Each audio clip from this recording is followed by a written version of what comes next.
I would wish to request our Reverend Danson Waweru to start us off with a word of prayer. Karibu.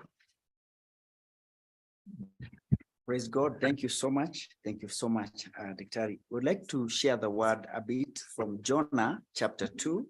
Jonah chapter 2, verse 1 and 2. The Bible says, "Then Jonah prayed to the Lord, his God, from the belly of the fish, saying, I called out to the Lord out of my distress, and he answered me. Out of the belly of Shiloh I cried, and you heard my voice." The Bible is saying that in case we are in every stress or wherever we are, when we call upon the Lord, he will answer us. Jonah called from the belly of the fish, and the Lord God answered him. Let us pray. Our Lord and our God, we pray this morning, even as we subject ourselves to your rule and authority. Our Father, we repent of our sins and confess that we have gone astray. We pray for your forgiveness. Forgive our sins today. We have sinned against you. Father, we pray for your forgiveness. We pray for Kenya Medical Training College. We pray for our CEO. We pray for our senior managers. We pray for the board of directors and our management.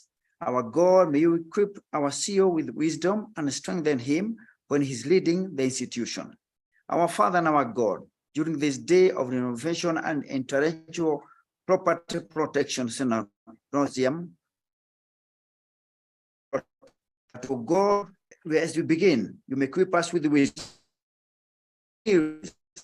for us in the research and the new technology that is coming up, so as our foundation and our crowns to the best of what we are able to do for our patient-centered ministry. And mighty God, that may help our institutions to stand. We pray for our partners participating go according to your will. Our Father and our God, may you bless us Lord this day and help us, my Father, to realize the goal that you have set before us. All this we pray in Jesus' name. Amen. Thank you very much, Reverend Waweru, for opening this symposium with prayer. So once again, I want to thank all of you for logging in and finding time to join us for our first symposium this year. This is indeed a very important activity in the calendar of KMTC. The title of our symposium is Innovation and Intellectual Property Protection. This topic was born from the fact that over the last several years, research in the college has shown tremendous growth, and with more faculty members engaging in research activities. As a result, some innovations have been developed. The challenge, however, has been that what next? What do we do with these innovations? And many a times, our students have also come up with very creative ideas, which need support in order to turn them into great innovations, because this potential they have needs to be exploited. It is therefore for these reasons and others that I have not mentioned that the college decided to hold this symposium today, which is a half-day activity. Broadly, the topics that will be discussed include, number one, the process of registering patents in Kenya, with some of the speakers giving experience, and is commercialization of research outputs and innovations. And then we also have a session on mobilizing funds for research innovations. I hope this learning opportunity will be beneficial to us all. I now take this opportunity to welcome our DDA, Dr. Nyawira Mwangi, to give her remarks, and thereafter invite the CEO, Dr. Kelly Olwoch, to make his remarks. Thank you, and karibu, Adam DDA. Thank you very much, Egla Kigen, our Deputy Registrar Research, for leading us and organizing this program. I also join you to welcome everyone to this symposium at the Kenya Medical Training College. As you know, our triple mandate is training, research, and consultancy in health-related areas. You also know our core values include creativity and innovation. So it is expected that we will have outputs in research, in training, and in consultancy. And in addition, in our many activities, we have outputs arising from our creativity and our innovation. So we could have research outputs such as publications or such as development outputs. We can also have outputs from non-research projects, let's say biotechnology projects, or we can have teaching manuals. So scholarly outputs can also come in. Then we have creativity and innovation that we apply, that we do as students and as staff of KMTC, whether it is outputs of creativity in the arts, like in music and in dance. In various ways, we can have outputs. Now, some of these outputs are intellectual outputs, but they also have commercial value. So they may have commercial potential. And as we go on, we'll be identifying such commercial potential. For this reason, we need to understand, to apply and protect intellectual property. And the topics of today are helping us to do with that, or protect our creativity outputs using the methods that will be discussed today. So it's important that we pay attention and understand how to use correctly these intellectual property rights, protection rights, and then how to apply even when we are using other people's intellectual property outputs, and such that both the user and the producer are using it properly. In addition, it is known that sometimes we have barriers to access to these outputs, which can come as a result of these intellectual property barriers. So in this meeting, we probably will discuss how to ensure we overcome such barriers. For example, why we would publish and put open access publishing, or use licenses that support access, such that we overcome barriers that might result in the process of innovation, in the process of creativity, in the process of the things that we do. So it's a very important learning moment. And what we learn here, we expect to apply, and so that it will support our individual and institutional development, and also support the development of the institution. So I welcome you all to this meeting today. I thank you for finding time. We have very interesting presentations today. We have very good external presenters, so it's very, very useful, and I want to welcome you all. I now want to take this chance to welcome our CEO, or Chief Executive Officer, Dr. Kelly Olwot. We are happy that he is joining us today, and he has key remarks that will be very useful for us. Welcome, Dr. Kelly. Thank you, Didier, and the Deputy Registrar in charge of research. Colleagues, good morning to you. Good morning. Good morning. Okay, let me take this opportunity to welcome you to this symposium with the title Innovation and Intellectual Property Protection. We have two key objectives in this symposium, and the first is to enable us to raise awareness among staff and students about the process of innovation and how to patent their work. Secondly, we hope that this symposium will enable us to learn the best practices in innovation and intellectual property protection that will propel the institution towards building a culture of research and innovation. Now, colleagues, we have KMTC having 3 mandates, which are training, research, and consultancy, that involves undertaking research and innovation in the health sector. to accelerate the achievement of the local, regional, and global objectives. This symposium provides a platform to learn the best framework about what government has laid to support innovation. Experts from both public and private sectors will share the experiences so as to guide our staff on the path towards innovation. Colleagues, KMTC has set aside funds to support research, and uptake has been increasing. However, there is a need to engage in research that leads to innovation and commercialization of the products of innovation. The college has created a conducive research environment and has established policies such as the research policy and the intellectual property protection policy. Now, recently, we have developed the science, technology, and innovation strategy that provides a clear guideline on what KMTC has to do to fulfill its mandate. Colleagues, I want to acknowledge a few people who have contributed and who will be presenting today.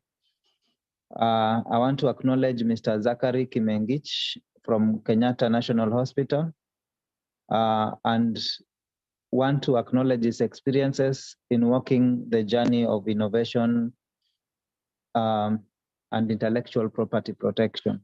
I also want to acknowledge Mr. David Nguru from KENRI for the innovation journey. Colleagues, I also want to acknowledge the speaker today, that is Professor Dickson Andala, the CEO of National Research Fund, who is here being represented by Dr. Kioko Mwania, for enabling us to work, and also the fact that they are going to have a presentation on how to raise funds for innovation. Today, we are also going to have a presentation from Dr. Cecilia Wanjala from KEMRI on commercialization, the experience of KEMRI. Colleagues, I also want to acknowledge the presenter today, that is Joy Miguda, the CEO of Alila Industries. She's going to make a presentation on commercialization of innovations, the experience of an airline company. We also want to acknowledge Mr. Joseph Maina, the CEO of Research Beeline. He's going to make a presentation on mobilizing resources for research and innovation. Finally, I also want to acknowledge Mr. John Onyango, the Managing Director, Kenya Industrial Property Institute, KIPI, as represented here by Engineer Nathan Yego. He's going to talk about patents and patent procedures. This is part of the support and training that KMTC has planned towards strengthening research, science, technology, and innovation in the college and in the country. We hope that you implement the lessons that we will learn today. We also want to have feedback form that we will also give you, that we will share with you in this meeting, so as to let us know how to do what we are doing today better. I want to thank my Deputy Director in charge of academics for making this possible, the Deputy Director acting in charge of finance, and also the research Deputy Registrar and the Registrar.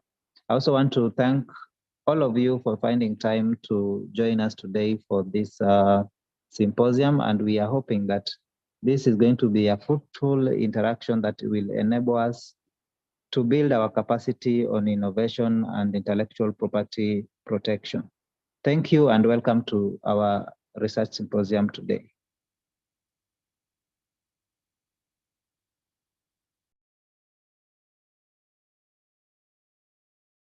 Over to you, Didier.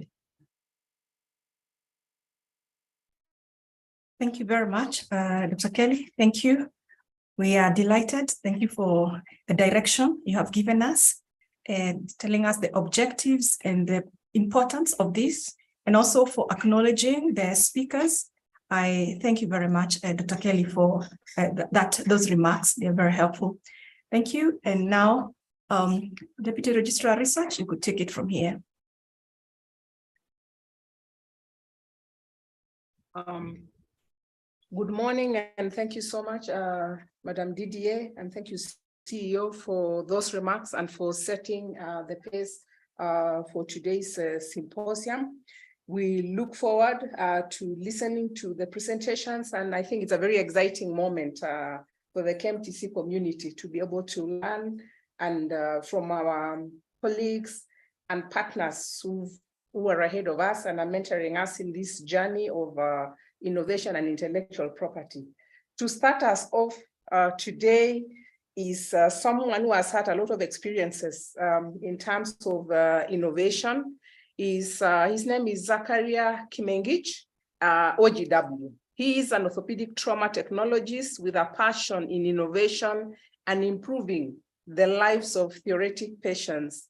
He has more than 20 years working with orthopedic patients, where he has learned a lot regarding the difficulties and challenges that patients face in Kenyatta National Hospital, which is the largest referral hospital in Kenya.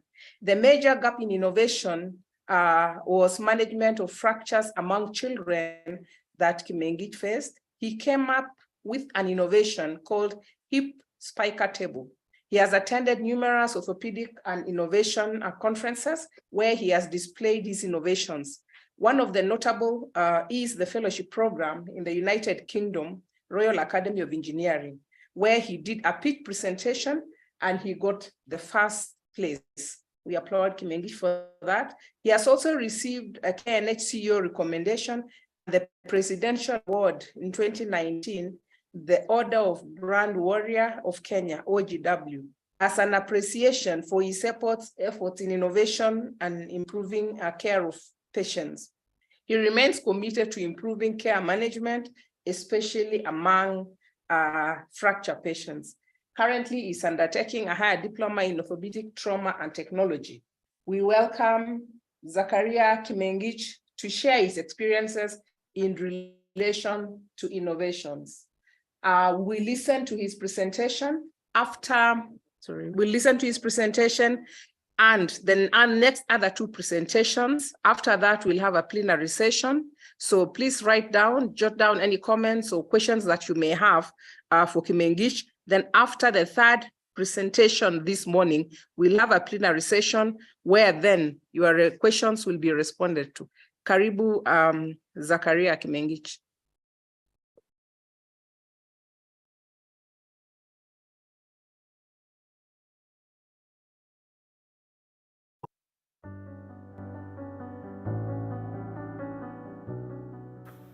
Hi, everybody. My name is Zakaria Kimengich. I'm working at Kenyatta National Hospital, and I'm an orthopedic trauma technology. So today, I'll be able to take you through an experience working the innovation and patenting journey. So I'm an OGW. Together with me is my partner called Dr. Peter Kamau Njoroge. We came up with this innovation. So I'm a passion of improving non-operating care in the country and even beyond. So that is my passion, really to come up and improve non-operative in this country and even beyond. Together is also my colleague, who is also a doctor. It's called Dr. Peter Kamau Njoroge, is a consultant orthopedic surgeon at Kenyatta National Hospital, who believes that affordable and effective orthopedic care should be available for all. So both of us, we are working in the orthopedic department, and this is where now we saw a gap, or we saw a challenge, and came up with this solution of called the hip spiker table. Allow me to take you through the definition of the hip spiker table. It's good to understand where we came and where we are going. So innovation means creation. You become creative, and then there's also development. Then after coming up with that development now, you need to implement. which means implementation of a new product. So whatever that we came up, we were able to implement this product or this innovation called the hip spiker table. Why we came up with this was the aim of improving efficiency.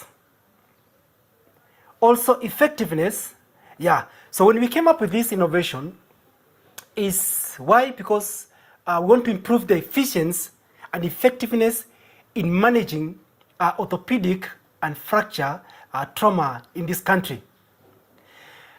Another definition of innovation is good to understand that coming up with ideas.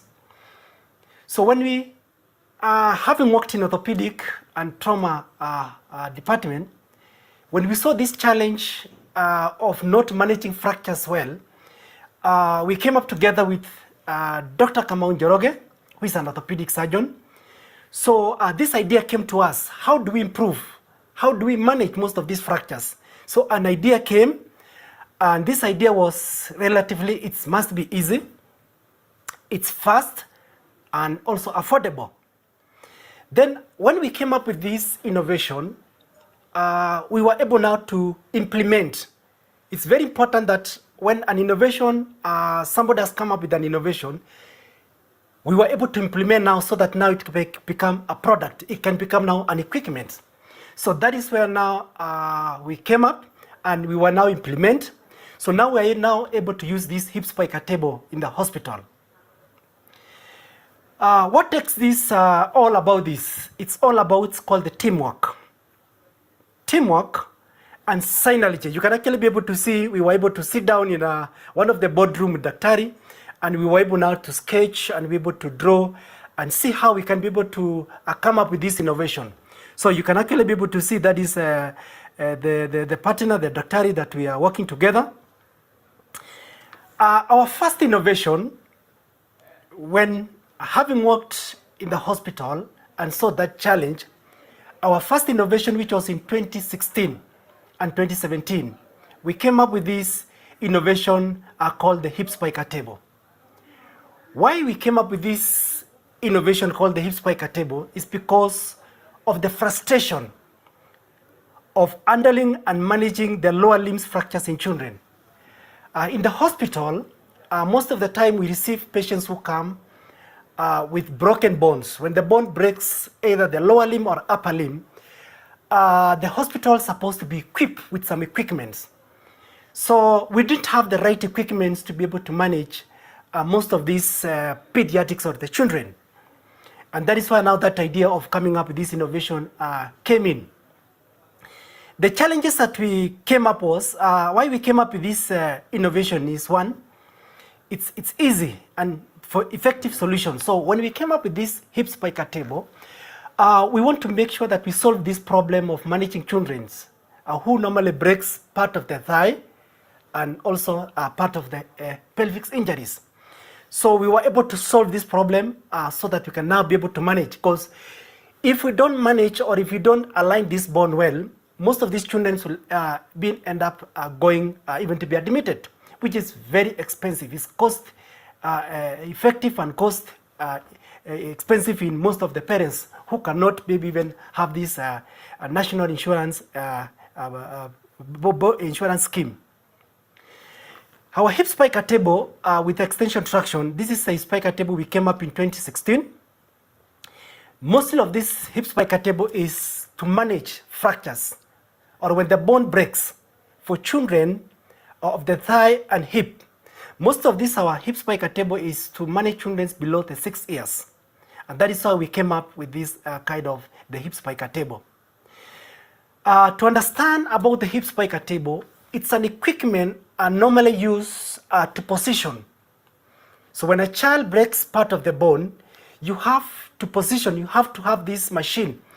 And that's why we came up with this hip spiker table. So it's a table that normally used to position the child and then be able to attach the foot on all other parts. So it's a table that is normally used to position so that when you want to apply what is called the hip spiker cast. So this is called the hip spiker table. You can actually be able to see, this is the sketch, how we came up with this. It consists of various glass, the rim rest, it has an extension, shaft, also the footrest, and also the locking wing. So it's a table that has a lot of apparatus. Why we came up with this hip spiker table is a problem we saw. And the problem we saw is, you can be able to see, this is the bone. This is called the bone that most of the patients, when they break, it's called the femur bone. And you can actually be able to see the problem is, when the bone breaks, there is some shortening of the femur bone and also rotation. This rotation will be able to cause what is called malalignment. So that is why now we saw the problem, because we were not able to manage most of this fracture because we didn't have the right equipment. So that is why now we came up with this innovation called the hip spiker table. Just to appreciate that it's an innovation. Why we call innovation is it's creating a new thing. So if you try to say, I've tried to put this picture, most of the, as you know, most of the medical equipments, or most of the medical equipments are normally imported. You can get some of these from US, can get from either country. So the first hip spiker table is actually from the US. You can actually be able to see that. And this hip spiker table, it does not have adjusted extension tractions. Just to appreciate the Kenya innovation, just to appreciate the innovation that we came up, this for the US, it does not have an extension traction to provide the counter traction when managing and fixing femur. So this one does not have an adjusted traction. Secondly, it's a very expensive to import. Sure, most of these equipments, when shipping all the way to Kenya, very expensive. For example, if a government was to buy this equipment from the US, it could have cost approximate of around 500,000, which is very expensive. Another also challenges about this one is it does not have the footrest to increase the comfort of the patient. So you can actually be able to see, just have shown this a photo to see the initial hip spiker table, that is one in US. And I've put another slide there showing the Kenya improved model. So you can actually be able to see, this is now the innovation or the hip spiker table that we came up. You can appreciate that it has the footrest, foot support. The child will be more comfortable, and you can actually be able to see also the US basic model. The problem to address, or why we came up with this hip spiker table, one, because deformity and long-term disability. Why this deformity? Because if the child, or if the bone is not aligned, or if the bone is not set well, most of these children will end up having deformity. And eventually when children, or when the bones end up becoming deformity, they will end up having disability. So another problem to address is increased pain during the spiker cast application. Before we came up with this innovation called the hip spiker table, it was very difficult. Most of our children were really undergoing a lot of pain when you want to apply this called the hip spiker cast. Then another address problem that we saw, it is unnecessary admission to the ward. Most of these children, when they come at accident and emergency department, most of the cases when they have this bone that is broken, and we normally manage them and be able to discharge home. But now, because if the bone is not aligned, it will be able to force the hospital to be able to admit this child, so that they can be able to admit them, they can be able to have a further management, which is very expensive. So it's an unnecessary admission. Another thing for the problem that we saw, it's a high health cost to the family. When these bones are not managed well, children will end up being admitted, which is very expensive. Remember I said, very expensive to the parents, very expensive because some of these parents, because of the low income, they don't have some of this insurance scheme. So it will become very expensive to the parents because of just not having the right equipment. Allow me to take you through the current methods that are normally used to manage most of these FEMA children in most of our hospital in level 5, 6, and even level 4. So you can be able to see this is called the spiker crest. That's most of the hospitals normally use. It's an old tool that is normally used to position. Another one is also because of not lack of these equipments. Some can also even use jerrycans to be able to position the child, which is very difficult when you want to really be able to manage or want to apply the spiker cast. Also, some of the methods are normally used in most of the county hospitals is just improvising like a paperboard, just applying something so that you can actually be able to position this child, then you can actually be able to apply the spiker cast. So there are various methods are normally used to position children when they come to most of the hospital because they don't have this right equipment. So it becomes very difficult to manage most of these fractures of the femur and the hip injuries. And most of these will end up being not getting right alignments. And this will end up most of the hospital admitting unnecessary some of these cases. Still on most of the methods used in most of the hospital, you can be able to see in the slides, it's very difficult.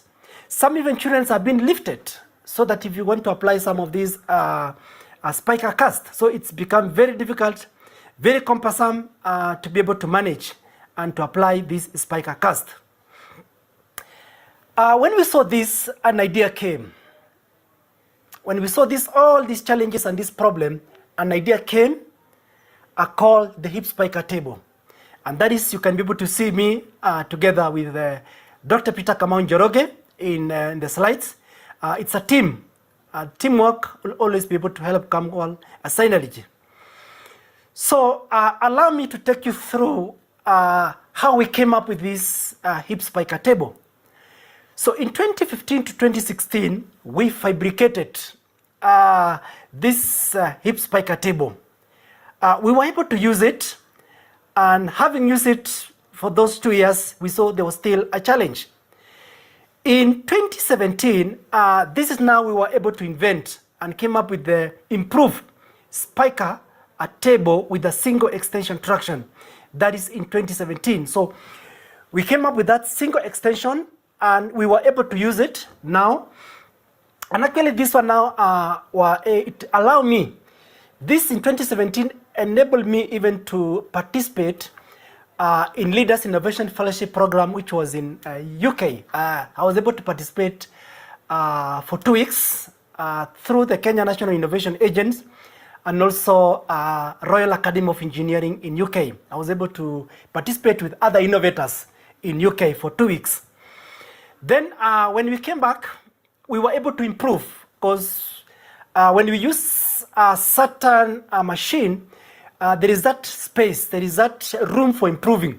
So we improved it in 2018 and in 2019. So now we added to become double extension traction.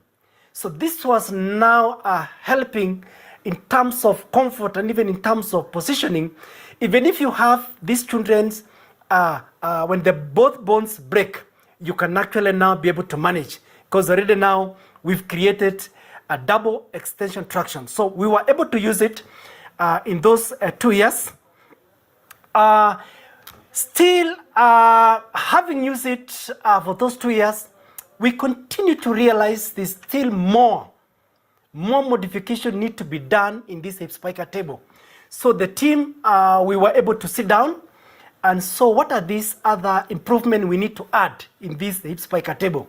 So in 2020 and 2021, we were actually now advancing our machine and improving it more better than in 2015, in 2016, and even in 2017, and in 2018 and 2019. So in 2020 and 2021, and now, and even in this now, 2022, 2023, now we've improved our hip spiker table more better, giving it a double extension traction with mechanism. So we've now been able to add a mechanism where now, even if you have both limbs that are broken, you can actually now be able to set it, you can now be able to align, you can now be able to get it good alignment, because now we've improved and we've added so many other modifications compared to the initial one that we came up.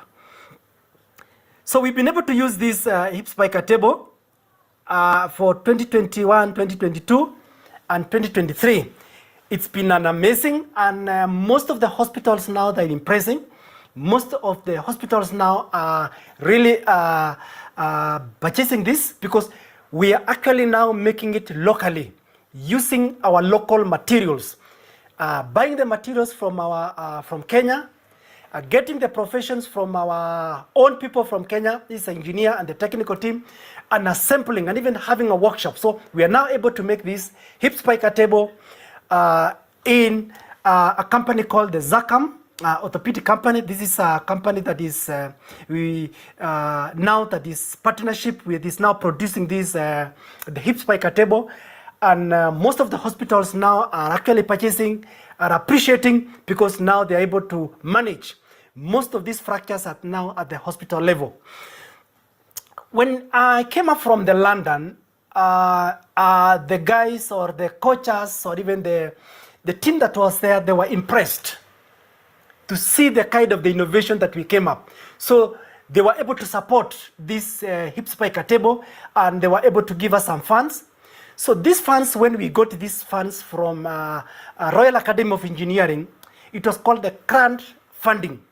So what we did, we were able to sit down with the Daktari and say, because it was a donation, so what we did, we say, let's also give it back. So we were able to make this, we were able to use this money and make it we made 5 hip spiker table just through the Zakam orthopedic company. And these hip spiker tables, we were now able to donate to some of the hospitals that are normally refer patients to Kenyatta National Hospital. So we were able to donate to Mama Lucy Hospital, Bagati Hospital. We gave it also to Thika Hospital, and even the one at Kenyatta Hospital that are using it, we were able to donate it, give it back. Now, most of those hospitals are now able to manage most of these fractures. They no longer now transfer. They no longer now bring these patients to Kenyatta. They are now able to manage most of these children and be able to discharge. So they've actually reduced a lot of admission cases. So allow me to take you through a lot of cases. When we came up with this hip spiker table, we've used it with a lot of children. And it's an amazing that now most of the children, we are able to align, we are able now to reduce, and now we're able now to discharge them and even to be able to follow up. So quite good number of the children has been used using this hip spiker table. And most now the children are now able to go back, they're able now to play. The solution, allow me to take you through the solution of coming up with this hip spiker table with extension traction mechanism. When we came up with this hip spiker table, we've seen a reduction of deformity. So we've been able to reduce the deformity because now we are able now to align most of this bone. So we've been able now to reduce deformity because we have the table, we have the hip spiker table, and now we are now able to align this bone when the bone breaks. Second solution about the innovation that we came up, we've been able to reduce the pain during the spiker cast application. It's an really, this innovation has really, this hip spiker table has really been able to help, because now we are now able to reduce the pain compared to before. Compared before, we didn't have the right equipment. So one, we've been able to reduce pain during spiker cast application. Another solution that we've came up is now reduce the admission to the ward. Quite a number of the children who comes now to most of our hospital or in accident and emergency, we are now able to manage most of these children and now be able to discharge them. So we've reduced a lot of admission, which is less surgical procedures in inpatients. So most of the patients now, most of the children were able now to manage, and then now we are able to follow up in our clinic.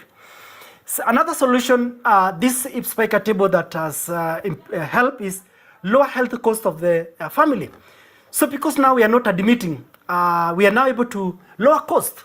There will be no longer now the high cost. So we are able to manage these children and then be able to discharge.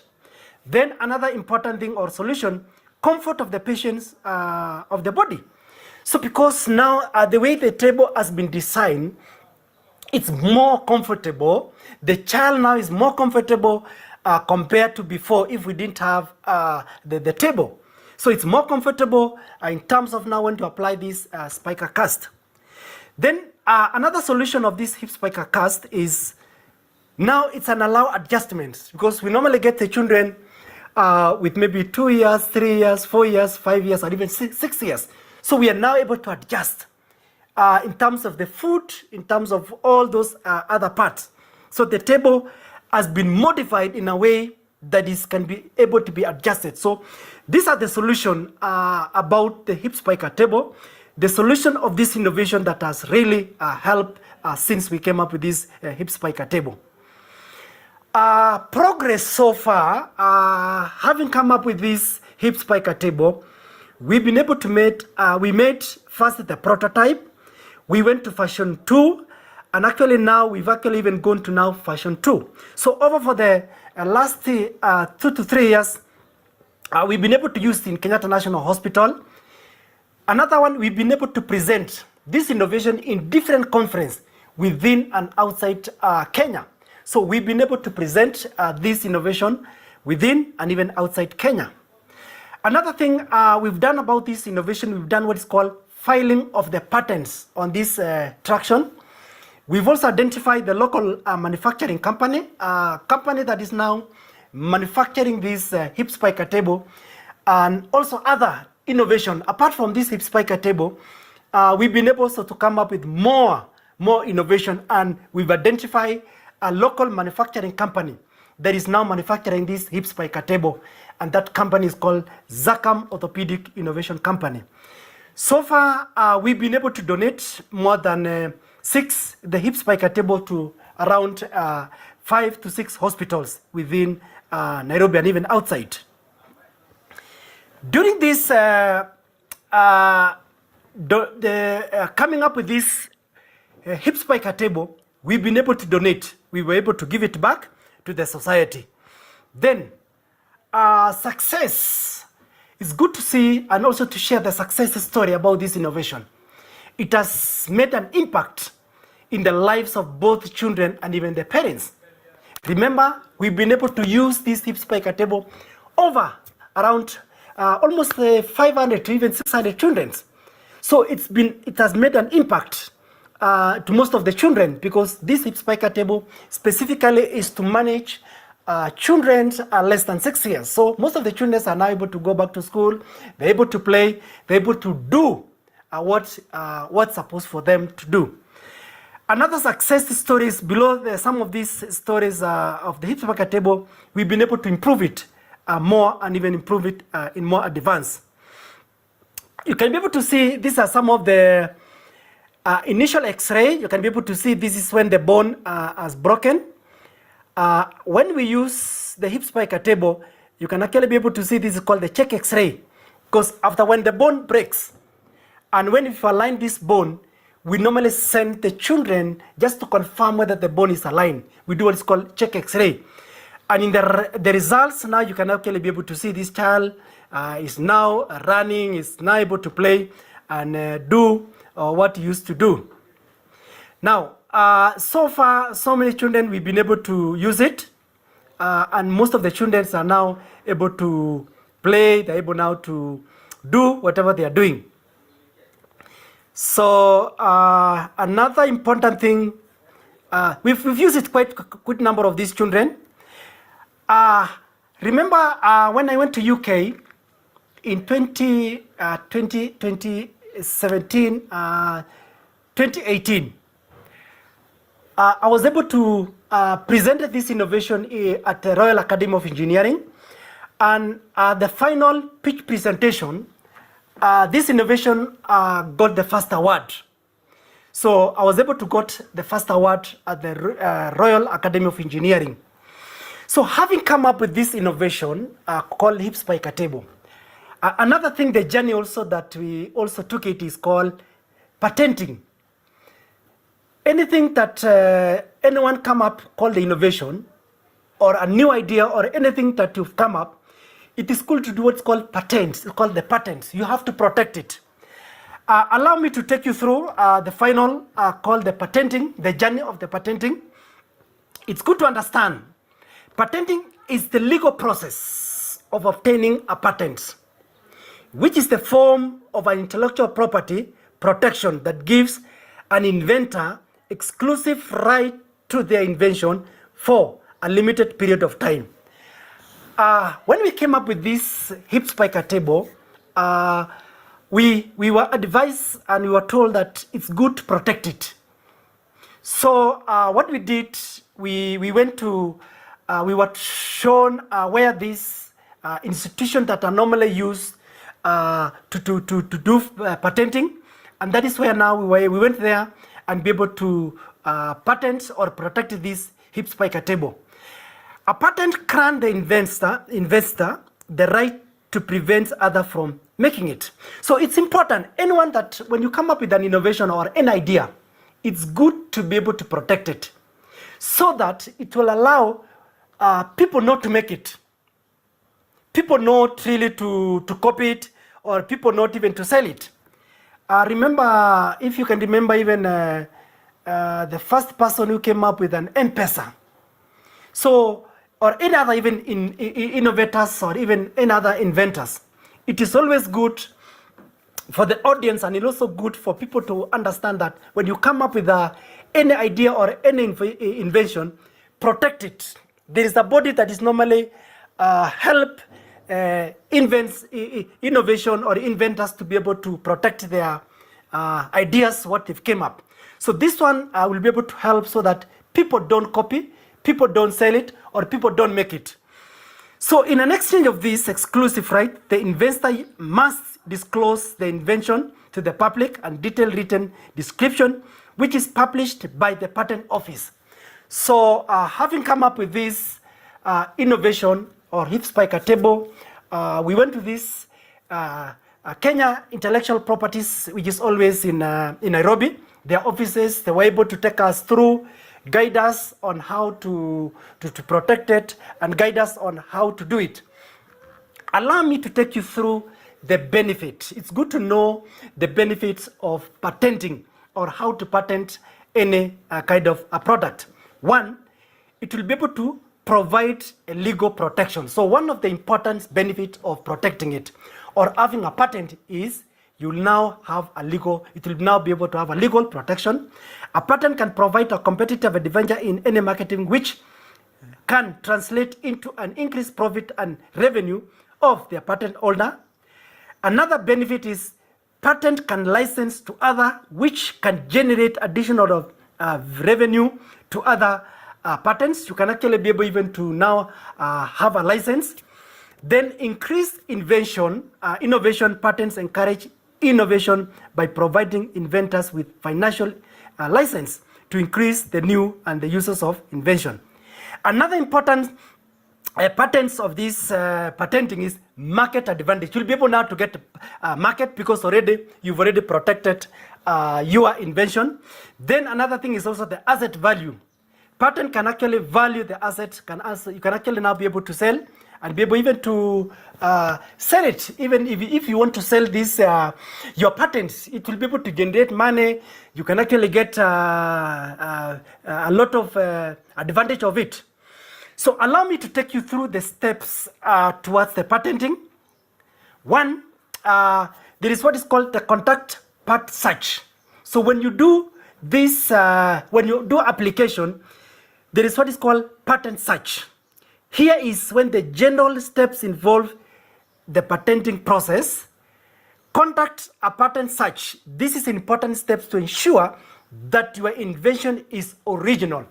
So what normally happens after coming up with an innovation or invention, you go to this institution called the KIPI or Kenya Institute Properties of Properties. This is a body that will be able to see your invention, see what you've came up. Is it original? Is there anything on the market? So most of this, this body will be able to do a search. And then, so that is called to conduct a search. That is one of the steps. And then after now, the search has been done and seen that this innovation, no one has come up with this. No one has even make it. So the next step is to prepare a file of a patent application. So that is another step. Now you are told you need to file. So that is the second step on patenting. You prepare a file of patenting application. Once you have determined that your invention is original, you need to prepare a file patents application with an appropriate patent office. Remember this office, it's called the KIPI. The application should include the details of description. So now when you've done your file, you need to make sure that your invention, your innovations, make sure you draw it, make sure you labels, make sure you give a proper description, and then claim that define the scope of the invention. So you make sure that what you are saying it's an innovation.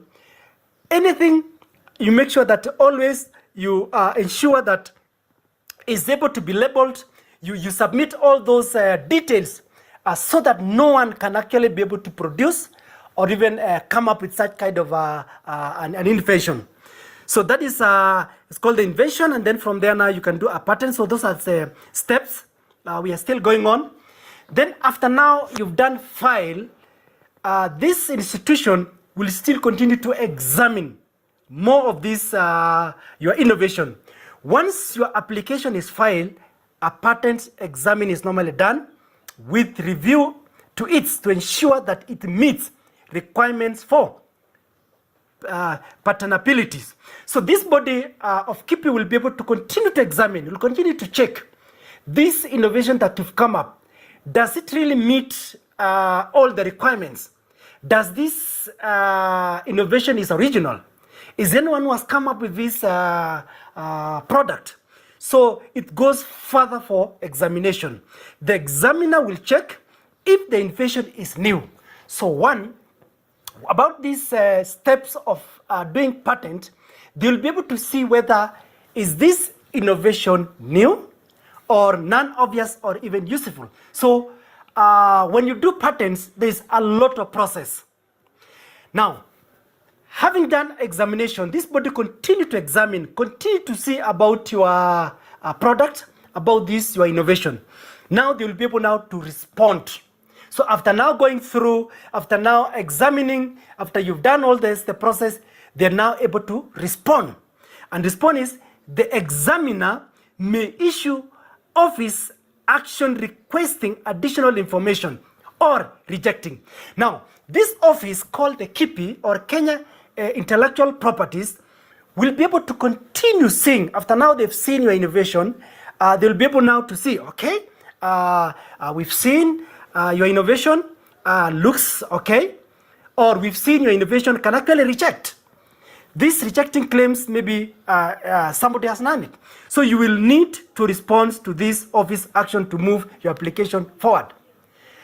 So what we did, when we came up with this innovation, we were able to file, we were able to patent, and be able to go to these offices. And they were able actually to, we did the file, they did the search, and they did the examination. Then they were able to respond to us to continue seeing it if there is any additional or anything that we need to add. So it's a process, it is a step. Now, after that, now after the response, after now they've seen it that this is now the original product, this is the original innovation, this is a good product, now no one has it, you're going to receive a patent grant. So this is another step. You're going to receive what is called receive a patent grant. If your application is successfully, you will receive a patent grant from the patent office. This grant, you the exclusive right to make, use, and sell your invention for a certain period of time. Now, the journey of really patenting is long, but it must be followed. So now, after all this process, they've seen, the pattern has gone, all those process, and now you deserve now to be given now a certificate, so that now you can actually own it. You can now say, now I have a certificate of this innovation. So it's a process, and it's important to be able to follow this process, which is very important, so that no one can actually be able to produce or even come up with such kind of an innovation. Now, there's what is called the time frame, which is very important in this institution. The time frame for patenting varies depending on several factors, including the complexity of the invention, the workload of the patents office, and the type of the patents application. So there is what is called patents time frame, which they normally give to the inventor or give to the innovator, that our time frame is up to this time. In general, the patenting process can even take up to 1 to 5 years. You can imagine, such kind of a process. And this process, it's important to be able to follow.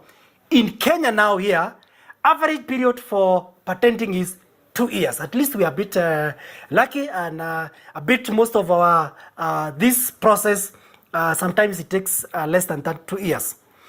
So what are the requirements for patenting in Kenya? It's good to understand those who are watching and those who've come up with innovation, to understand the requirement for patenting in Kenya. 1, so patenting in Kenya is done by KIPI. It's good to understand the initial or the full names for KIPI. It's called Kenya Industrial Properties Institute.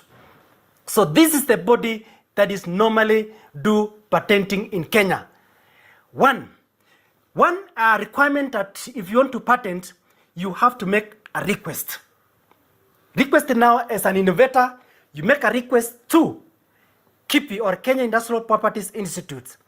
After you've done your request, and even do what is called description of your innovation, making sure that you describe about your innovation. The second one, you need to do drawing. You must be able to draw. So ensure that the innovation you came up, you must be able to drawing all those innovation. And then another step requirement is important to do what is called an abstract, a summary about your innovation. So this is the requirement for patenting any innovation in Kenya. Now, it's also good to know and also good to understand that when you are doing patenting, I'm almost finishing, when you are doing patenting, there are costs. Any application or any search or anything you are doing, there must be a cost. 1, it's good to understand so that anyone who has come up with an innovation or anyone who have an idea of coming up with the innovation, to understand there is some cost to be able to be paid. 1, when you're doing filing, fee cost is 3,000. Only filing fee is 3,000. When the application, you've done the filing, there is what's called pay publication. So the Kenya Institute of Properties, Institute KP, they are going to publish your innovation. So there's some payment you need to be able to pay, and that is 3,000. Then after 1 month of the filing to the date, there is what's called examination is normally done. And there is some fee that is normally done by this institution. You must be able to pay 5,000 Kenya shilling. Within 3 years for filing or the date, then there is what is called grant now. You'll be able to be given a grant of now given a certificate to patent this certificate. And there's some amount that you need to be able to pay. And this is, they normally charge around 3,000. So that is the cost of patenting here in Kenya. When we did our hip spiker table, I've been able to show you, this is after patenting and following all those process, this is the certificate that we got of our hip spiker table. And you can actually be able to see now after following, after doing the process, we were now given a certificate to now have it and to show that now this is the certificate, you have it for you coming up with this hip spiker table. In conclusion, once the patent is granted, the patent hold a license or a sell the patents or to enforce the exclusive of these legals. So after now you've done all the process, you're given a certificate to show that now this is the patent's certificate that now you need to have it. And then the patent holder is free to make a decision regarding the invention. Most of the people, sometimes when they, after getting maybe this certificate, some can even decide to sell. Like I heard even whenever we came up with an M-Pesa.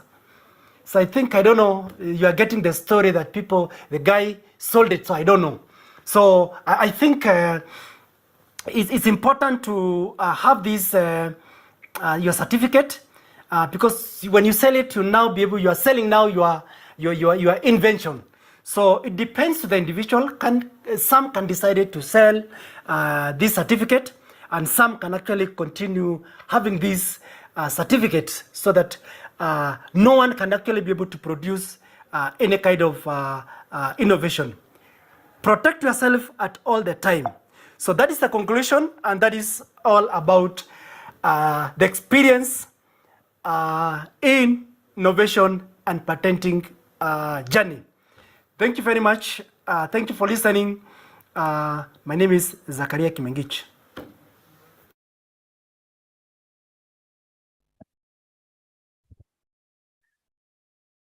Thank you very much, Zachary. We have really enjoyed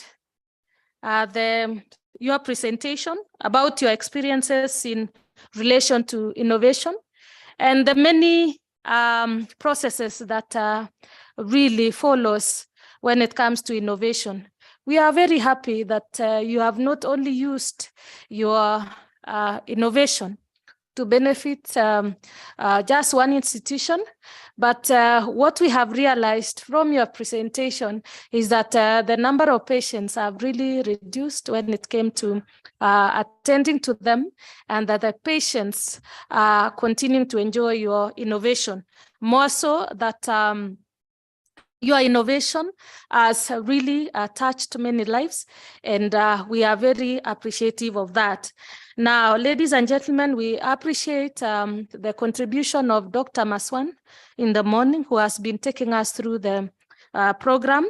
I take over. My name is Dr. Paris Kipchumba Kibet, and we are doing very well. Now, when we have a program, and we have listened to Zachary Kimengich. Now we are supposed to have David Nguru and Kioko Mwanya, but I beg to change a little bit the program so that we can listen to Cecilia Wanjala from Cambridge. Cecilia Wanjala from Cambridge is currently the head of regulatory quality and planning at Biovax Institute. Cecilia Wanjala is a pharmacist with an MBA in strategy, and is an alumni of Nairobi University.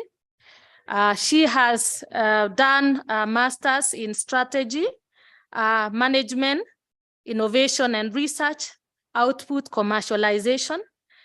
She has a degree in pharmacy and still from University of Nairobi.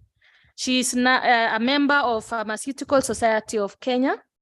Dr. Cecilia Wanjala is very passionate member of that society, and also in areas strategic management and innovation, and especially commercializing the innovation. She has a vast knowledge and experience in innovation and research. She's a great researcher at Kenya Medical Research Institute. She has an extensive network, especially or stakeholder cutting across public, private sector region. Major achievement includes taking lead in as a technical advisor and team member in the local vaccine and biopharmaceutical manufacturing initiative. Actually, I would say that apart from her being a researcher, she looks forward to having one day Kenya producing our own human local vaccines and also biotherapeutics in Africa. Dr. Cecilia Wanjala is also very good when it comes to making sure that we get something out of commercializing our innovation. So our program today, she's going to talk about commercialization of innovation outputs. Thank you very much. I also want to ask you members, as we continue listening to the presentations, that you ensure that you keep your questions, make sure you generate your questions and keep them aside. In due time, when we have the first part of the presentations, we are going to give you an opportunity so that our presenters can answer your questions. I also want to acknowledge that as our brother Zakaria was presenting, he kept on mentioning KIPI, and I want to say this, that we have brother engineer Nathan Yego from KIPI in this program today. And if you have any question on the long procedure that Zakaria has presented, our engineer Nathan Yego will be answering questions in that area, because he's there today to talk about the process. So that process you will understand even more when when he will be presenting. Allow me, ladies and gentlemen, right now to invite our very own Cecilia Wanjala to present on commercialization of innovation outputs. Thank you very much.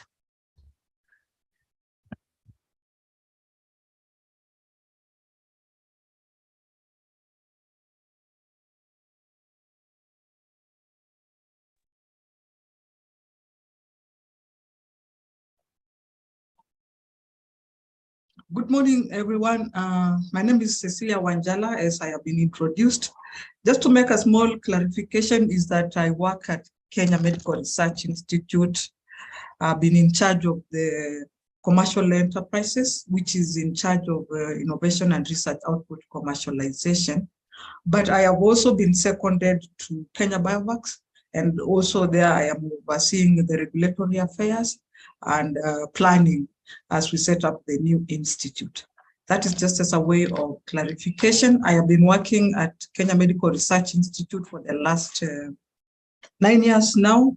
I came in to set up the commercial enterprises department, and I would like to share my experiences of innovation and research commercialization based on my experience at Cambridge.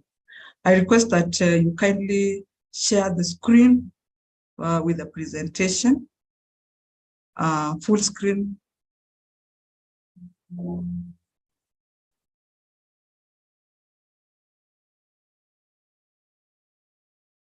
I am waiting for the screen to be shared. I can see it here.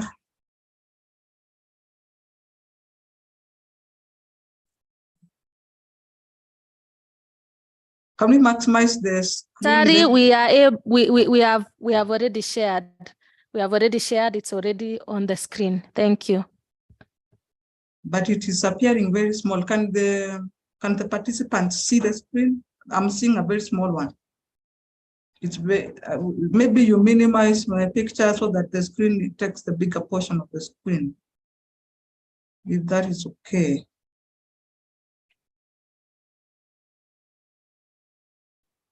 Dr. Nyawera, are you able to see it clearly? I think it is okay. It's okay. It is okay. Dr. Ajara, we can see the full screen. I think it's on your own device that you would put the speaker mode if you change your view options on your screen. But for us, we can see it as full screen. Okay, I'm trying to look for the speaker mode. I can't seem to see it. Maybe at the top of your screen, if you see where it says view options. View.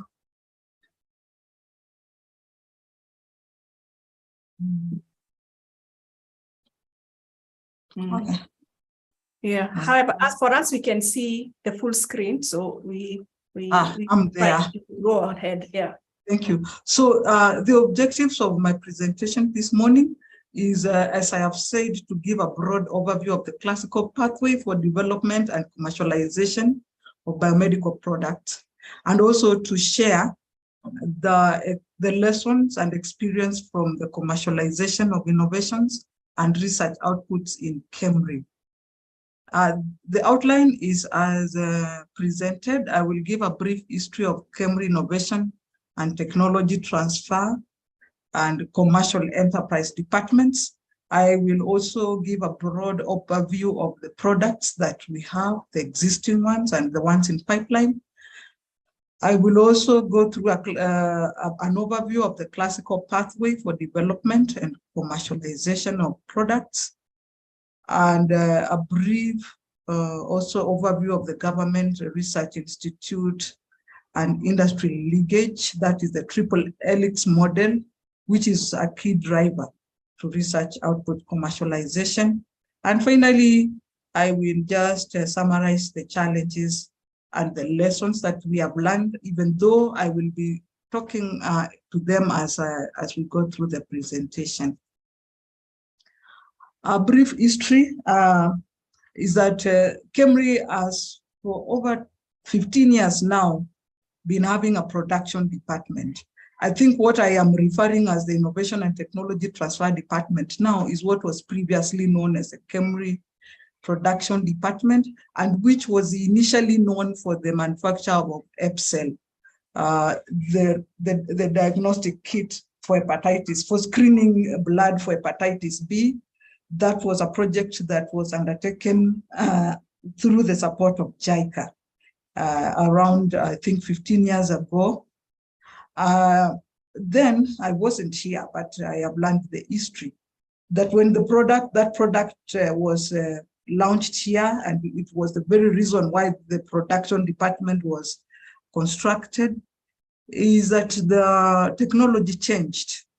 And by the time this product was now picking up in the market, the rapid kits came, and therefore there was no need to use the long procedures that were the technology of the initial kit that was developed in KEMRI. And therefore, there was an imminent collapse of this department, and the staff were almost going home. And therefore, there was need to diversify what was being done at the production department. And that is what now brought about what we know KEMRI production department for today, and that is the sanitizer and the decontaminants.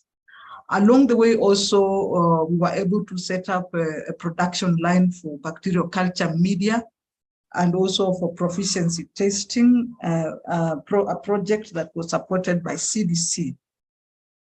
That was happening in the year around 2011, 2012, 2013, and nothing much was coming out of this production department. So there was need to do a turnaround strategy, which involved now setting up the commercial enterprise department, and that is when I joined the team. And we have continued to grow as we commercialize our products, and our products are available for use in public health hospitals, and even to the health centers, and even to the private sector. I have mentioned some of these products. Currently, we have several products which have been commercialized, although the first two, that is sodium hypochlorite, which we call TBicide, and the alcohol-based anti-sanitizer, have been the most successful. We have ready-to-use bacterial culture media, from which we were also able to do the viral transport media during COVID. We have hepatitis B rapid diagnostic kit. We have been doing proficiency testing for private laboratories for HIV. During COVID-19 pandemic, there was the hue and cry about whether the tests would be positive or they were negative. So we were able to also do some proficiency testing for COVID-19 testing. And we were also able to carry out some evaluation of COVID-19 kits in collaboration with the Pharmacy and Poisons Board. We have some new products, the TB-Side Premium, and which is still the same product that we have been having in the market, but we are improving on it, and also looking at expanding the market base for that product. And we are also developing an enzyme-based contaminant, informed by our market research, which shows that most of the enzyme-based contaminants that we are using in our hospitals are all imported. In the pipeline of the products and services that we have at the commercial enterprises are the malaria rapid diagnostic kit, which we did a pre-launch sometime last year. We also have, we are in the pipeline COVID antigen rapid diagnostic kit. We are still working on hepatitis B. You know, with products, you must always keep on improving. And the list is long, including snake antivenom. We are looking at also making reagents for molecular biology research work, because we recently acquired an oligosynthesizer, and we are looking into getting into that market, which looks very, very lucrative. We have been working since 2014 on establishing bioequivalence studies for our pharmaceutical products. And this we are also doing together with the Pharmacy and Poisons Board. For COVID-19 vaccine, we developed, we did a feasibility study at Cambridge. I was a member of that team. And that feasibility study recommended that this country needed to set up a factory or an institute for manufacturing human vaccines. And that is what is now being implemented as Kenya Biovax Institute, where I mentioned I am still providing some technical advisory services for regulation and planning.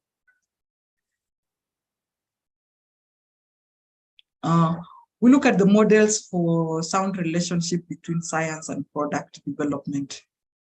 The way we work in developing countries, you would imagine that we will just do science and then technologies will develop, and eventually this will go into the market.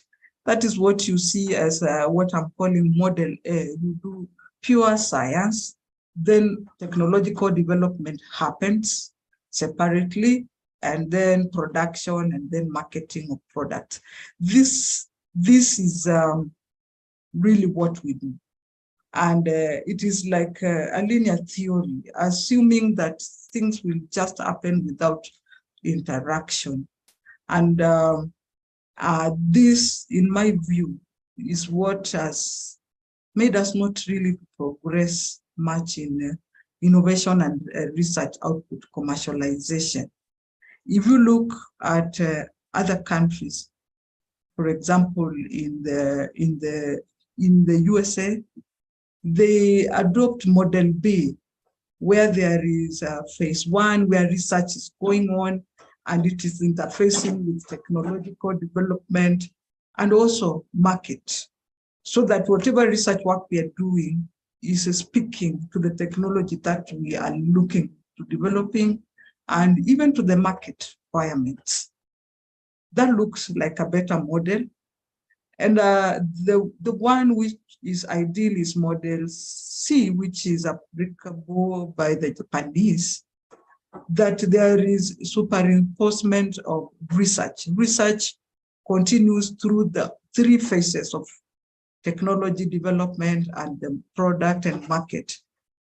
This is what, through our experience, we have learned that we need to link science, research, business, and the market. We need to develop business models for our research work so that whatever research projects, proposals we write are looking into a gap in the market, that are looking into a gap that we want to fill, other than just doing the science and somehow assuming it will find its place in the market, and yet we don't know what gap exists in the market.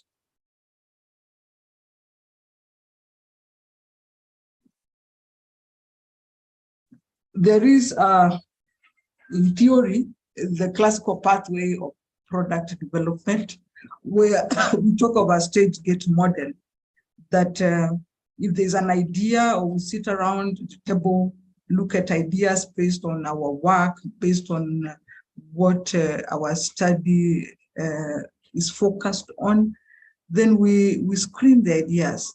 We look at ideas, we see whether they look viable. Can we move them? Can we move them forward? So anytime we want to develop products, we must always do scoping of ideas, that do brainstorm sessions as researchers, as people in the industry, as people in the market, as caregivers, scoping ideas together to see whether we need to move forward and build a business case. As I sat listening to the first presentation, it's very important, and it has done a lot. It is showing a lot of potential. But I couldn't stop to ask, is there a business case for this? Probably there is a very big business case. And given that this has been presented internationally, there is a big chance that somebody has already built a business case for that innovation. So for us as researchers in Kenya, as researchers in the region and in Africa, this stage 2, where it's building the business case, I think has been a big undoing for us.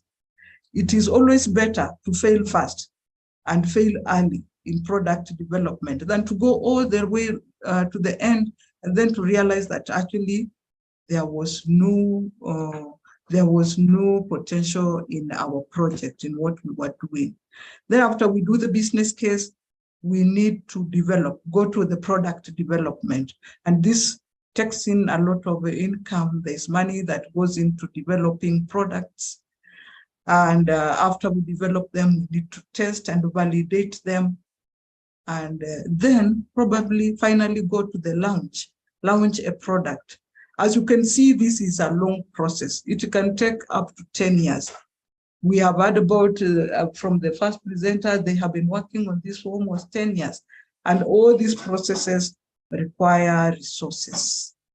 So we have learned through our experience in Cambridge that we always need to integrate business development into the research and development pathway. And this is where now we need to start thinking, other than the scientists, other than the researchers, where are the people who are going to work with us to develop sound business cases for our research projects, for our ideas which look viable. Allow me to talk about idea generation briefly, because looking at the matrix on scoping of ideas, you will find that there are some ideas that require a lot of effort, and they take time to come up into a product or to a service that we can commercialize. So looking at the 4 squares, there are those ideas which will require very low effort. Their impact is very low. That is something like you're just filling into something. And those ones would be probably most useful if you're just doing an improvement on a certain product or a process. There are other ideas that have got very low effort, that require very low effort, and their impact is very high. They give you the quick wins. And here, I have the example of the alcohol-based hand sanitizer, which we developed here at Cambridge. In fact, at one point, it was thought that we are not very serious. How can we spend so much time talking about alcohol-based sanitizer, which is really not a novel. It's not a novel innovation. It wasn't then being seen to be anything serious. But when COVID struck, we had the whole of Nairobi coming to our production department to buy the sanitizer. We weren't even ready. And although we have not been able to quantify the impact that the quality sanitizer that we produced and that we were able to quickly distribute for use in our hospitals and even through the airports and everybody who needed it, we know that it had a big impact, because then there was no avenue for importing. Even the private hospitals, the Nairobi Hospital, the Aga Khan, they all came because we already had developed a good product over years. And it took us since 2015 to 2020, when COVID struck, to say that we had already developed an effective sanitizer. Same thing with sodium hypochlorite, a very simple molecule, but from our experience and our market survey, we noted that there was a gap, that the sodium hypochlorite that was being used in our hospitals was not effective. I remember one day walking into one of our sub-county hospitals just to see what they're using. And when it spilled on my jacket, I was expecting the worst that time when we were collecting the data, but nothing happened. Reason, we know that sodium hypochlorite is a molecule that easily disintegrates when it is in solution. And therefore, we set out to develop a stable sodium hypochlorite solution. We have a process that ensures that we get a good product. Again, if you go to our healthcare facilities, you find them using, and any attempts to give them the others, they have refused, because there we have a good product. We have other ideas as researchers, as scientists, that will also require very high effort, and they will give us very high impact. For example, here I am thinking of the ideas we put around when we were thinking about the manufacture of vaccines locally. It is a major project. It will require a lot of time, but we are optimistic that in time, it will have a very high impact, not only in the country, but in the region as well. Other thankless tasks that will require a lot of effort and impact is low. This is where, when we think of products, for example, for the neglected tropical diseases, they may look thankless in the business sense, but for us, as we think about product development, we're also thinking, because these are products which nobody gives attention to. Depending in our context, we might consider just bringing them on board. And then depending on the product portfolio for any organization, you'll be able to strike a balance between the thankless tasks and the quick wins. And overall, you are going to be able to provide solutions for our healthcare system. The challenges that product development effort is likely to experience.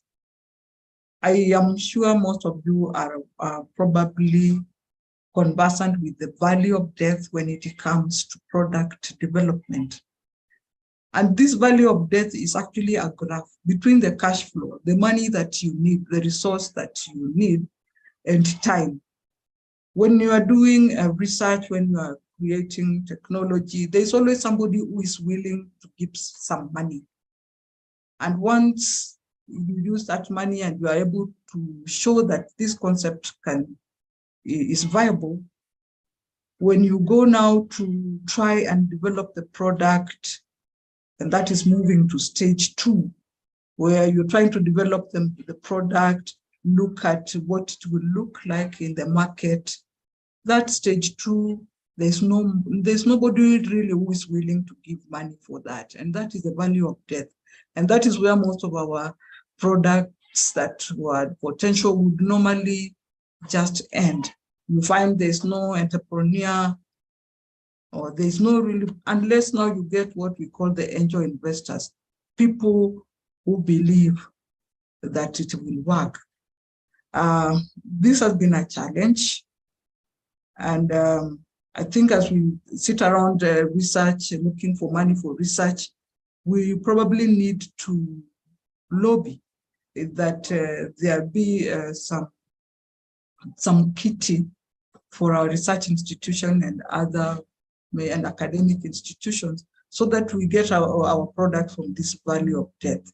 Actually, when I joined Cambridge, this is where our ChemRab, our TB sites were. Nobody is willing to talk about them. Nobody wants to give money. But luckily, as you struggle through the valley of death, sometimes you will come across venture capitalists. People are willing to put in money, who want to buy the product. Then you can start developing it, and then you start selling bits of it. And then they start to show the potential. And at that point, again, you could be lucky that you get somebody who is willing to buy. And these people are usually from the private sector. Unfortunately, in our context, venture capitalists have just started coming in. They have not been there. And this is a challenge when we do research.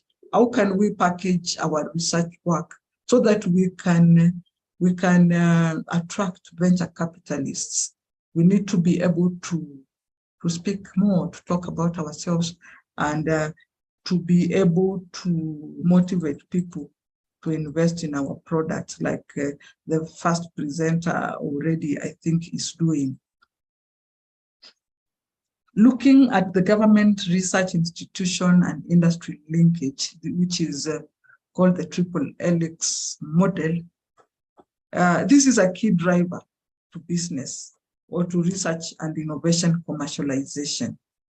What has happened to our products here in Kembu is that we have managed to get the government through KEMSA to uptake the products that we are doing.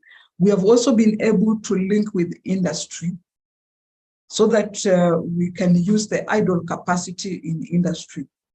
As you know, it would be very expensive to set up a manufacturing facility. We did our survey and we found that some pharma industries and chemical industries in Nairobi had idle capacity. And we were able to negotiate contracts with them that allow us to use their idle capacity, but we send our staff to working there when our product is being manufactured for the purpose of ensuring that quality is kept to our standards, and also for ensuring that we keep our process to ourselves to a large extent. And so doing that, we have been within a period of less than 10 years, been able to increase our production capacity without spending too much money, which is not available for us. And it is working well for us. So whenever we are doing product development, we need to look at where does the government come in, where is industry, and where are we as researchers?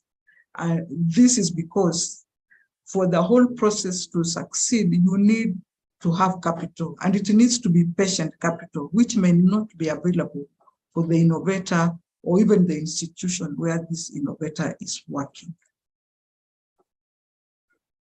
Another lesson I would like to share here is that a product may not do very well, but the development of a technology platform is a great asset, especially in our setup. The platforms that have been set in the chemical production department that have allowed us to do all these products which I talked about. At the initial stages, the production department did not seem like it was doing anything. Seemed like it was just taking in money.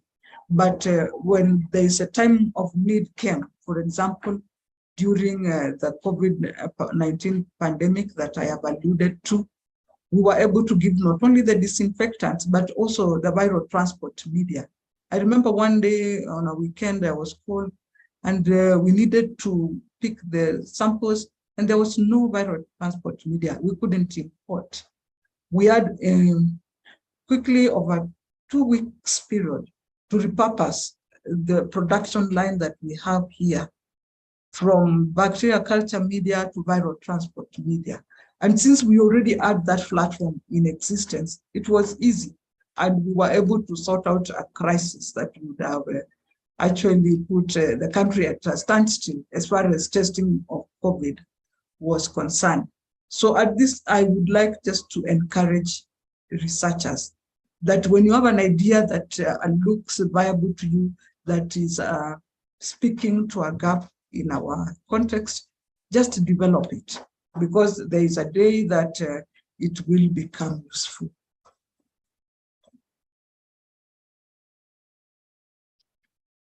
The success rate.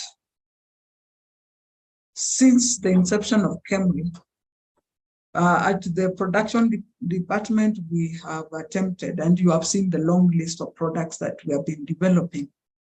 But only 2 as of today have been really successfully commercialized to the level that we can say that we have now broken even.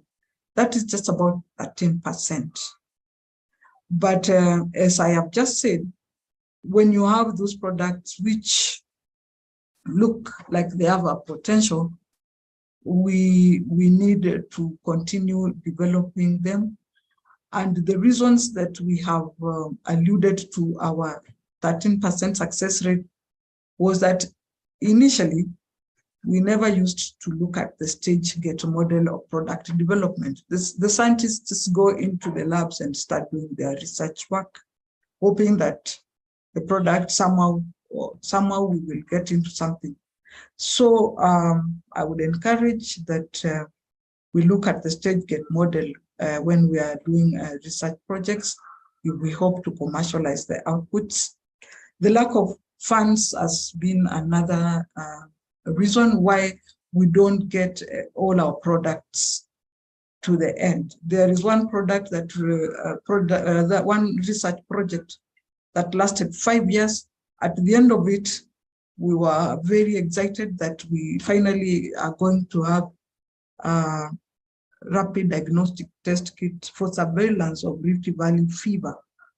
But the research fund was complete, so we couldn't take it any further. So looking at the source of funding is an important aspect of successful research product commercialization. We note that most of our research work is donor dependent, and usually they will just take us to the point where they want. And when we think that now we are about to get into a product or a service, there's no more fund. So we need to start thinking locally. How can we mobilize sufficient funds for us to be able to not only finish our research products, but also to take them to the next level? There was also the problem of disregarding multidiscipline approach in research teams. And this, I think, continues to be another problem where we do not want to acknowledge the other disciplines that would help us to become better in our research work. For example, the business teams, the communication teams, which would be telling the world what we are doing and which will probably help us to mobilize sufficient funding. This is my final slide. And I want to show, okay, the pictures you see there was us during the COVID-19 period when we were actually even giving out our sanitizer to communities that could not afford. Some of the risks, some of the challenges that we have experienced have been the slow implementation of relevant policies. For example, the revenue generation policy, the effort compensation policy, and the intellectual property rights policy. This is a management issue, and members who are in management, I would encourage us in management to consider implementation, or if the policies are not there, to develop them. And once we develop them, to ensure that they are implemented, and we also monitor how the implementation is going on, so that we can encourage researchers and our workers to become innovative and give us innovations that we can commercialize. The other risk, which is also a challenge, is the lack of skill and expertise in innovation and research output commercialization. I was happy listening to the first presenter, and I think his experience out there in the UK opened his eyes to see that he needed more people around him to guide him how to apply for the patents and what needed to be done. It is not just enough for researchers to work in the labs. We need the skill that will help us to be able to identify, to protect, and eventually to commercialize our innovations. The other challenge I have seen is unfounded fear by scientists that the innovations will be stolen. This is a major problem. And we need a paradigm shift in our approach to research and even the way we move ideas. I remember a certain professor who was taking us through a course in entrepreneurship. And he said that if you don't share your ideas, they will die with you. But if you share them, they will grow bigger than you. And unless our researchers, unless our scientists, unless our innovators are able to share ideas, we cannot move very far. And I think wherever we are working, let us encourage sharing of ideas, brainstorming sessions, and protecting them. The other challenge is disruptive funding calls and donor funding that provide opportunities for our scientists. And therefore, they bid, they win, and they continue to work. And maybe there was an idea that they were working on and they get disrupted, and therefore it doesn't move. We need to have sufficient funding for research work that is focused on solving our local problems and filling into the gaps in our society. Another important challenge is the lack of incentives for lab-based science. Here, when somebody is just in the lab, there is no DSA, there are no PDMs, and there's no motivation to do the work that might give us the knowledge that we need to develop new products, services. Therefore, we need to find ways to motivate innovators. And one way, I think, is telling of success stories. I was happy today listening to a success story. We need to do more of that, and probably even to recognize people or scientists nationally who have done great things. Thank you very much.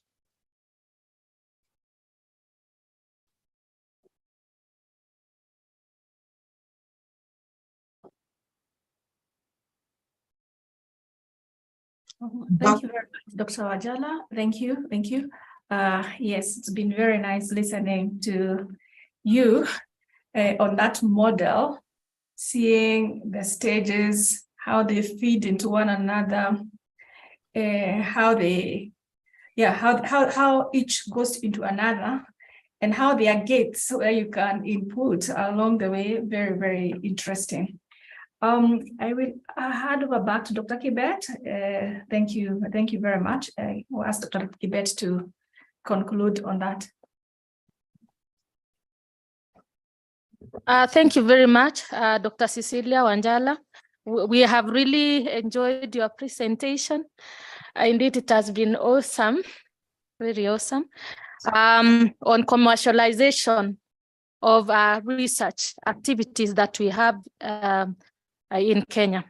What is coming out is something very interesting. And from what we have heard is that many of us are killing our innovation in the lab. We need not to kill our innovations in the lab. We need to come out, we share our innovation, and we see a way of benefiting from our innovation. That where is the industry, where is our industry for innovation is actually coming out so well. How can we package that research to attract the venture capitalist? There are people out there who are ready to take up our innovation to the next level. But from what is coming out is that, can we get then, our existing institutions like KEMSA, and other bodies to take up our innovation items or products so that we can commercialize? That sometimes, yes, we have challenges, especially on where do we get the capital? But what is coming out from our sister is that, yes, we can actually get capital. Let's own our project, yes, to the end, because sometimes we kill these innovations in the lab. But what has come out is that let's own our projects to the end. And when we do that, we shall actually get the benefits of the innovation. We know we've not been having incentives sometimes. Sometimes we are not encouraged. Sometimes, we fear. And what is coming out is that some people also can steal your, innovation. But let's not fear. Let's move on, because today we've got an answer that we can actually get something out of our innovation. Yes, sometimes we might also be missing, or we might not be having funding for our research work, but it is time that we also put in our budgets an item on innovation in our research activities. Thank you very much, my sister, again.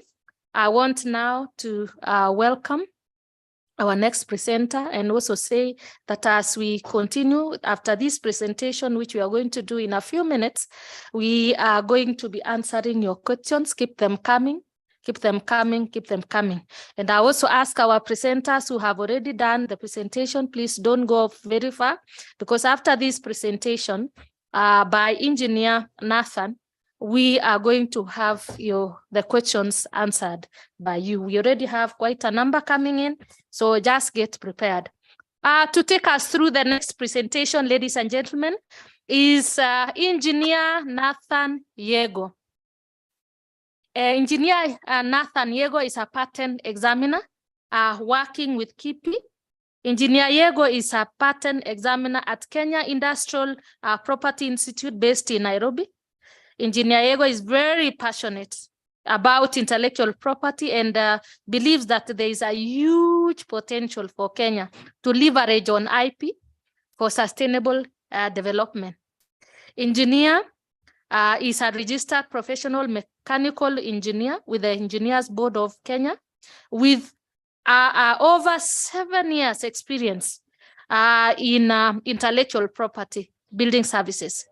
Especially green building certification, telecommunication, manufacturing, and other areas.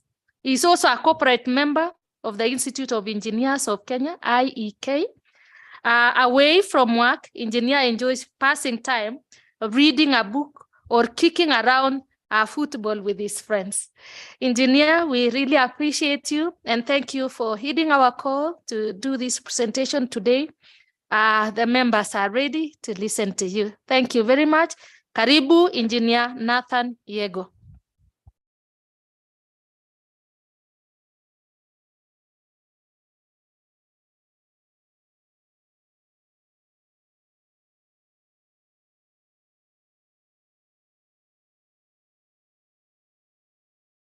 Hello everyone. As you've probably heard, my name is Engineer Nathan Yego, and I am currently working as a patent examiner with the Kenya Industrial Property Institute. And today I'd like to give you a brief overview on patents and patent procedures.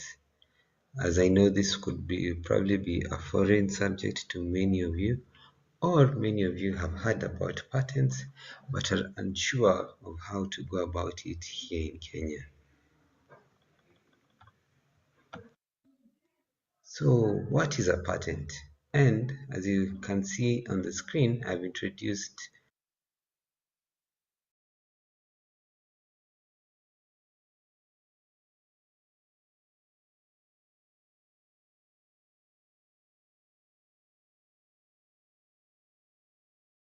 something.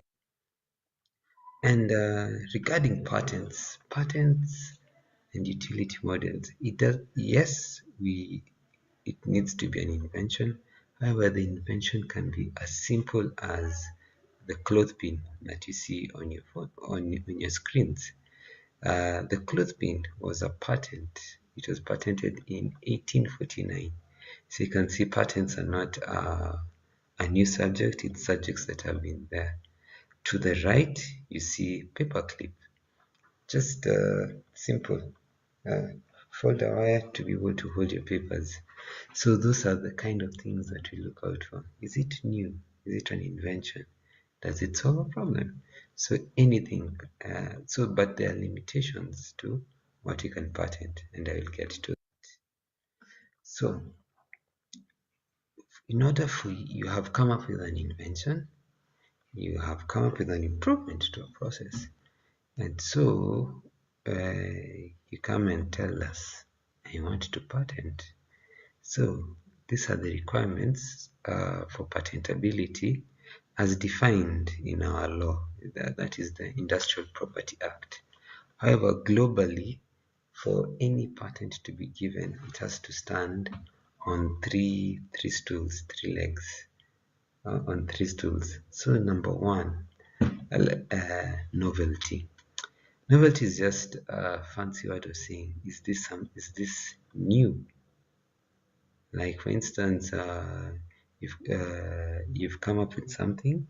However, as you all know, innovation and inventions don't happen in silos. So probably the thing you have come up with, somebody else has come up with. And we are not limited geographically to Kenya. So for instance, you could have something that is new. However, for us and for all patent offices globally, they usually check any patent application to see whether something of this sort, something similar, has been published elsewhere in the world. And so we have access to databases which are free, which also you can access, which I will get to later. The second leg that is the second critical leg for patentability is what we call inventive step. Basically, with inventive step, you are asking, is this obvious? So for instance, let me use my example from my background, mechanical engineering. And so we usually have, say, a spring. But let's say one invention says utilizing a damper. And then another invention comes and says utilizing a spring. So for me as a mechanical engineer, a spring is a damper. So because the first one did not mention spring, just mentioned damper, so for anyone in the field, it is very obvious.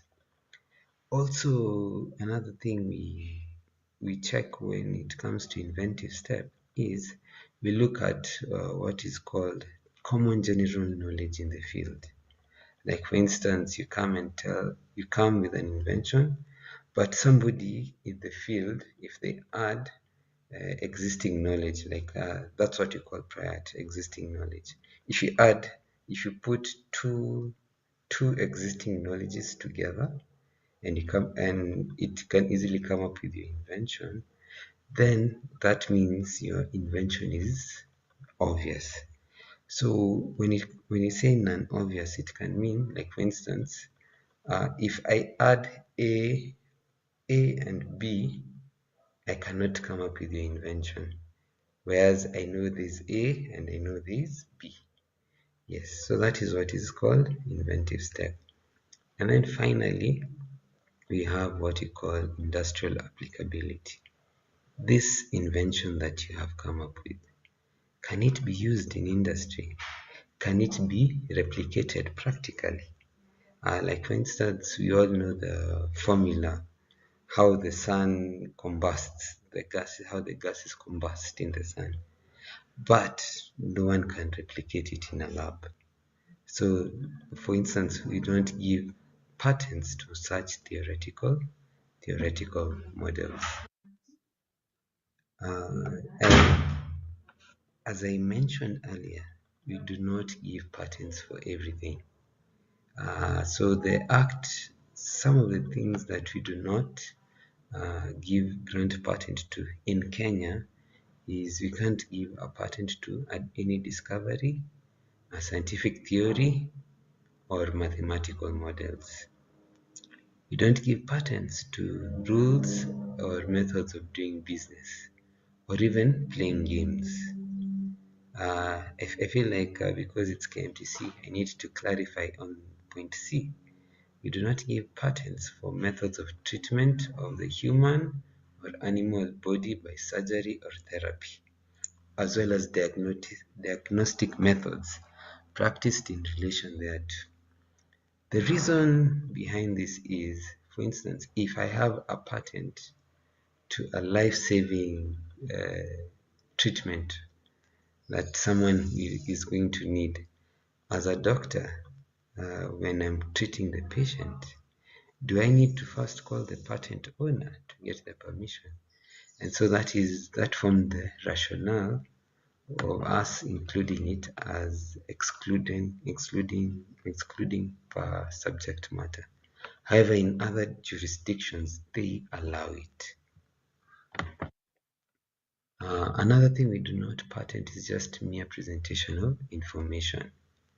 And then finally, as KMTC, I think this also relates to you. That's public health related methods of use or uses of any molecule or other substance whatsoever used for the prevention or treatment of any disease which the minister responsible for matters relating to health may designate as a serious health hazard or as a life-threatening disease. Like say, for instance, when you had the COVID pandemic, and let's say you came up with a treatment for COVID, and so the Minister of Health would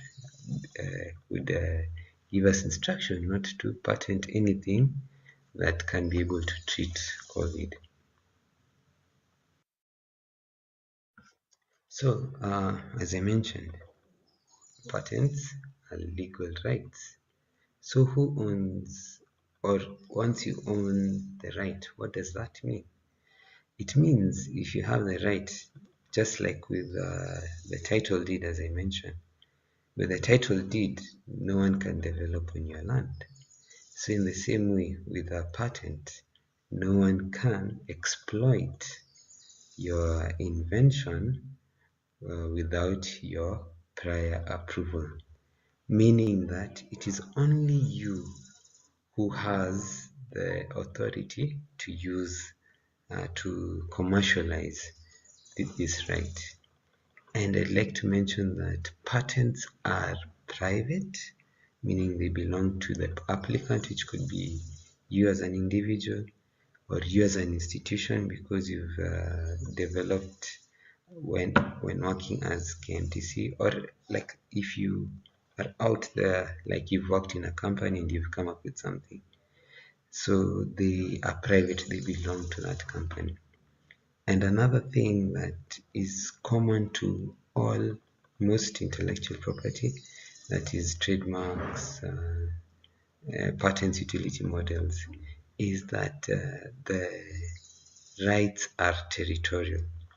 What do I mean by territorial? It means that if I have a patent granted in Kenya, I can only exploit it in Kenya. If I want to cross over to Uganda, I have to go to the Ugandan patent office and I seek protection there. If I want to go to USA, I have to go and apply for a patent in USA.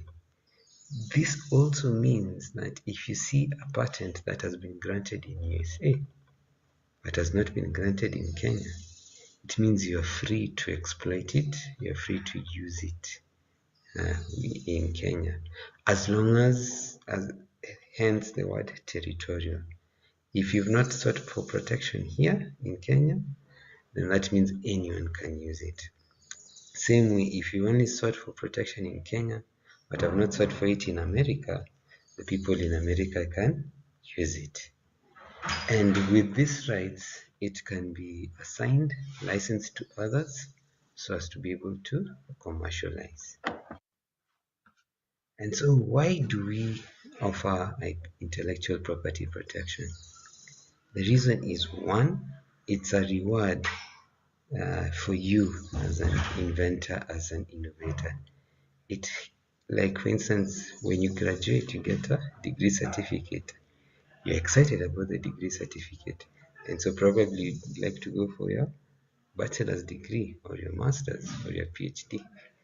And so in a way, it's a reward system, and it helps to engender and to foster innovation. Secondly, it is critical for you as someone with a business. You've spent your hard-earned time and even money to come up with research and development, to come up with this new innovation.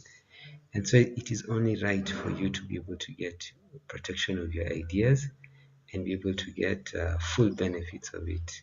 Maybe you come up with something, but you're not in a position to commercialize it. You can license it. When you can license it and be able to get probably royalties. And in case someone infringes on it, you can be able to sue for damages and fines. So patents and utility models. So utility model is what in our profession we like to call a petty patent, meaning that it is like a patent, however, it has a much shorter lifespan. With patents, you get protections for 20 years, but with utility models, you get protection for 10 years. And also with utility models, we do not test for inventive step. That is it obvious. That one you do not test. However, we test for whether or not it's new and whether or not it is applicable, industrially applicable, and we also check whether or not it is not under the list of excluded subject matter. At this juncture, I'd like to introduce something called patent information or patent search. So patent information, what is patent information? That is information that is found in patent applications as well as patents which have been granted. It includes inventor or who's the patent holder, as well as the description of the invention and other developments in that field of technology. The reason I am bringing this to you is because, as I mentioned, patents are territorial.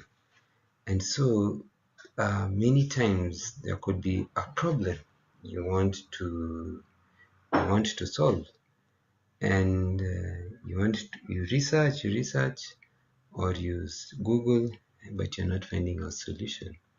You can be able to so the reason I'm bringing it to you is I'm introducing one other area where you can be able to search for information, and that is patent documents. And especially if you're in research and development, with patent application, information is available globally. And so there's no need of reinventing the wheel. There's no need to duplicate what somebody else has done. Also, with the available patent information, you can build on and improve existing products or processes. And then finally, looking at various patents, you find you can be able to judge the state of the art in that specific technological field that you're looking into. Like for instance, in KMTC, for instance, in Kenya, we do not grant methods of treatment, but there are other jurisdictions. So it can be probably an area you can decide to research in and probably get ideas of how to improve your practice. And so where are some of these databases found? One, the many free databases. One is Google Patents. We have PatentScope. We have what is called eSpaceNet, as well as you find there's so many IP offices like the US office, the Australian office, Japan office. They publish you can easily access applications which have been applied for in those jurisdictions. Currently, we in Kenya, in order for you to get, as per the Industrial Property Act, in order for you to get access, we publish monthly on the IP journal, which is available on our website. So you can always visit our website on the 1st of every month, and you look at the journal and you can be able to see whether or not there's been an application filed in that area. In complementary to free databases, you also have paid databases such as Epoch, STN, and Partbase. So you've come up with your invention, you have heard me, and you've seen that your invention is new, novel, it has an inventive step, and it is industrially applicable. So you want to come and file for patent protection in our office. So how do you go about it? So we have 3 filing routes. Number 1, we have what is called the national route. This is the route that is filed by Kenyans and residents of Kenya, meaning you deliver your application to our office. And in a short while, I'll be explaining to you how you file. And then there is what you call the regional route. With the regional route, you find that there are various offices which cover multiple jurisdictions. So for instance, in Kenya, we have the African Regional Intellectual Property Organization, ARIPO, which is highlighted there as the Harare Protocol, to which Kenya is a signatory. So you can have international applicants coming to Kenya through ARIPO. That organization in an asterisk is called OAPI. OAPI mostly serves Francophone Africa. And so if you want to file in Francophone Africa, instead of going to all Francophone countries which are signatories to OAPI, you can just file your patent application in OAPI, and it will be as good as you filed in all those countries. And then you also have what is called the international route.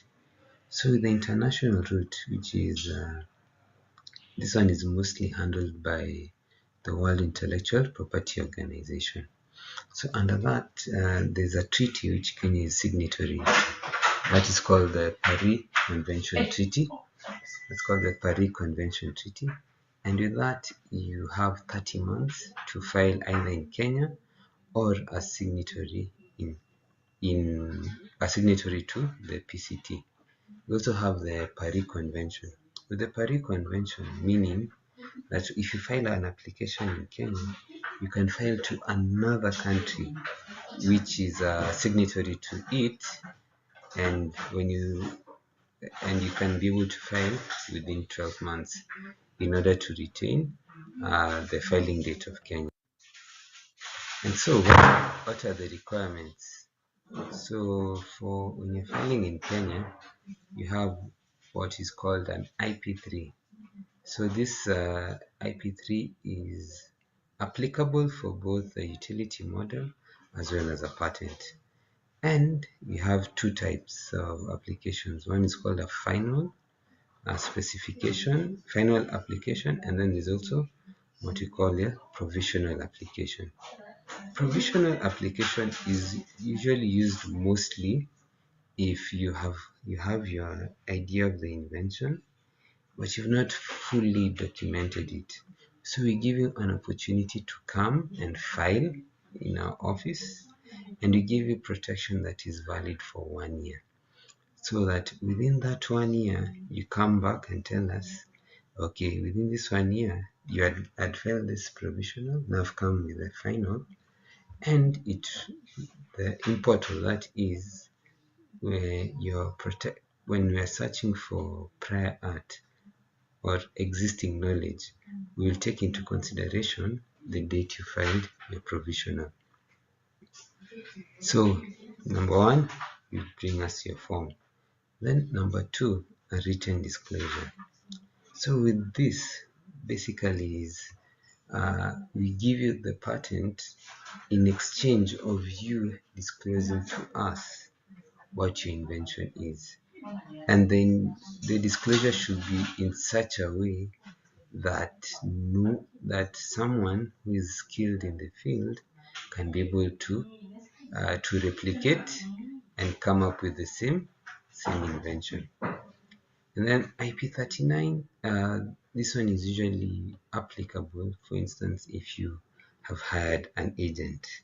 So if you've not had an agent, this is not necessary. Then we have IP4. IP4, this is in the instance whereby the applicant is different from the inventor. So for instance, a student at KMTC has come up with an invention. However, because of your intellectual property policy, he cannot be the applicant. So KMTC becomes the applicant, but the student becomes the inventor. And so this is where IP4 comes into play. And then we have the requisite application fees. And so on your screen, that is the sample IP3. So once you fill, then you can either bring it in to our offices or you send it through email. Then the email to send to is patents@kipi.go.ke. And once we receive it, we now check. So the first check is formality. Basically, we are checking the administrative requirements as per the law. We're just checking is there an applicant? If the applicant is not the inventor, are we checking for IP4? You check if the IP4 is present. We check the disclosure. Is it there? Does it have the description, claims, drawings, abstract, things of the sort? And then for patents, they now go through this substantive examination. Basically, that means you're determining whether or not this application is patentable. And what is it that you're checking? The three things, the three stools that I was telling you, the three legs. Is it new? Novel? Does it have novelty? Does it have an inventive step? Does it have industrial applicability? And then recently we stopped the substantive examination of utility models, and this was communicated through a gazette notice. And so those are the fees. So a final specification for a patent is 3,000 shillings, but for a utility model, it's 1,000 shillings. A provisional, it's 1,000 shillings for a patent, but 500 for a utility model. Substantive examination is 5,000 shillings. Publication fees. This is usually when you submit an application, you are mandated by law to publish it at 18 months or earlier if the client so requests.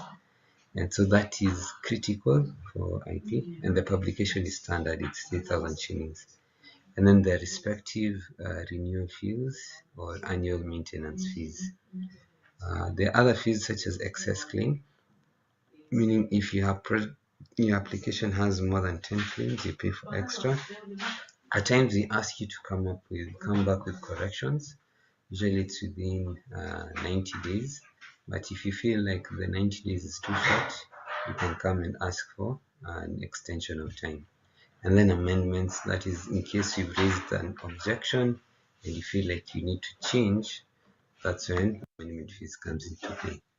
So thank you. Those are our contacts, and I'll be in the session to answer any questions. Thank you very much.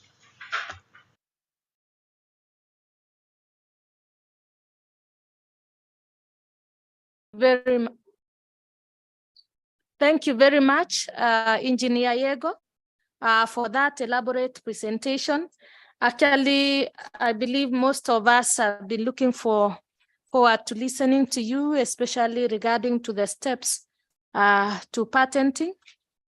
As earlier explained by Zachary, it's now very clear that we have an elaborate steps in patenting.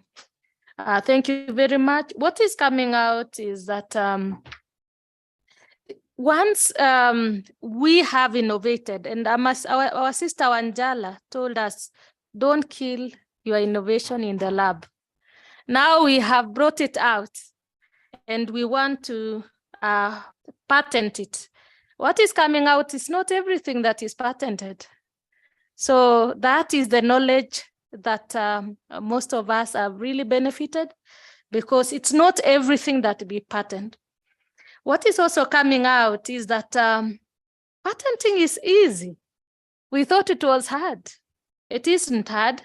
It is actually easy. And there's a lot of information out there which we can actually access to it very easily.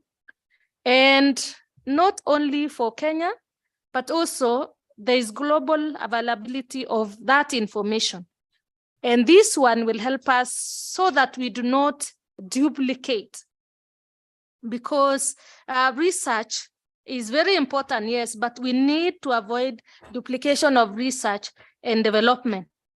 That as we do not replicate, it is very important we also learn from what other people have done so that we can also improve, because there is room for improvement. So these databases are available and we can utilize them. What is coming out also is that how do you get about patenting protection in Kenya?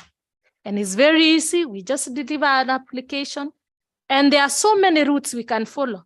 There's the local route, there's the regional route, there is Harare Protocol, there is OAPI, and we can also engage other conventions like the Paris.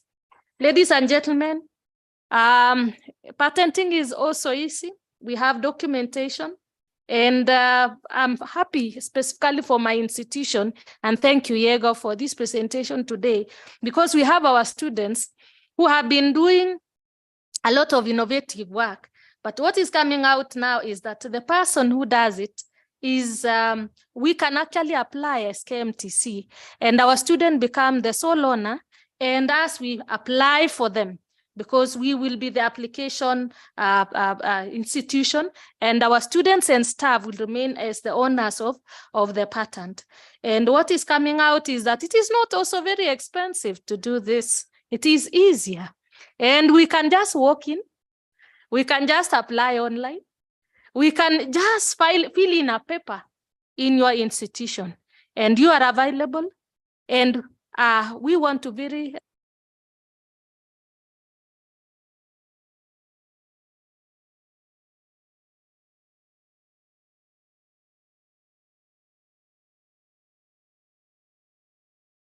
sorry, Dr. Kibet, we can't hear you.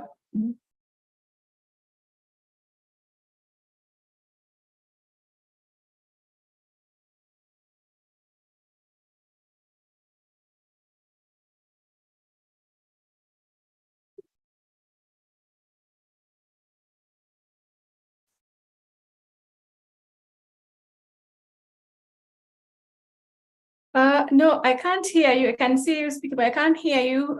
Victor Francis, are we okay?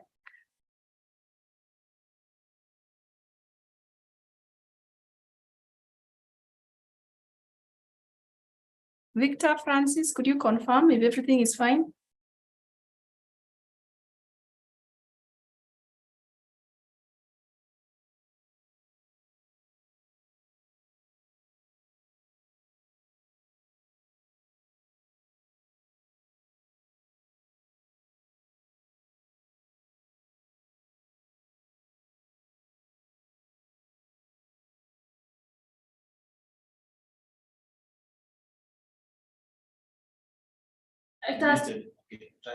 Yeah, you are muted. Now we can hear you. You are muted.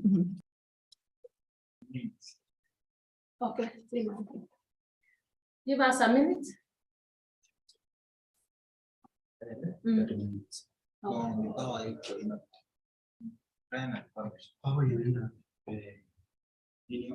Power. We can hear you now, Dr. Kibet. Yes, but hello, can you hear me now? Yes, yes. Thank you very much. So we were just saying that thank you for the presentation of our brother. We have seen that it is very easy for us to get our innovation, get out of our labs and, get out to be patented, and that we should not fear patenting because there are so many ways in which we can do it. We can just walk into our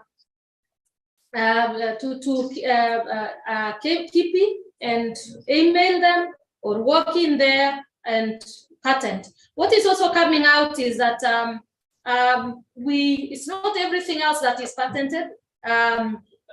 We have some procedures not being patented, but that regulation is there. We can get more information from the website on what can be patented.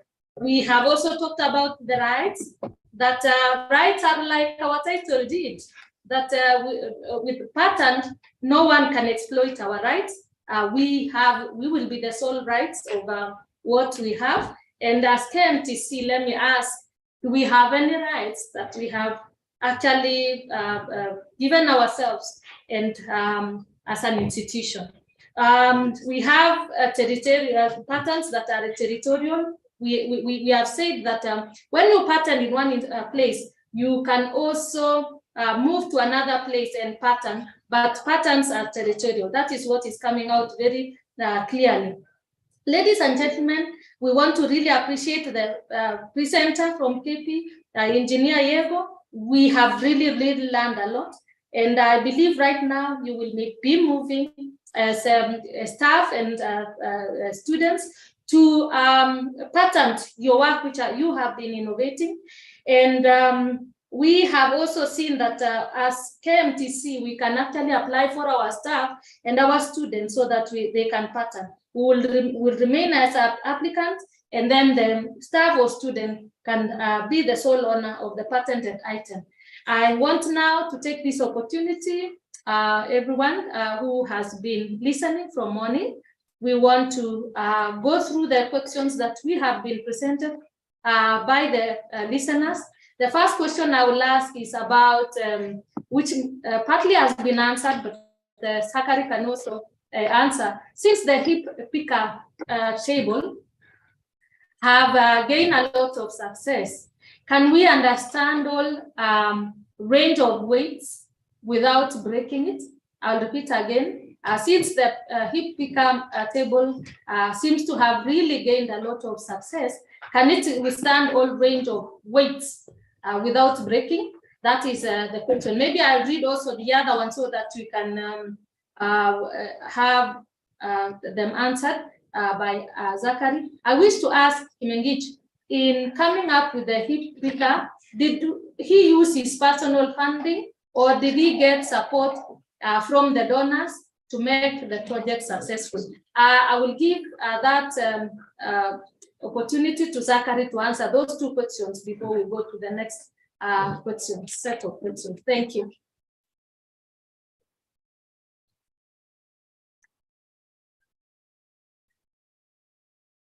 Zachary, we are waiting for you. Zakaria Kimengich, please answer to those questions.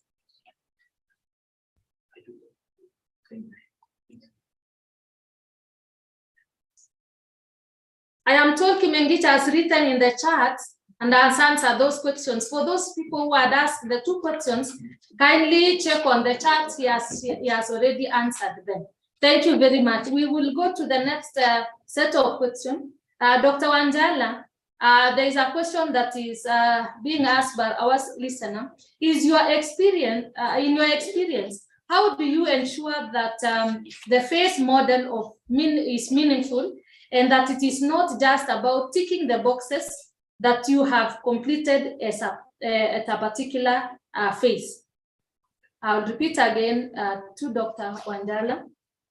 In your experience, how do you ensure that the phase model is meaningful, that it is not just about ticking the boxes that you have completed at a particular phase? That is the question. Dr. Wanjala. Yeah, thank you for the question. I think here we need to appreciate that this is a dynamic process. Things will change along the way. So maybe you will take a box today, think that this project will give us a product that has a value, and it then turns out not to be. And that is why you see the success rate registering about 10%. And that is actually what it is globally. But from my experience, the best way to approach this is to try always to create a business case, to have a business case and make sure that you have looked at all the risks and try to put the mitigating factors. What are you going to do to mitigate against that risk? There is no straight answer to that question, but it is always one being alive to the fact that there is a high chance of failure. But the best way to go about it is to try and create a business case. Because in most cases, we will not have created a business case and we will continue on to develop a product, hoping somehow that it is going to be successful. So that is what I'll do. And I remember even when we were doing the feasibility study for vaccine manufacturing, we had to look at numbers from UNICEF, numbers from WHO, numbers from all the records that we could find to try and look at, crunch those numbers and see if we do this, what are the chances that it will succeed? And we were able to create the business case at that point, tick that box and move on. But as we are continuing, there are new things that are emerging. So at every time, we always have to be aware of what is happening. So we need to have somebody or a marketing team that is constantly scanning the environment. And that is where the skill in business, expertise in business comes in, and which we cannot really assume as we move towards product commercialization. I hope that answers you. Thank you.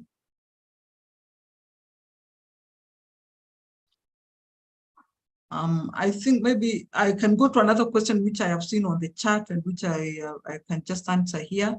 That it was asking how we go about sharing proceeds.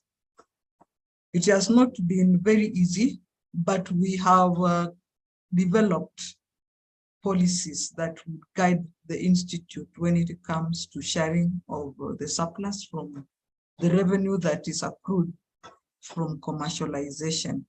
So we have intellectual property policy, we have a revenue generation policy and effort compensation policy. It is very important for organizations to come up, especially the public institutes, to come up with those policies, and most important also to ensure that they are being implemented. So we are implementing those policies. We have just broken even on 2 products, and so we're going to be applying those policies as we share the revenues. Thank you. Thank you very much. Thank you very much, Dr. Wanjala. There was this one which has been answered, so I will not go back to it. Now, there are quite a number of questions which are on the platform, and right now I will ask Dr. Nyawira to take up some of those questions so that our presenters can answer. Thank you very much, Dr. Nyawira. Okay, thank you. Thank you very much, Dr. Kibet.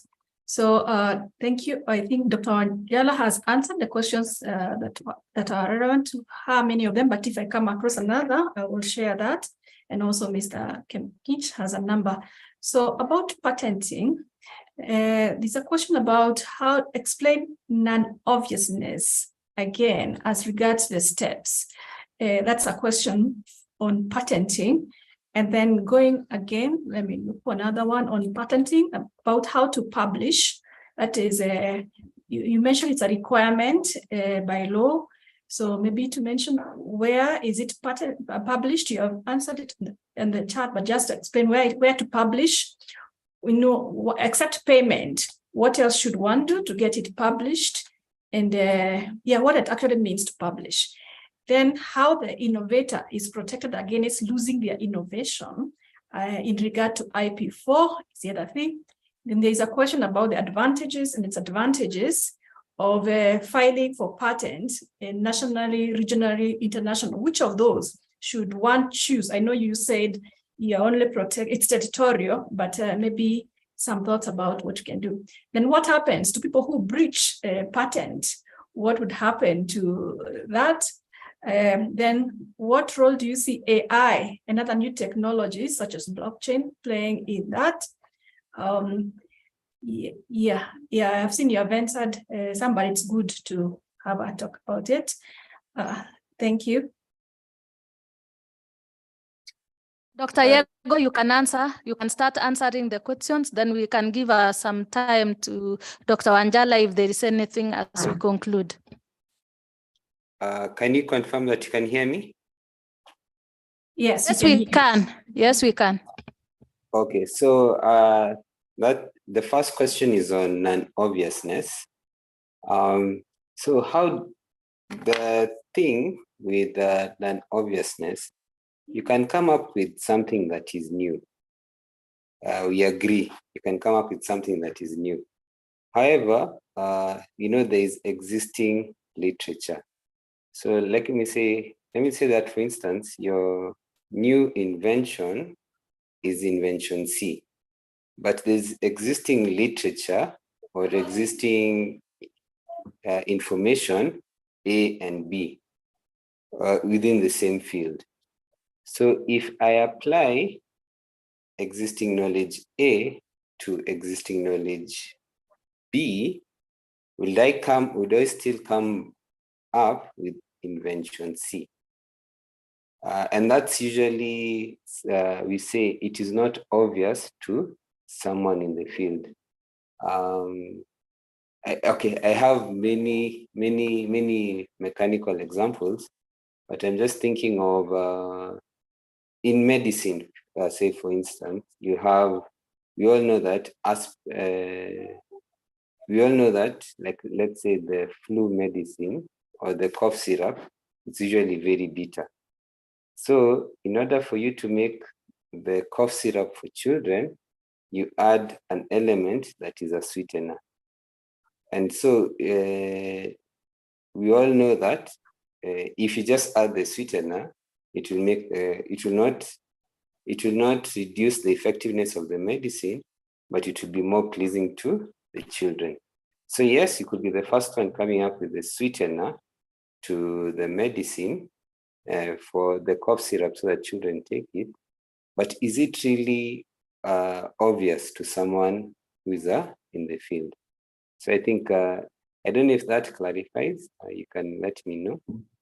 About publishing, as I mentioned, publishing is a requirement. And as I've explained in the chat, the reason is we need to let the public know that let's say, for instance, KMTC has applied.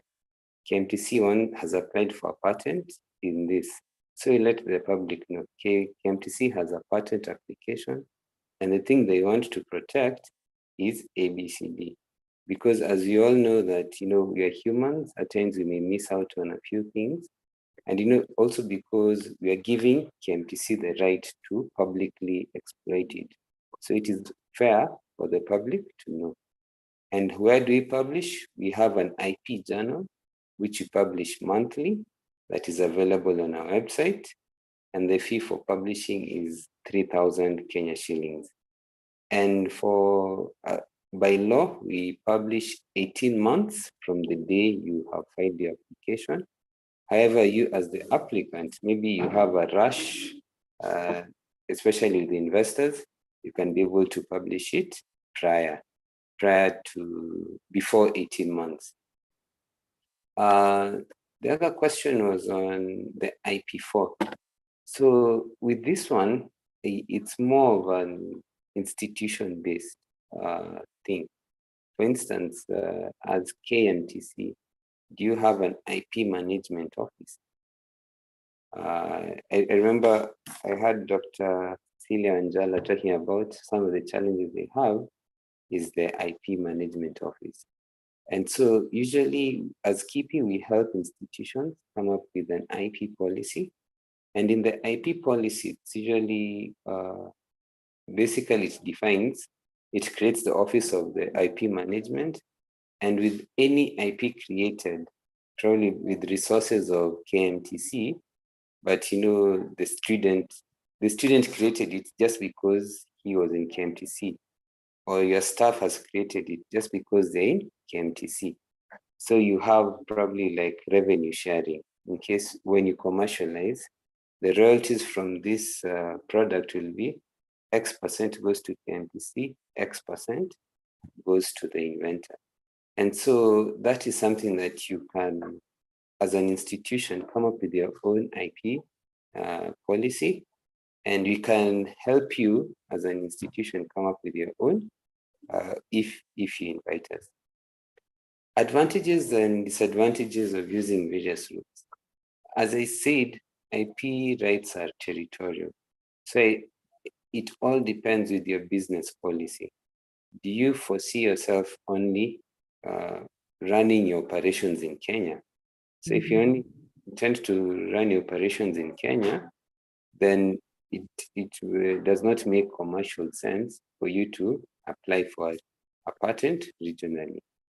But for instance, you want to expand your business in, say, Sub-Saharan Africa. So with that, we highly encourage you to file in Kenya, and we'll transmit your application to the regional office, ARIPO. And from there, you can be able to designate the countries that you want to protect. I need to clarify that not all countries are in these regional treaties. Like for instance, with ARIPO, like let's say if you want to go to South Africa or Nigeria, they are not signatories to this treaty. I also mentioned this OAPI. OAPI is only the countries which have signed that treaty are the Francophone speaking countries. And so it all depends with what is your business strategy. And then the question on AI. So Joey, as I've mentioned in the chat, globally, most IP offices are witnessing an increased number of applications in the field of AI, artificial intelligence. However, with artificial intelligence, it's also raising new legal questions. Like for instance, in our Kenyan law, we only accept a natural person to be an inventor. So you can be, like for instance, as I've mentioned, KMTC is the applicant, but KMTC cannot be the inventor. KMTC is a legal person, but for the inventor, it needs to be a natural person. And so what we're witnessing in other jurisdictions, you find AI has come up with an invention. So how do we credit that? So that is just an emerging field. And it's something that we're closely observing moving forward. So I think with that, Dr. Nyawira, asante. I don't know if there's any other question. Oh, sorry. There's one about infringement. So I'd like to mention that with the Industrial Property Act, within the Industrial Property Act, there's created the IP Tribunal, Industrial Property Tribunal. It's at the level of magistrates. So they are the ones who can be able to determine for you what is the legal redress in case of an infringement. So that is not the purview of us as KIPI. As KIPI, we just grant you the rights. Yes. So enforcement would fall under the Industrial Property Tribunal. Thank you. Thank you very much, Engineer. That is very, very informative. There's another additional question about champions, IP champions, which on your website mentions that institutions can have their champions. I know somewhere else you mentioned that the policy would have maybe a grant, maybe a management, IP manager. So maybe you could expound on that. Another question about IP design competitions. What is involved in those design competitions? Can we participate? When? How? And then in addition, if I have written a book or recorded music and it has several editions, do I need to register each edition or one is just enough? Or if I have a dance, like some of our students have dances, how does that apply? Thank you. So IP champion is basically like for instance, probably this is a conversation we can probably pursue between KMTC and KIPI. Under the World Intellectual Property Offices, that's the International Bureau, which is a UN body. They have a program which is called TISCs, which is Technology Innovation Support Centers. So basically, you sign an agreement, and with that, you are able to get access. Remember, as I mentioned, you're trained to be able to search the patent information and also have someone on staff who is able to, advocate for IP matters. So that's what we call IP champion. It's more of who is going to champion the gospel of intellectual property in your organization. So regarding the IP competitions, every year on April 26th, we have the World Intellectual Property Day. It is something that is celebrated globally. And so last year, the theme was for youth. This year, it's on women. And so we encourage women innovators to apply. We have a competition, and there's usually an award.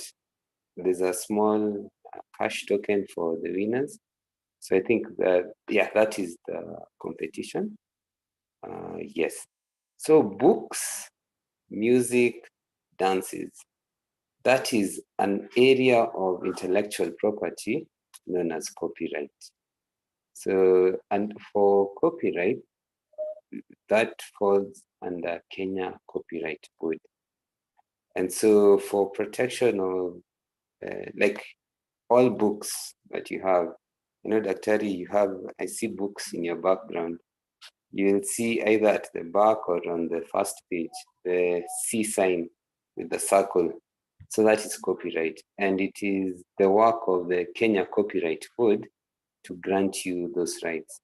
As KIPI, as I've mentioned, especially patents, there are those subject matters which I have mentioned to you. What we protect, and also explicitly what we don't protect. So I think for those dances, you can probably next time invite Kenya Copyright Board, who will further expound on that. Thank you very much for making that distinction about patents and copyright and all. Thank you. So I want to confirm we do have an IP policy in the college. We will maybe now look at it more and work closely with you so that we can enhance the areas that need to be enhanced on it. Thank you. I now want to ask Mr. Kimekich to respond. There was I think his hand has been up. There were questions about the cost.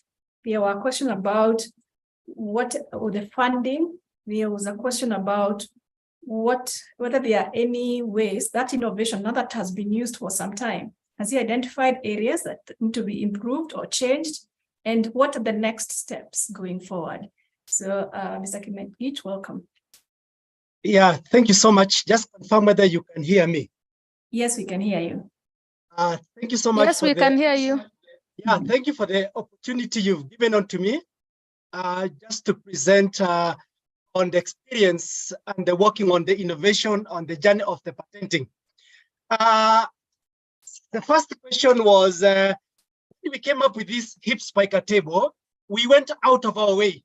We actually used our own money with battery, because we didn't have any funds to borrow from anywhere. So the first prototype, we used our own money, and then later now, after we've used our money, and now we saw that now we've come up with this innovation. After going to the KIPI, thanks for engineer, he has spoken very well. We went there and we were able to follow those steps. So from there now, after we came up with that hip spiker table, remember I told you I was able to participate in UK at the Royal Academy of Engineering. From there now, we were able to get small support from the UK guys, and that one made us to be able now to commercialize. Actually, it made us even to now form what is called Zakam Orthopedic Company. So we were able now to get support from the UK. At the same time also, for the viewers, we have agents in Kenya called Kenya Innovation Agents, which is actually one of the agents that is supporting innovators in Kenya.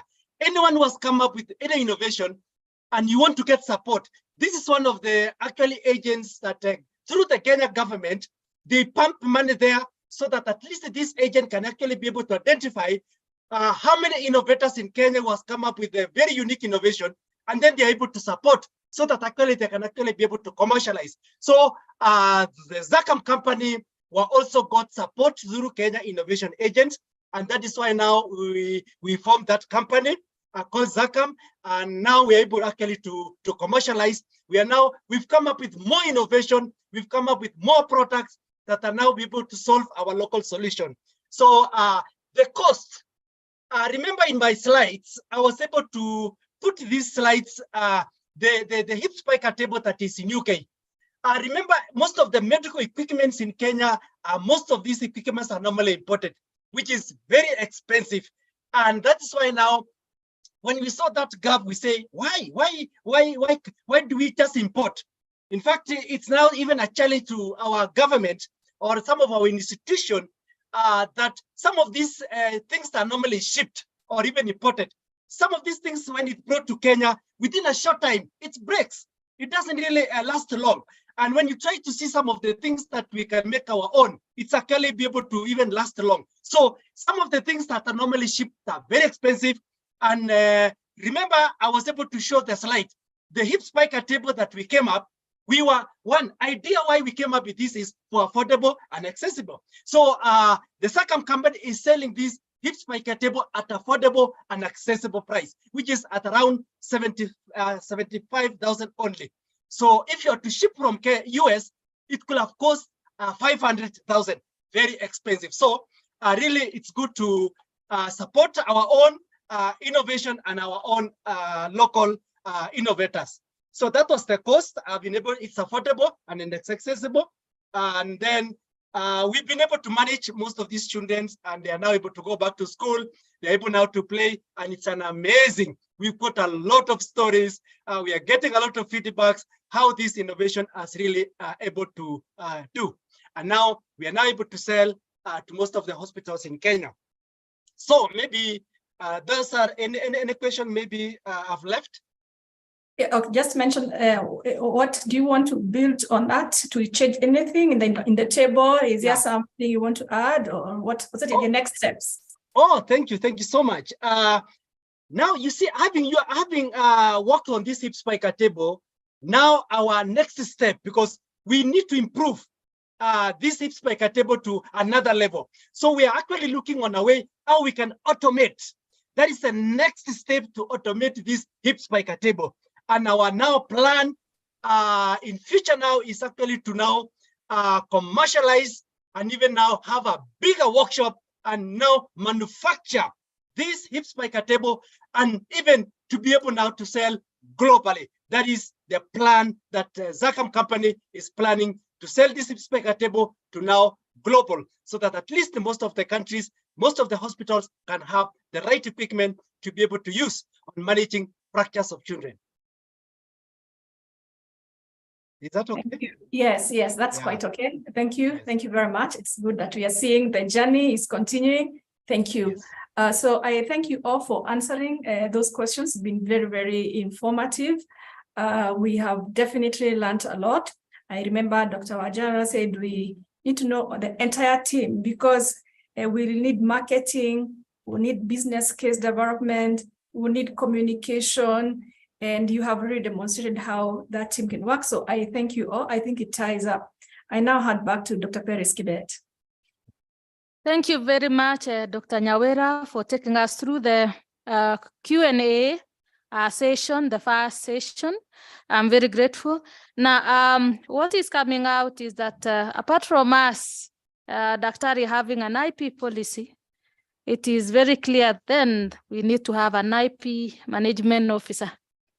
And very soon, we will also need to know how we are going to be sharing the revenue that is coming out of our IP or the products that are for innovation. And that very soon also we shall be populating the IP form, because many things are going to happen after this symposium. Thank you very much, the presenters, for the first session. And now I want to hand over to my co-facilitator, and that is Dr. Gisheru, who is working with us. So I hand over so that we can have the next session and the next presenters. Thank you very much.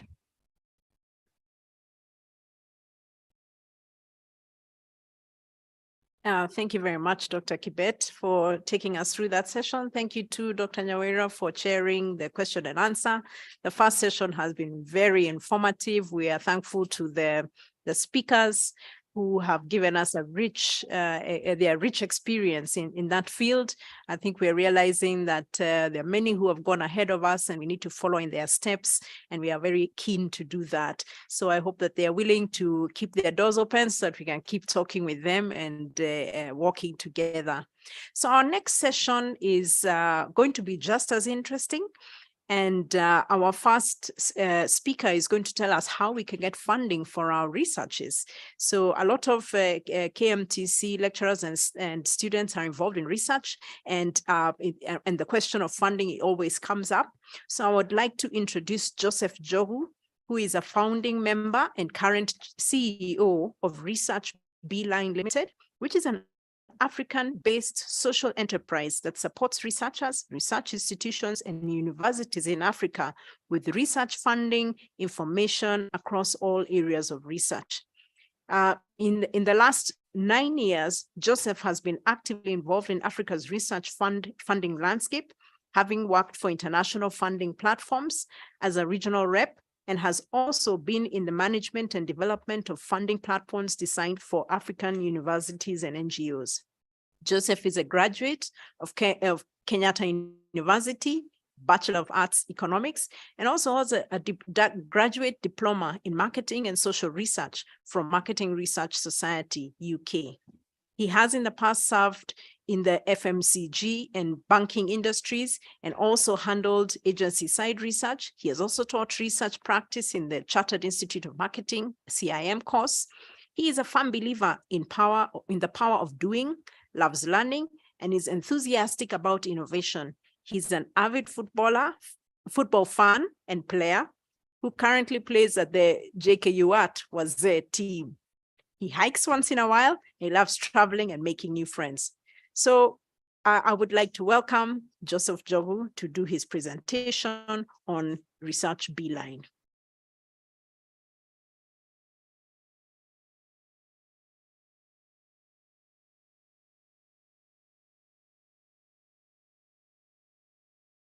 Hi, good morning. My name is Joseph, the CEO of Research Beeline, and I'm happy to welcome you to this short presentation on mobilizing resources for research and innovation.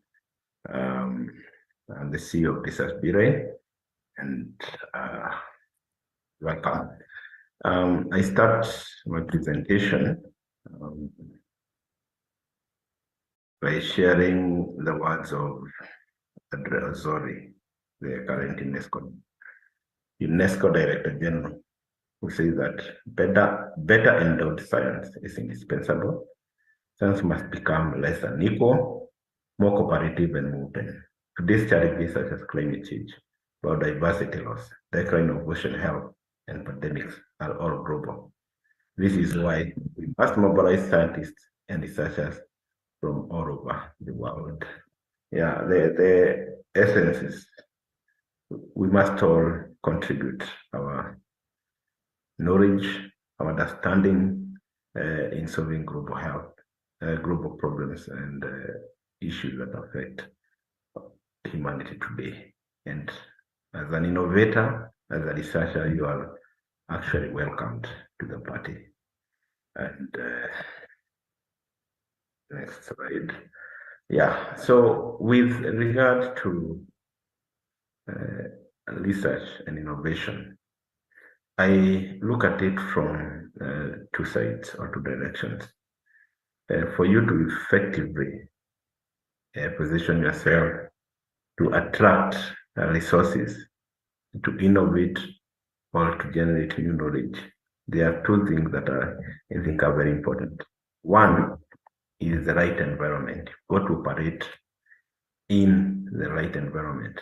I'm talking about the institution you work from, the networks you maintain, and how you were supported to advance your career, either as a researcher, as a professional, or any other way. So when you talk about the institution providing the right environment for research and innovation, I'm talking about the culture. Does the institution promote culture of innovation, culture of research or generating new knowledge? And if it doesn't at the moment, it must be working towards it. Does it have the right offices? For example, if it's the research, does it have the grant and the research office? If it's innovations, how does it support you to commercialize your innovations? How does it help you in publishing, for example, your papers once you've done your research or you've come up with new knowledge? And in case you need to be supported to the level of patenting, does your institution really invest both in human resource and funds to make sure that that is actualized? Then definitely the institution should be availing funding, for example, to help you attract external funding. To some institutions really support the researchers and innovators in the organization to to conduct their projects. So that is also something that institution does. Then if you're talking about a lab, for example, if you're doing health related research, do we have the right equipment? Do you have labs? Do you have access to labs? If you don't have has not developed the laboratories needed, can they help you access laboratories from neighboring or similar institutions so that you don't derail in advancing research or innovation. Then looking at the thematic area of interest that the institution supports and what you do with it. It's very important that you do research or innovation in the area that your organization is also able to support you. So that's something else. Then finally, looking at the partnerships, because at the moment, for you to really make progress in research and innovation, you need partners, you need teams, you need collaborations, both local and international. Does your institution really promote you or put you in a position where you can easily partner or work with other innovators locally and internationally? That's very important in terms of creating the right environment. Then, as an individual, you need the networks. And you need, for example, research teams. A lot of projects that lead to development of new products and innovations require you to pick teams from different disciplines, same as research. So are you able to easily belong or pick those teams that you can start new projects or generate new ideas within a short time? Very important to create that kind of environment or to work in that kind of environment. Then an environment where you are easily sharing in the existing knowledge, asking questions to generate the right addressing the problems. And this happens when you meet your peers, either in conferences. We are having a lot of symposiums like the one you're attending right now. And these are very important for creating environment for generating new ideas, creating, putting the inquisitive minds together, sharing knowledge that have been, generated, and then that is put to, to questions, and that the kind of environment that will make a researcher or an innovator thrive. So, and then finally, I have your area of research or profession, because that is, do have belong to the membership organizations, the learn programs that support their members to upskill in areas of their career interest or areas of their research interest. So do you belong to those organizations? Yeah, with that is the kind of environment I would expect a researcher or an innovator to thrive. And then for the researchers themselves, if you are an innovator, there's something we call excellent science. You've got to understand your interest, area of interest very well. You've got to really be a professional, because if a funder is interested to fund, say, a project, come up with a given product, then they expect to fund the best. So you've got to really show, and without a doubt, that you are the best. You understand the science behind what is expected to be solved. You have your discipline area, you are perfect in it. So that's, you can't be, there's no other way to it. And so for you to show that you're the best, then you've got to really understand very clearly the science behind what the solution that you're giving. Then you've got to develop the right grant writing capacity. Kindly note this, that, funding as it is available today, most of it is competitive. And articulating your solutions or how you approach the problem is very, very important. And this is something you work to acquire the skills. You get the training, you light plans to perfection, you eventually develop the right experience, then you can be able to competitively bid for funding. And very important to note that you can go through training, you can, in your institution, some of the institutions I know support grant writing trainings, and I'm not talking about academic writing. This is like a marketing paper. You put your best foot forward so that you can be funded for the solutions you provide. So you need to acquire the skills. Grant management capacity.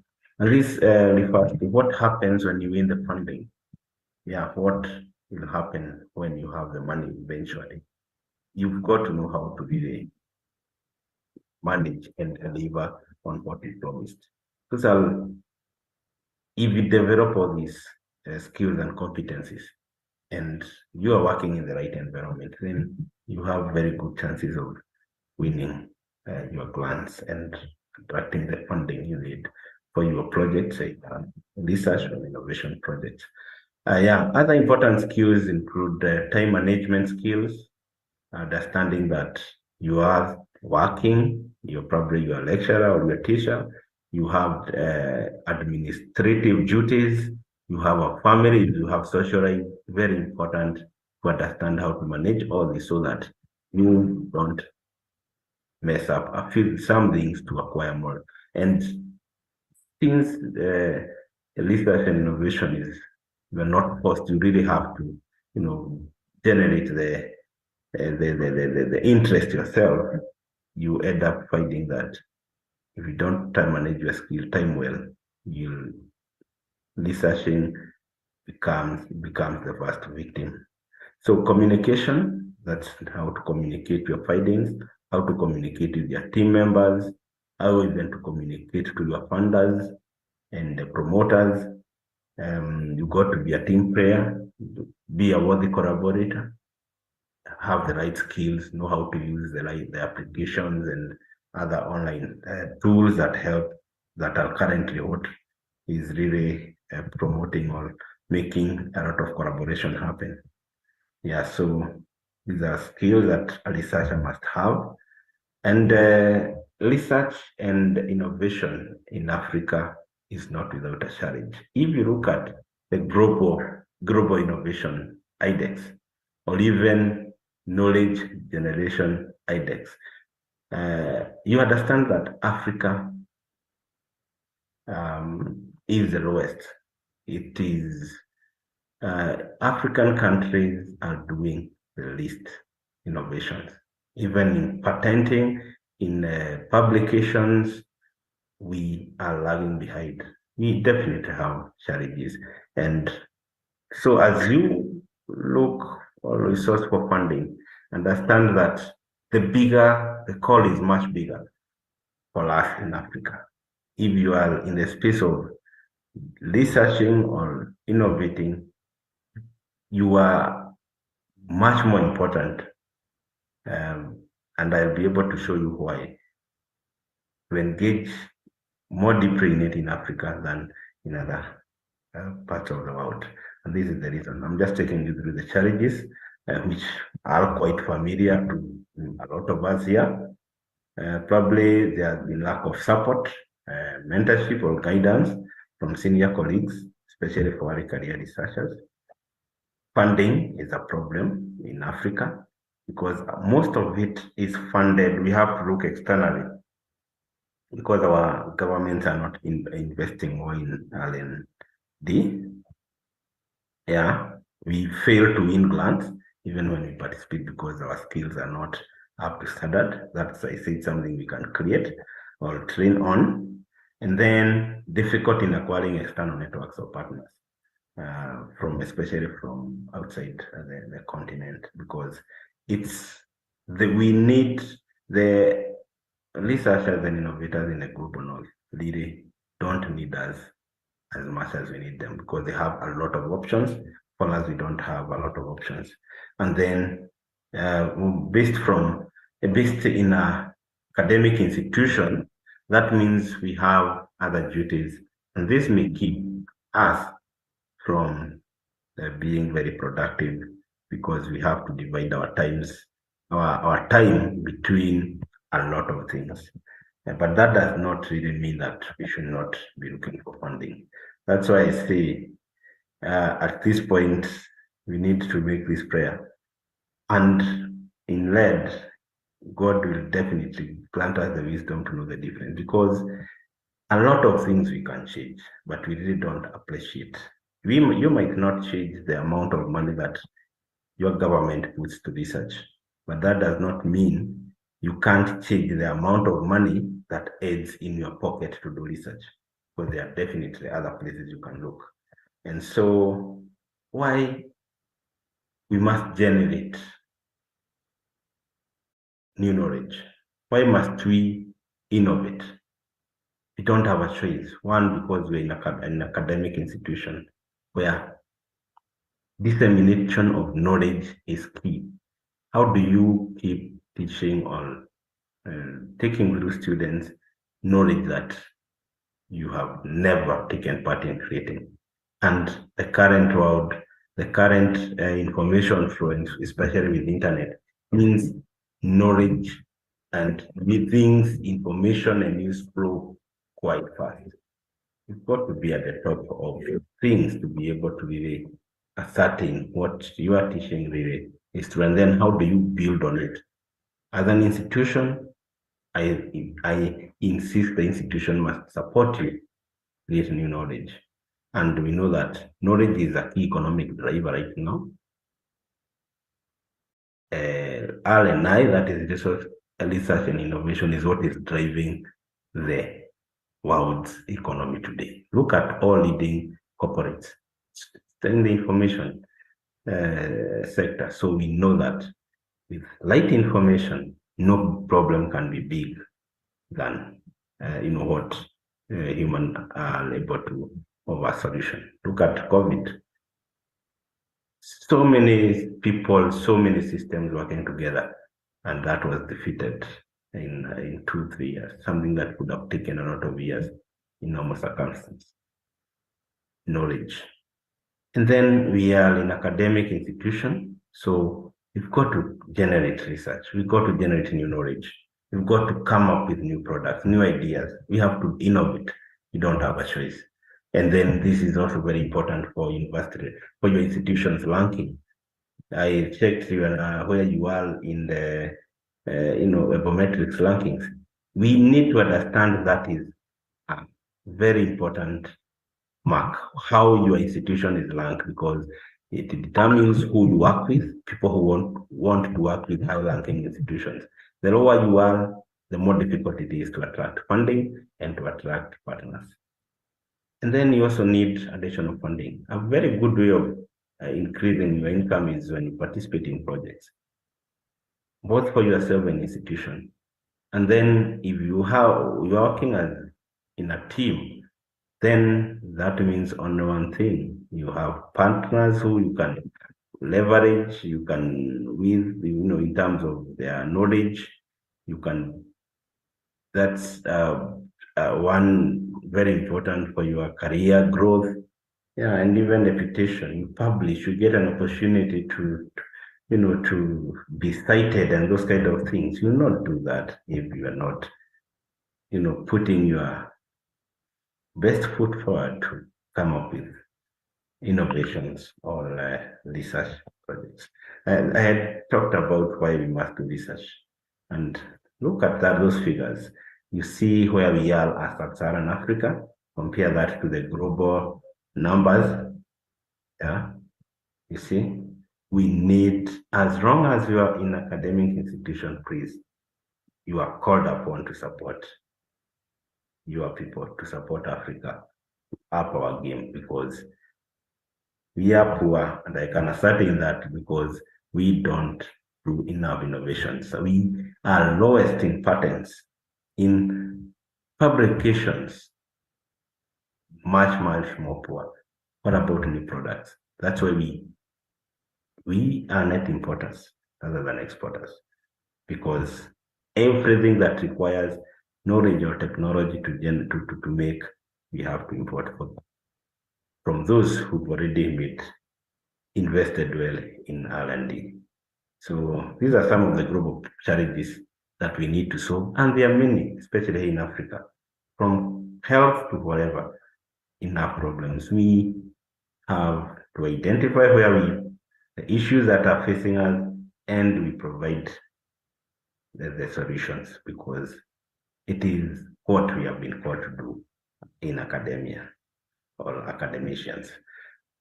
And yes, we have the capacity to come up with the best solutions, and so we also need to make sure that anything we do, we get it out there through publications so that we get noticed.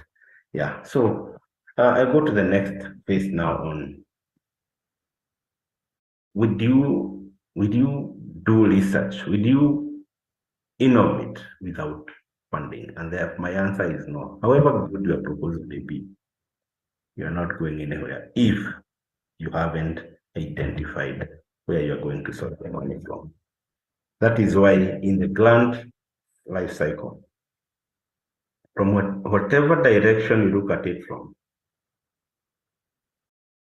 finding funding is a cog you cannot miss. You'll have to look for funding because you will not finance research from your pockets. So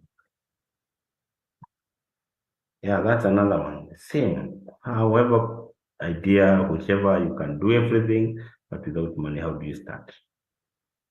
So at this point, I call for what I call greater funding awareness, where because of several reasons, one being R&D funding in Africa depends largely on external funding, that is money coming outside the continent.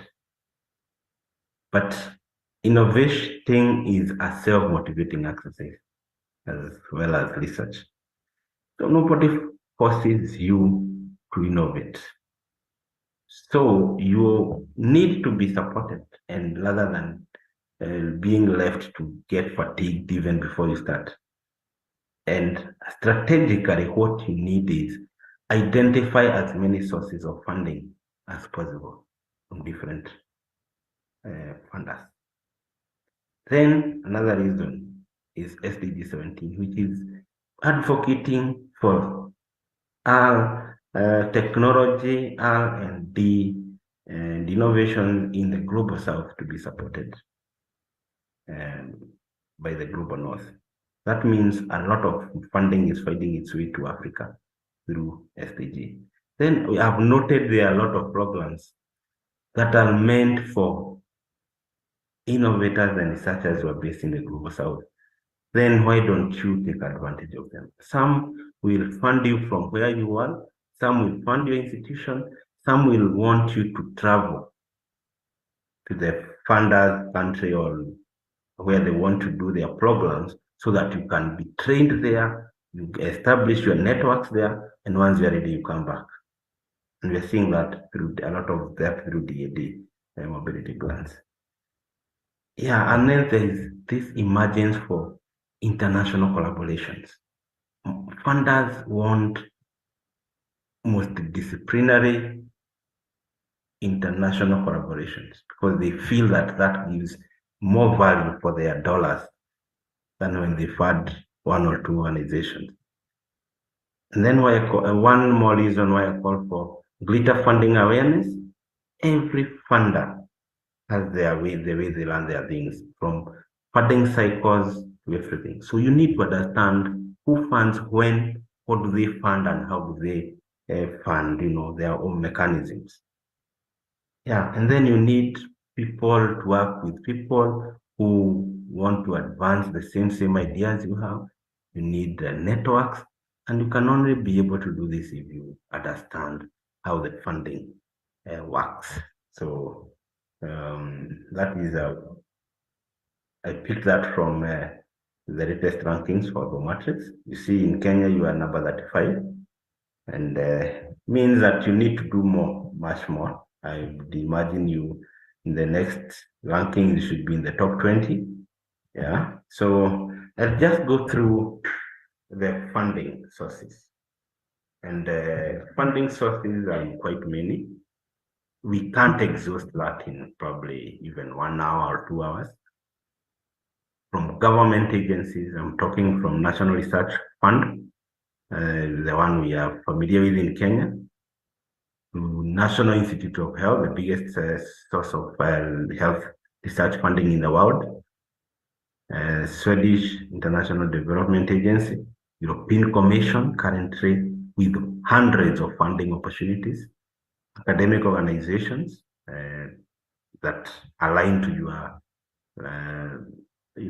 institutions, the thematic areas, funded programs like academic centers of excellence funded by World Bank, and they also charitable and foundation, private and organizations like Bill and Melinda Gates, Carnegie Corporation of New York, Volkswagen, industry like Johnson & Johnson is in the health space, Nestle in the nutrition space, Google in IT. And you notice that some of these will fund multidisciplinary courses. Google will say they want to improve the society using artificial intelligence, for example. And this may touch on health, may touch on agriculture. So everybody from all disciplines is welcome. And you find that if you can have a team from different disciplines. So right now, it's research and innovation is very democratized. You can't say you will not work with health, with people in the social sciences. Some will want to have you to work with people in language or humanities. So it's open. Our creativity is what actually limits us. And I look at international organizations and then universities and research institutions across from the big institutions in the global north to even our local universities. Last year, Meru University had a call, which was co-sponsored by Equity Bank. That kind of arrangement, and anybody was open as long as you are using technology IT to provide solutions.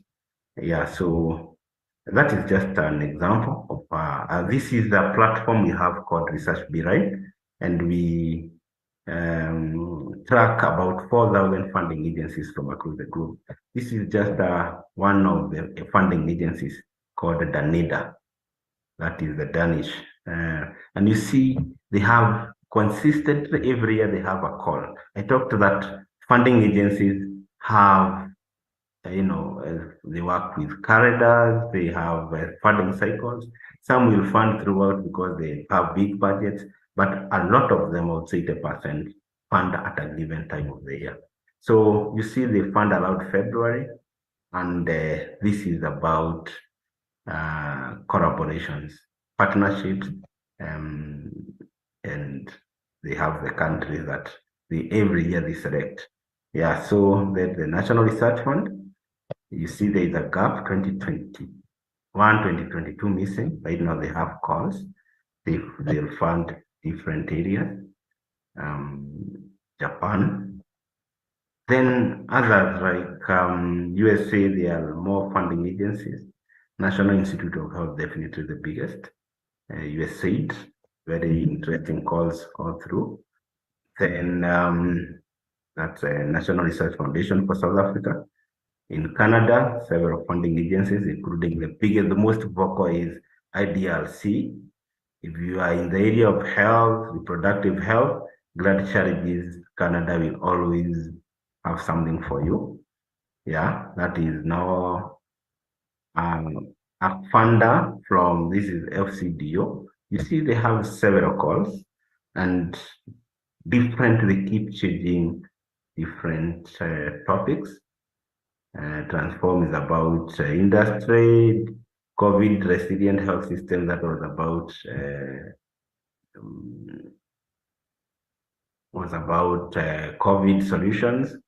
And so the idea is have as many funding agencies or funders that work in your area as possible, so that if you are working on this and you feel that the one funder is not comfortable funding, you can always look at what the other funder wants. And that is my advice on attracting funding.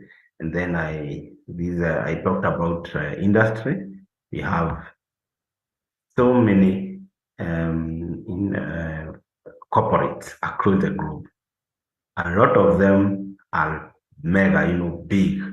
And if you're in the area of, say, agriculture, understand who works in that area. If your area is health, you are developing the right technology for health solutions. Identify who have, and then it will be very easy for you. The kind of I want now to learn, because I think my time is running out. Yeah, this is very important. Always identify the professional bodies in your area, because these have tailor-made funding or opportunities to promote you or to advance your research career. Please belong to what you believe you think is relevant to you. Very easy to identify, to apply, and they are targeted only for members. So yeah, that's another source, like World Health Organization, DDR, UNESCO. All those have calls from time to time. I talked about universities and research institutes. Then there are calls for everybody, from the young person who just finished or they are pursuing their masters to the very senior professors. Very important to know what type of calls, what type of opportunities am I looking for. One time you're looking for to attend a conference, and the next time you're looking for opportunity to publish your papers or attend a training or course. The next time it's a scholarship. Probably it's you want access to laboratories, you want a consultancy. There are different types of funding, and you need to identify which opportunities do I need. For senior researchers, probably they may be interested in institutional research plans to start new programs, or probably to support a cohort of students to achieve. It depends on what you want. Innovation grants.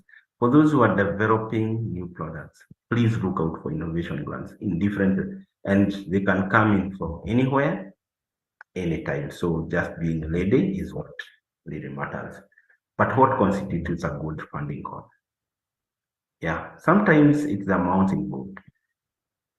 Some people will say, but definitely you'll have areas of interest. Some calls fitting. You've got to understand what the level of complexity of science. What kind of solution is required, and am I able to do that? This helps you also to get the right people in the team, because if you think that probably my mentor or my supervisor can be able to work on this more than I can, then you look for the right people to help you out. And very, very important that we understand. Then deadlines. Some have short deadlines, some don't have deadlines at all. But if you, for example, this is a call you can apply comfortably. It requires just only for one person. You probably fill in a form. This one you'll not fill in 20 days. You can see the balance here is 20 days. You will not fill this call in 20 days. So still not a good call. That one is enough if it's in your area of research. You have enough time to prepare your team, to organize all the registrations, and so you can be able to apply for it. So yeah, you've got to get the right call, otherwise you get frustrated. You have missing links, and it's almost time for submission. Yes, so something else. This just to show you. This call on our platform, in the head, that is the NIH, head for 16 calls. a lot of calls if you really know how to work with them. Visual Point Commission, can see mega funding. And then as I come to finish, I want to say that winning grants and resource mobilization is a deliberate effort, something you've got to train for, prepare for, develop the right attitude for, and do, because there is no option. You've got to apply. You've got to fill in the applications. The proposals have to be submitted in time, in the right mode that the funding agency wants. Otherwise, you'll not go far. And let's look out for as much possible information as possible before we do applications. Looking for info deals that those funders supply to you before you submit is very important. Look out for these conferences and webinars that funders call to explain what the call is all about. Like we had this in February for NIH calls, and this for EU calls, and every funder wants to disseminate as much information so that they receive quality teams and quality proposals as possible, so that they can have value for the money they are going to invest in research and innovation. Yeah, so in summary, I want to talk on the last point. Let's discern career advancement. Let's plan for our career advancement as researchers, as innovators, and let's develop the right skills to generate new knowledge and create the right products that can solve problems for our society. So I want to end it there, saying that it's not too late. Start where you are, and you will go far if you plan for it. And thank you very much. I want to end my presentation there. Those are our contacts at Research Bureau. You can feel free to get in touch with us. And thank you very much.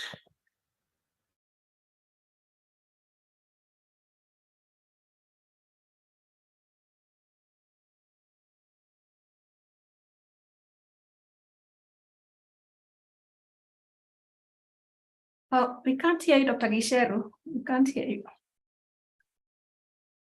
All right, I think now I'm on. Thank you, Yes, Didier, yes. for alerting me. So Joseph Jogu, thank you so much for that presentation. I can already see comments in the chat where people are saying that that was very useful, a lot of information.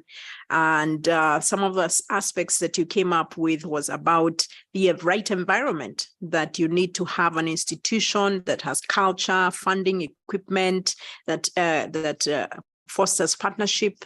You need to have networks, teams that are exposed and available at conferences. You as a resource person needs also to have expertise. You need to be able to know how to write. You have to an area of interest. You need to have the science around it. And then you also talked about that these can also be potential areas of challenges, that these same things can also be the areas where we might face challenges. And so we need to be aware of that and be able to see how to get around those challenges.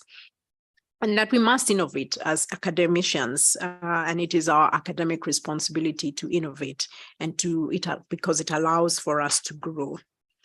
You did show us the money. In terms of funding opportunities that are available. You told us that there are many organizations. Unfortunately, not a lot come from Africa, though we're happy to note that there are some banks and local organizations that are funding research and innovation opportunities. So we took note of that, and that funding has cycles and needs to be understood. We need to understand where those the sources of funding and the cycles that it takes, and it might take time to go through them, but it's worth the effort. You alerted us that some funding resources or sources are like governments, universities, agencies, industry players, banks, philanthropic persons. So we are glad to see that there's a lot that we can learn. Thank you also for showcasing Research Beeline, which is your organization, and that you have 4,000 agencies. I know people will be keen to know how can they be able to tap into that and begin to see your database and begin to apply for those opportunities that exist. You've warned us that calls are many, but we need to know how to respond to them, that we need to respond to them in time, that we need to have the area of expertise. We need to be able to understand the funding, the call, and that responding to funding proposals is not the same as academic proposals, and that we have to write accordingly and in time. But also you told us that in areas where we are not clear, that we can reach out to the grant officers. Many times they have open days and webinars that we can be able to contact them and clarify issues. So thank you, Mr. Jogu, for that presentation. It was very informative, and we will continue to take questions and comments in the chat. For that presentation, we shall answer them after the third speaker. I would like us to now rapidly move on to the second speaker. The second speaker actually is from the NRF. So, which is one of the agencies that was mentioned here by Mr. Jogu, and it is Professor Dickson Andala, who is the Chief Executive Officer of the National Research Fund. He's an Associate Professor of Materials and Inorganic Chemistry at the Multimedia University of Kenya.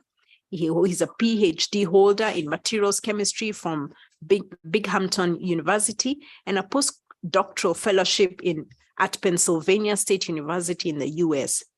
He is the lead expert with NEMA, DOSH, CBRN, and a reviewer of several local and international journals.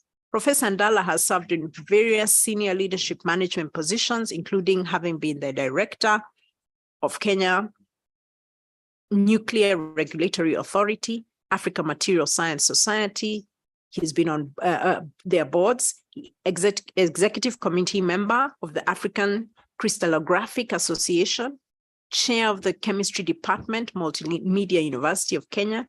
He's also a member of various professional associations, including the Africa Academy of Science, the Kenya National Academy of Sciences, Material Science Society of Kenya, and Kenya Chemical Society. Professor Andala is endowed with a vast experience in research, scholarly work, has evidenced by extensive publications in peer-reviewed journals, several awards and research grant mobilization, key lectures and conference papers, and supervision of numerous postgraduate students. His research interests lie in the area of nanoscience and nanotechnology and its application in the remediation of sensors and catalysis. Today, he is represented by Dr. Mwania Kioko, who is a Deputy Director of National Research Fund, and he is online, ready to do his presentation. So I would like to invite you, Dr. Mwania Kioko, to present on behalf of your institution, NRF. Karibu. Thank you so much for the invitation. I hope I'm audible. Am I audible? Yes. So yes. Let me say about it that the National Research Fund is very glad and very pleased and honored to be a part of this very auspicious event. This forum opens new avenues for all the participants, including ourselves, to interact, engage, and exchange knowledge, and also to enrich the national innovation system. Without much ado, I would wish to proceed to my presentation, a presentation that I'm making for and on behalf of my CEO, Professor Andala. Myself, I am a intellectual property professional. My master's and PhD is on intellectual property issues. My master's was actually funded by WIPO and ARIPO. And I consider many who work at KIPI, including Diego, to be colleagues who we have interacted for the longest time. Yeah, so if I could share my screen perhaps to show my slides.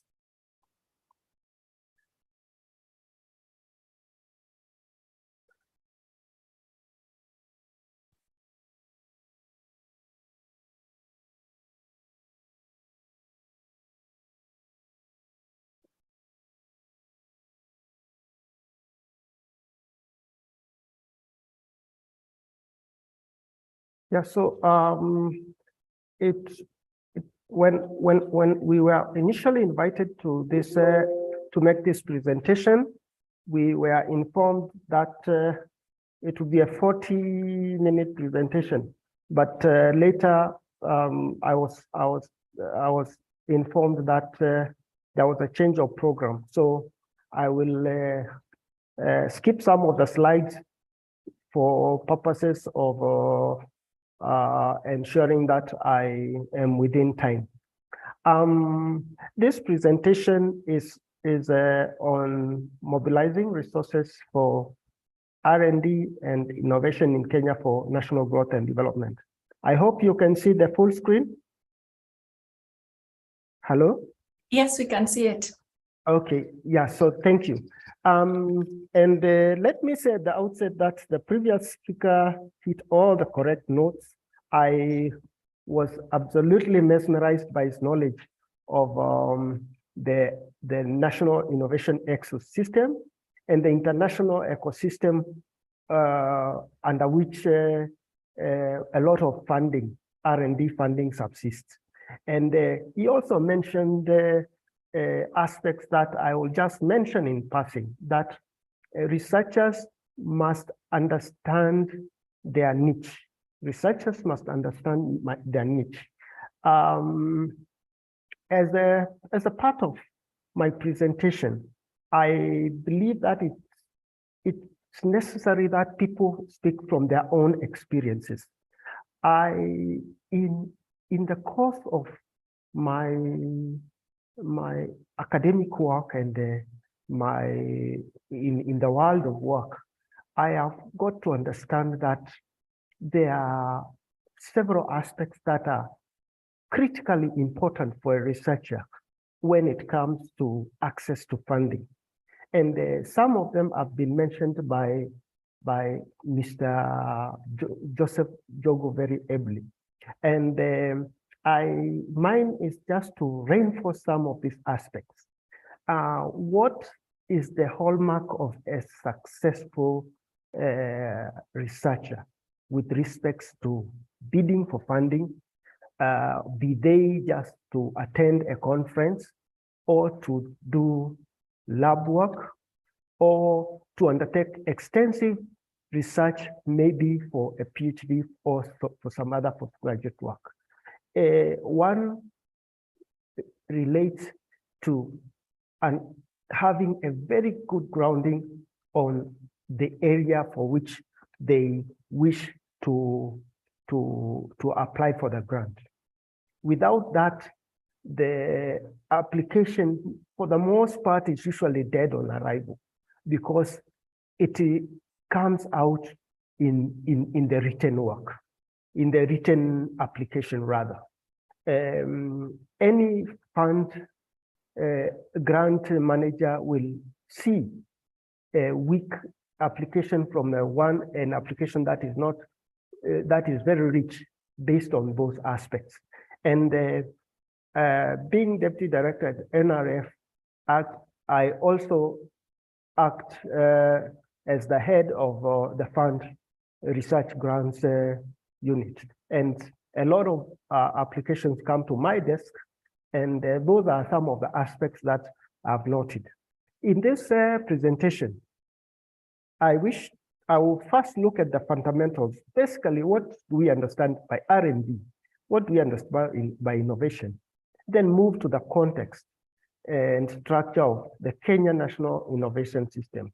Then look at the very nitty-gritties of the Kenya National Innovation System, namely what is the regulatory environment? Is it an environment that promotes or has certain impediments to promoting research and more specifically funding? Then I'm going to look at the innovation policy environment. Then I'll move to challenges and recommendations. Then thereafter, I'll be open to questions. For the most part, I note that there usually is a confusion with respect to what is innovation, what is innovation, and where does R&D fall within that rubric. And it's very important that we as researchers and actors in the National Innovation System understand these concepts. So R&D based on the Encyclopedia Britannica, a very informative source, is that there are two very intimately related processes by which new products, new forms of old products are brought into being through technological innovation. And what do we mean by innovation? Do we mean invention? No, that is not the case. Innovation is invention plus commercialization. The famous economist by the name Schumpeter, who I make reference a lot, stated that the putting into commercial practice is the one that brings out the innovative aspect. So innovation, to emphasize this point, is invention plus innovation. And you find Schumpeter says it's involved the whole process from the opportunity, identification, addition, or invention to development, prototyping, production, marketing, and sales. So it's an entire value chain, and one needs to understand from where they are operating. Is it that you want to invent and hence patent, or do you want to move the innovation to another level? Yeah, so why is innovation important? Innovation, as we know, is important, but we mostly do not understand its implication, especially for our nation. Innovation is important because it results in new business creation, which in turn drives economic growth. It may even be processes, business processes within our own agencies and organizations that we work with in government and in private sector. So fostering innovation is something that was mentioned by Ian McCarthy, who stated that creativity is thinking up new things, innovation is doing new things. So this Alexander Graham Bell, just imagine the impact that he had in the the end of the 19th century, in 1892, when he now brought his invention out to the world for commercial use. Now people found it literally miraculous, and now telephones are almost a given in society. So innovation-based economies is the difference between us and the developed world, because LCDs, especially in sub-Saharan Africa, are still economies that are struggling with traditional resource-based scenarios, selling raw products and struggling to cultivate an innovative culture. And that's what we need to cultivate among our students, especially with relation to KMTC. So innovation-based economies have discovered ways and means of incubating, supporting, and harnessing innovation in their ecosystem. That's what we need to do. Research funding. Now, that's where NRF comes in. Everybody asks, why is that such a gap in research funding? But we even those who are in the funding agencies like ourselves, we ask, where are the ideas that really attract the big bucks? So sources of funding. These have been mentioned by the previous speakers: the corporation, the government, the charitable organizations. Some of them they do.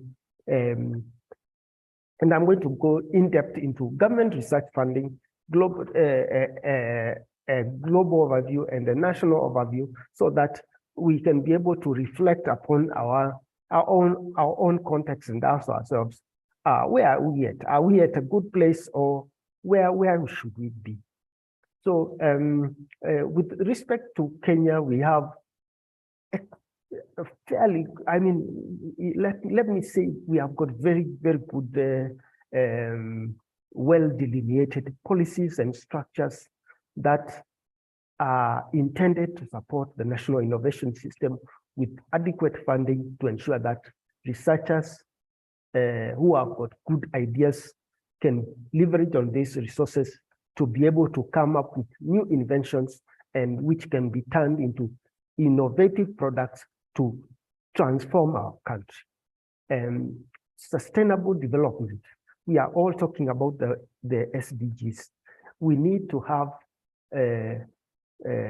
our researchers very active in development of new technologies, new solutions, as has been mentioned by the speaker who was talking about of orthopedic solutions. And these solutions can actually transform our nation by be able to provide solutions that are more effective and also more affordable for our people. Kenya's innovation system currently gets funding as a percentage of the GDP up to the tune of about 8%, 0.8% of the GDP, 0.8%. Where are we on the global rankings?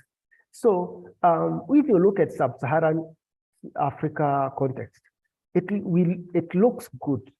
We are 9th among the lower middle income countries, 3rd among the 27 economies of Sub-Saharan Africa, based on the 2021 ranking, Global Innovation Index rankings released by OIPO.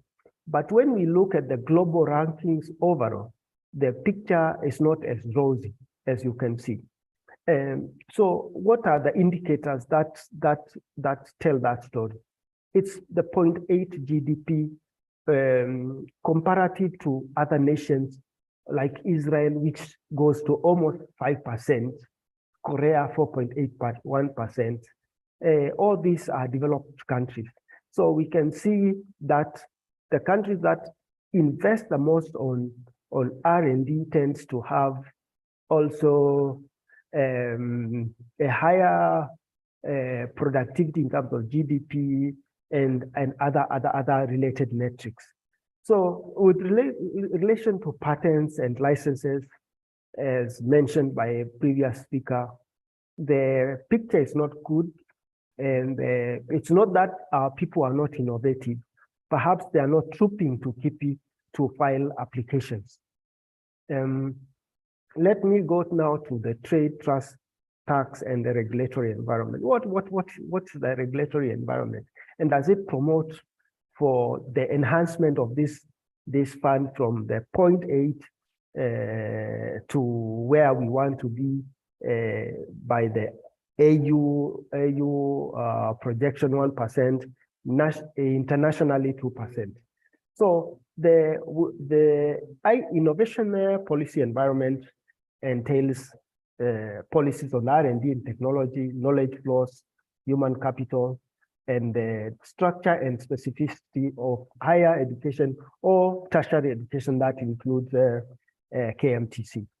So government funding for R&D in universities and public research institutions have been supported at least in one way or another for the longest time for funding through funding from directly from the exchequer.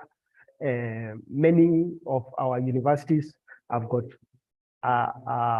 research, DVC's research, and they have got a portion of the activities set aside as grants that they give to their students, mostly postgraduate who do research. Others receive grants from ourselves, and we have also supported research at master's and PhD level especially for STEM related courses. So expenditure on R&D funding, as I said, is according to the Act, the National ST&I Act clearly stipulates that 2% of the GDP should be going to R&D, but we are not there. The structure of the Kenya National Innovation System is one that we need to be very clear about. It entails policies, the legislations, and the related policies and guidelines, and then the actual structure of the National Innovation System. That entails that the different agencies, is there a conflict? Do they gel in their activities? So the strength that we have include an up-to-date government strategy of overall policy on research and innovation exists. So it's important to note that Kenya has a robust legislation, policy, and strategies on STI. That is something that we need to be proud about. These form enablers of innovation in our society. The STI Act is one of these frameworks. The Universities Act, the PFMI Act. And then we have got the NRF strategic plan that we are now working the 2023 to 2027 plan that also leverages on other documents on national priority areas to ensure that we promote research funding. Kenya Vision 2030 is a very important document that informs other agencies to promote innovation, including funding for the same. MTPs are very important. We are moving to MTP4 government, and it will also be priority research, technology, and innovation. Industrialization policies, an important aspect.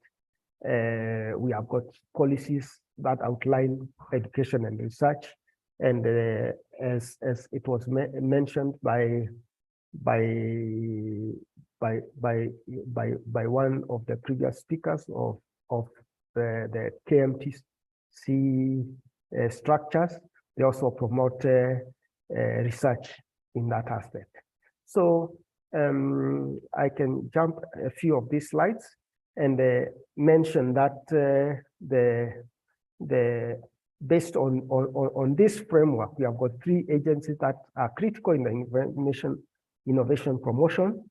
That includes National Research Fund, which deals with direct funding for research as the apex agency, NACOSTI that deals with policy, and Kenya that deals research to innovation. So we also provide funding to Kenya so that one is able to access funding to take what would be an invention now to the market.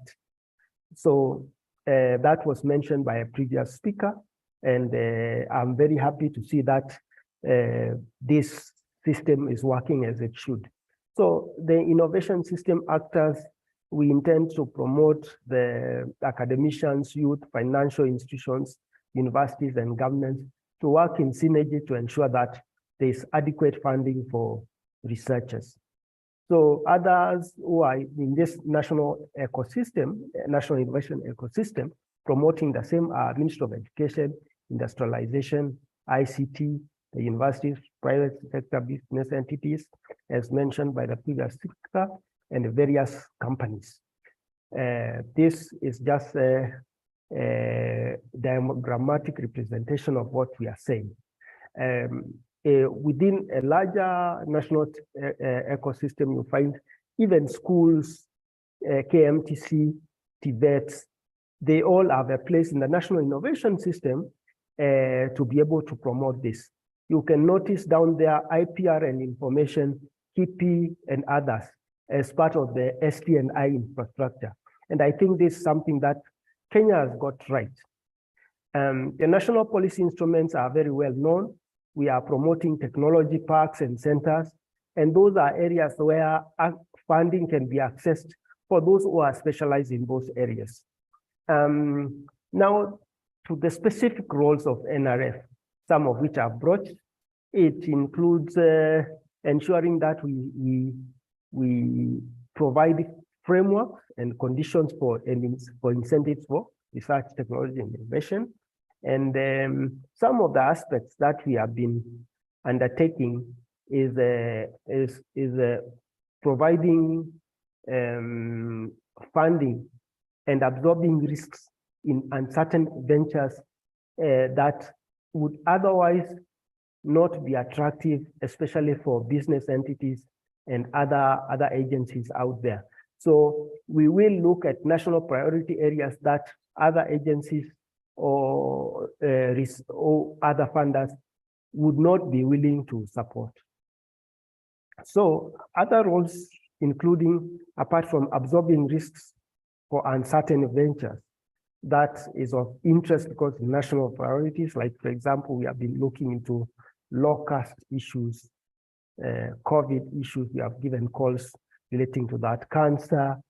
For those are areas that we have been promoting and funding actively as an organization. Other roles include providing basic research infrastructure. We have provided KEMRI and many other universities, apart from the research institutions, with the research infrastructure that they can leverage upon and develop centers of excellence.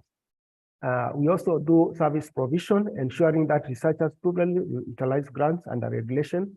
We also do training, occasional training, to ensure that researchers really get it with respect to making applications for grants. Are they able to write a good application? They might have a good idea, but can they really write a good application that really fits the threshold with regards to quality? Promoting national innovation research collaborations is something that we do with the local international partners, NRF South Africa. We do that. We are promoting applications with the local partners to funding that in Europe, Horizon 2020, and others. Achievements, the government in the past decade has promoted resources to ensure stronger NIS. The government is promoting learning from each other and collaboration between research agencies. There is also efforts to create synergies with other innovation systems. NRF was created to manage the National Research Fund, and we have set up structures to do that.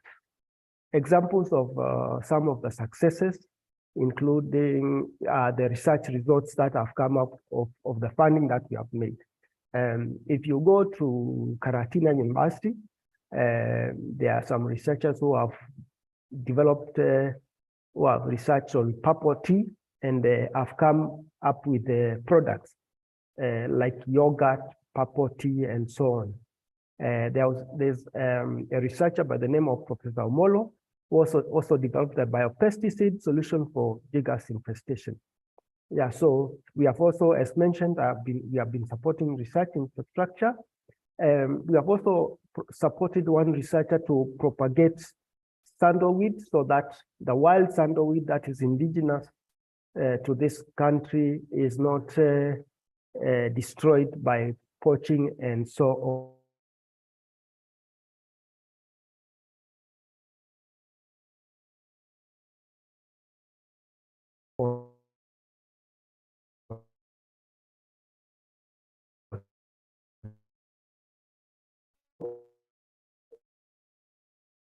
To sandalweed poaching.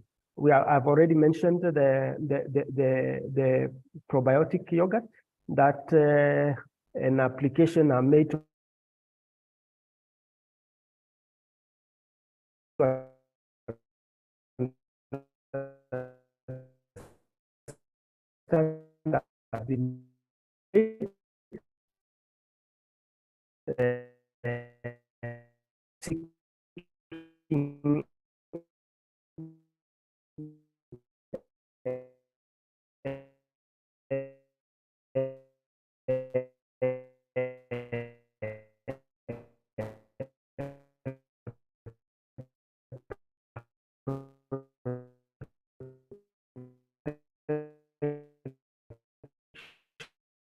Kenya of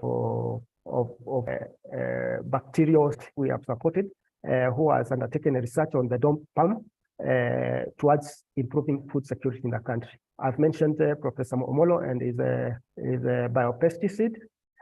Professor Kimani has worked on certain bean varieties and is one of the world-renowned researchers in this area. Professor Marianne working on new rice species towards Taveta. Those areas are very important because they address food security issues. The challenges that we have noted in the national information system, the silo mentality, as mentioned by one of the researchers, people they say they are scared, their ideas will be stolen and so on. We have low patenting levels, low R&D commercialization rate, inadequacy of this data for measuring innovations, where are the metrics? KMTC needs to look at the metrics to measure all the research activities that are made by their researchers, including staff and students and so on. Inadequate and overlapping legislative and institutional frameworks, those are issues that at the institutional level that need to be addressed also. So issues, we need to have trust gaps. These are the solutions we are suggesting. We need to address lack of coordination and lack of joint vision. So these are my references. And thank you for your attention.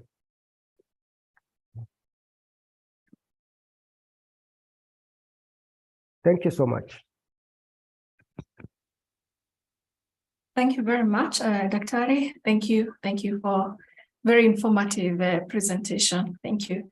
As we continue to write our questions on the chat, Dr. Keshero, please take it forward. Yeah, thank you very much, Dr. Mwania, for that very informative session, where it has tied in very well with what we were discussing earlier. We note that you are actually an IPP professional. So I think we shall also have you as one of our stakeholders as we look at our IPP policy in the future. And I note also that you are funded by WIPO, which is, I can see that Engineer Nathan Yego actually shared the link to WIPO. So I think it is a testament that we need to actually visit that site and see how we can be supported. I know that we had given you a little time, but I know we shall get your slides so we can be able to share for people to digest even further. But thank you for still going through most of the content.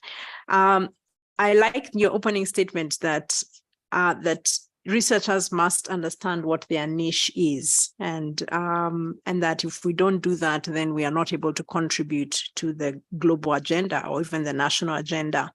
And as medical persons, the dead on arrival really was spot on, that grants can actually be dead on arrival because of lack of understanding. You defined research and development as bringing into being something that's old, making it new, or new things. And that innovation has got the aspect of invention and commercialization, and that it is a process. And that is important because it then grows our economy. And that is different from creativity, because creativity is about the thinking process, while innovation is the doing. You challenged us that Africa is not leading because perhaps we are dependent on traditional ideas and methods. And you also asked, where is KMTC in that whole problem? Are we also struggling in traditional ways of thinking that we are not getting into the innovation space? We are grateful for the government of Kenya that has prioritized research and development through the Vision 2020 and sustainable development. And you showed us where we rank. We rank not too badly when we're thinking about Africa and sub-Saharan Africa as being third, but the 85th place globally means that we still have many ways to go, and that we still even need to get to the 2% GDP, where we are still below that. But the government is still supporting through direct funding, through the exchequer to institutions. And I'd like to say that even our institution, through that funding via the exchequer, is able to support staff and students in research. And also through the NRF, the government also funds research. You can give us an idea of the framework under which we are operating, that there are policies, guidelines, and their structures, there's governance, and we need to familiarize ourselves with them, including the ST&I Act and the NRF strategic plan. And we are happy to know that innovation is a priority in this country, and that academicians, who include us at KMTC, are key actors, but we cannot work alone. We need to work with others. And that framework that you shared includes universities and TVETs. And I think KMTC needs to find where they fit in that. We are a university, we're not a university, we are TVET. So I think that's something that I know was ringing in people's minds. We have understood the role of NRF in terms of funding, how you absorb risk, how you provide infrastructure, capacity building, service provision. And I think we can see the areas in which we can collaborate more and connect ourselves more with you. We are happy to see your showcase of funded researchers that have been successful. I note a lot of them are in the agricultural sector, but I'm sure there are many others. Especially we're keen to see in the medical sector, what would be some of those successful funded researches. Thank you for pointing out the challenges that we need to be aware of, and some of the things that we need to think about. Patenting and commercialization. And I was just thinking that it's so apt that you bring this up, because KMTC now is contributing to that conversation through this symposium. We are actually opening our eyes to see how we can begin to start addressing those issues. And just a symposium like this is just one way of doing it. And I think it is a beginning step. And then the fact that we cannot operate in silos, we need to expose ourselves to others and build trust with others and continue to look for funding. So thank you very much for a very good presentation. And there are quite a number of questions for you. So please would like to ask you to just hold on a little bit, and then we shall take those questions. And I want us to quickly go forward to our next presenter. And our next presenter is Mr. Joey Miguda. Joey Miguda is the founder and CEO of an aerospace startup company, Alila Industries, and he has been in that role for the past 1 year. Alila Industries specializes in the design and development of light aircraft. And his personal motto is always striving for the best. So Mr. Alila, Mr. Miguda, we would like to invite you now to do your presentation. And I know that it will be very informative, even as we think about how young Kenyans are getting into the startup space and innovation. Karibu sana.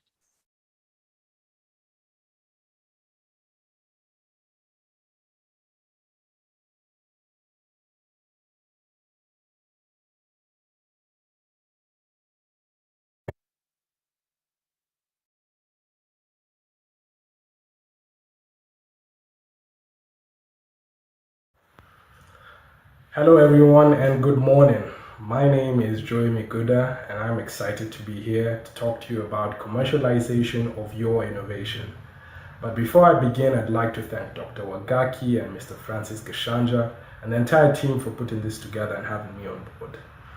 Over the next couple of minutes, I'll define what commercialization of innovation means and explore its importance as well as that of innovation.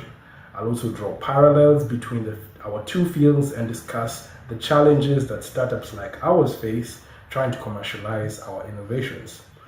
Firstly, let's define what commercialization of innovation means. Essentially, this is taking your idea and turning it into a product that can generate revenue. A great example of successful commercialization in your industry is the development of a drug called Benilisa by Human Genome Science in 1990. It was used to treat lupus, a debilitating autoimmune disease. Now, HGS, the company that was developing the drug, had invested millions of dollars in research and development and had filed several patents related to their discovery of a specific protein that played a key role in the disease. However, an even larger pharmaceutical company, GlaxoSmithKline, also recognized the potential of the protein and began working on their own lupus treatment.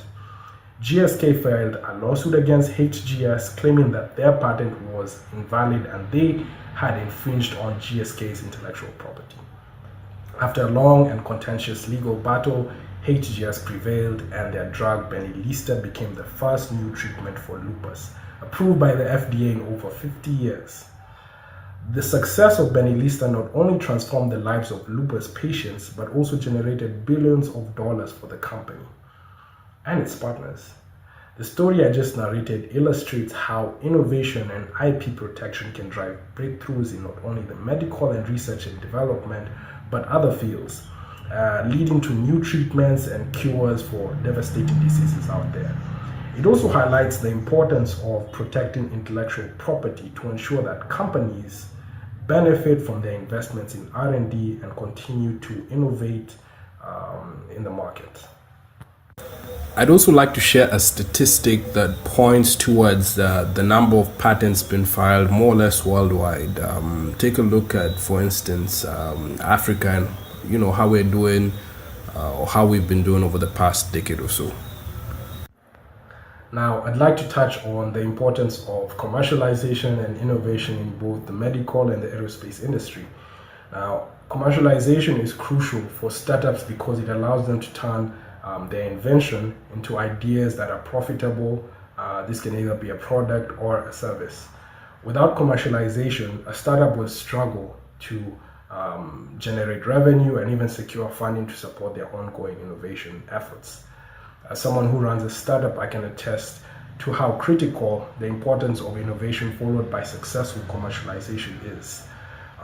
New technologies and breakthroughs are constantly driving progress and transforming the way we think about aviation. For example, the development of supersonic and hypersonic aircrafts promise to revolutionize air travel and open up new possibilities for transportation and exploration. On the other hand, you have electric and even hybrid aircrafts that promise to reduce not only noise but emissions in general. Now, although the aerospace and medical field may seem worlds apart, there are similarities between them when it comes to innovation and intellectual property. One area where the aerospace and medical field intersect is in the development of new materials and new technologies. Take, for example, composites, alloys, and coatings on new aircrafts, which make them more efficient and safer. Many of these same materials will be used or can be used in the medical devices and even implants. Similarly, Advances in medical imaging technology such as MRI and CT scans have had major impact on the aerospace engineering, enabling our designers to create more accurate models and carry out more accurate simulations of aircraft, structures, and components. This has led to faster and more efficient aircraft development, as well as improved safety and reliability. So by working together and sharing ideas, researchers and innovators in both fields, we can create new technologies and new breakthroughs that have far-reaching implications for both industries and society as a whole. As an aerospace startup, protecting our intellectual property is crucial to our success. However, in today's rapidly changing world, this can be a challenging task. One of the main challenges we face is keeping up with constantly evolving laws and regulations surrounding intellectual property.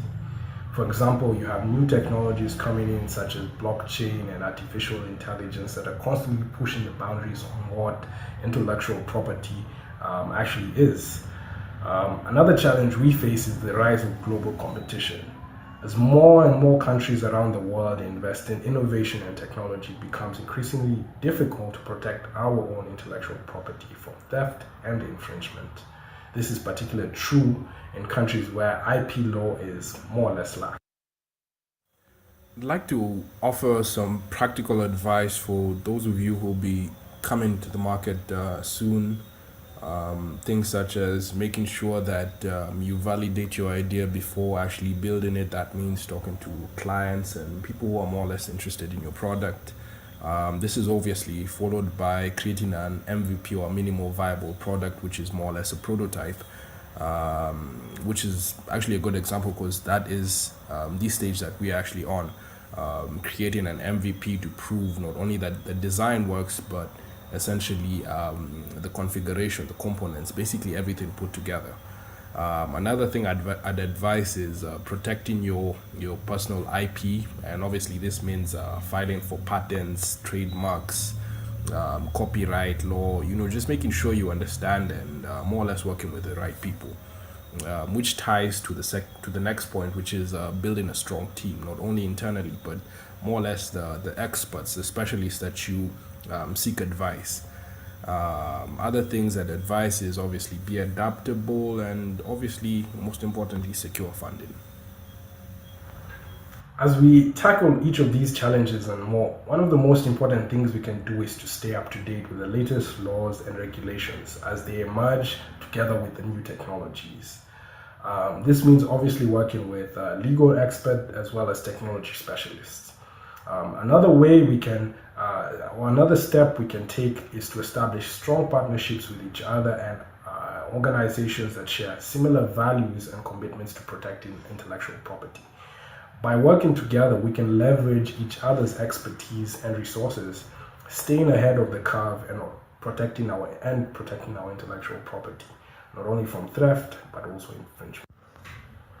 As I wrap up my talk today, I encourage you to think about how we can innovate and protect our intellectual property in each of our own fields of expertise.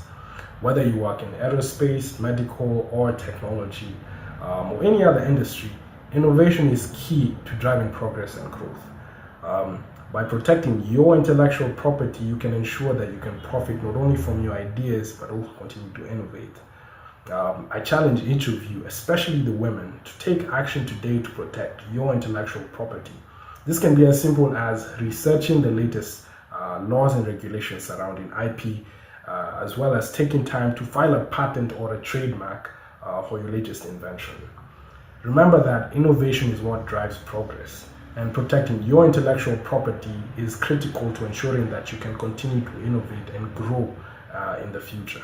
So let's all commit to taking action today to protect our intellectual property so that we can continue to innovate and drive progress forward. Thank you for listening, and I look forward to hearing about the innovative ideas and the inventions that you will create in the years to come. Thank you. Thank you very much, Joey, for that very informative session and sharing your own story. I think I was intrigued to know that there are Kenyan innovators in the aerospace industry, and that when we we pray that you're able to make money. Thank you for telling us that it is important through commercialization to make sure that we make money and that we also protect our IP, our intellectual property and our patents, and that we need to say what we are doing and patent what we are doing. You also shared some good advice about making sure that we have a prototype. And I know that your organization, I think, has a prototype, a jet, a light aircraft that you are, I think, testing. And that is important that we do market research and that we do teamwork, we build strong teams, but we also have partners and people who can invest in us and be able to speak to us in our journey, and that funding is key. And some of the things that you brought up have been repeated again throughout the day. And I think the message has come out clear. And even as we've listened to you as a CEO of a startup company, we can see that it is possible to start with an idea, take it through the process of patenting, and actually begin to form a company around that can drive economic change. And thank you for sharing also the experiences of medical startup companies and the journeys that they have gone through.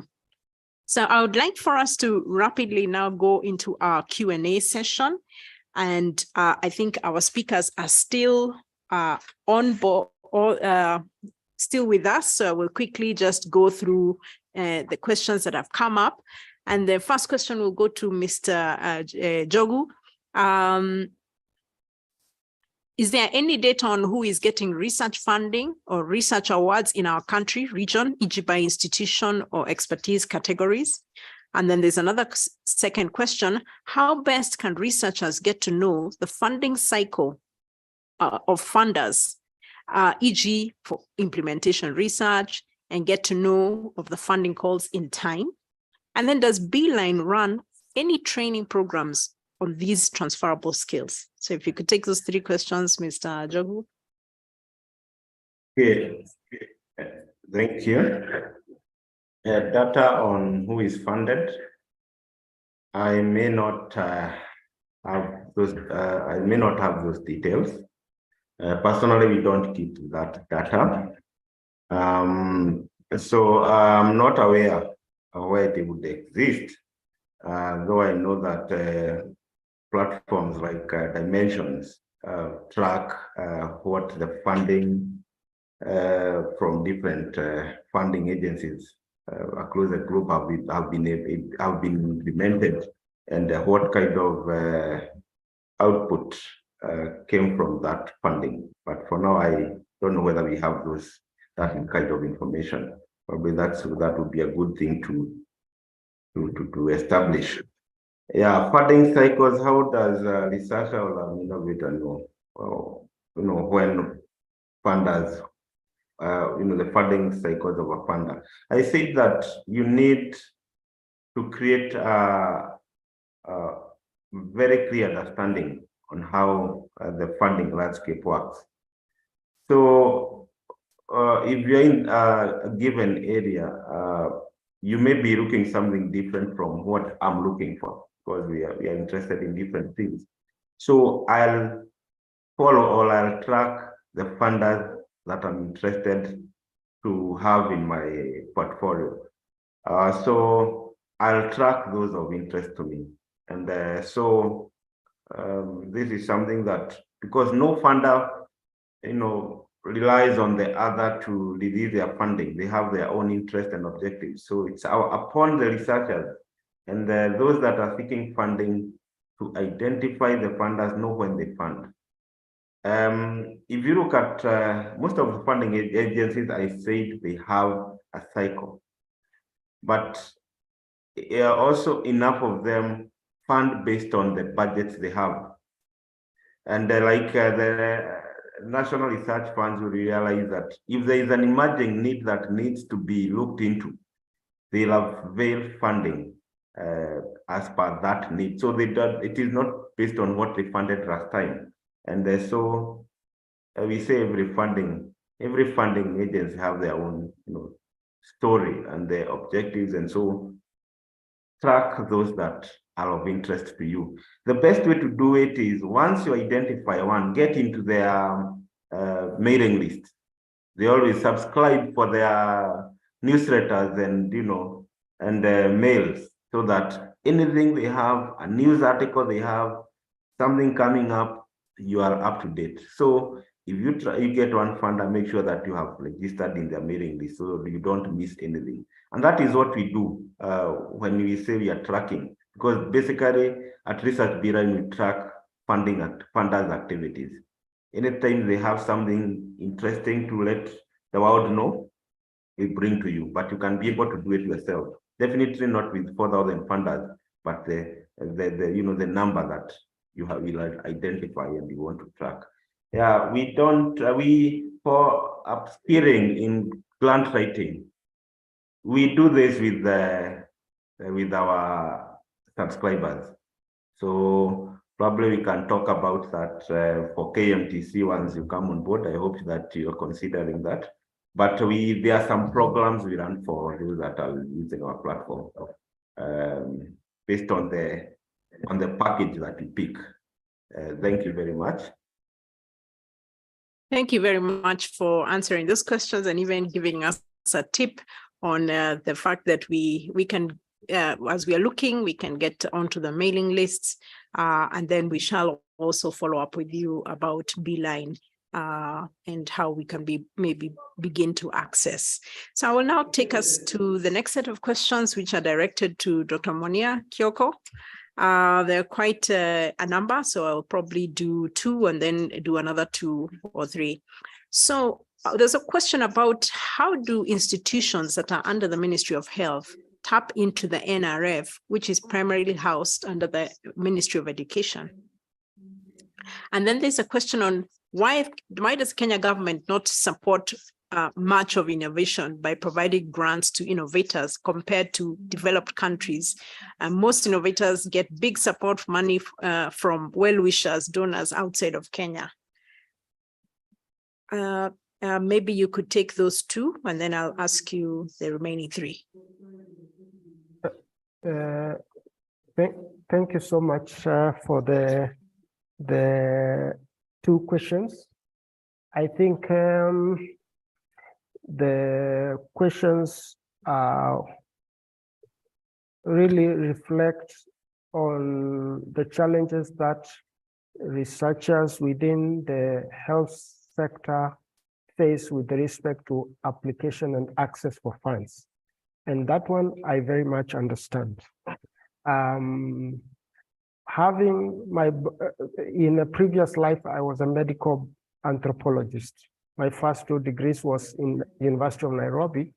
And so I quite very well understand from where those who are in the medical field are coming from when they try to access for research funds. I have tried to access research funds when I was at the master's level. I understand that. Now, the question is very specific.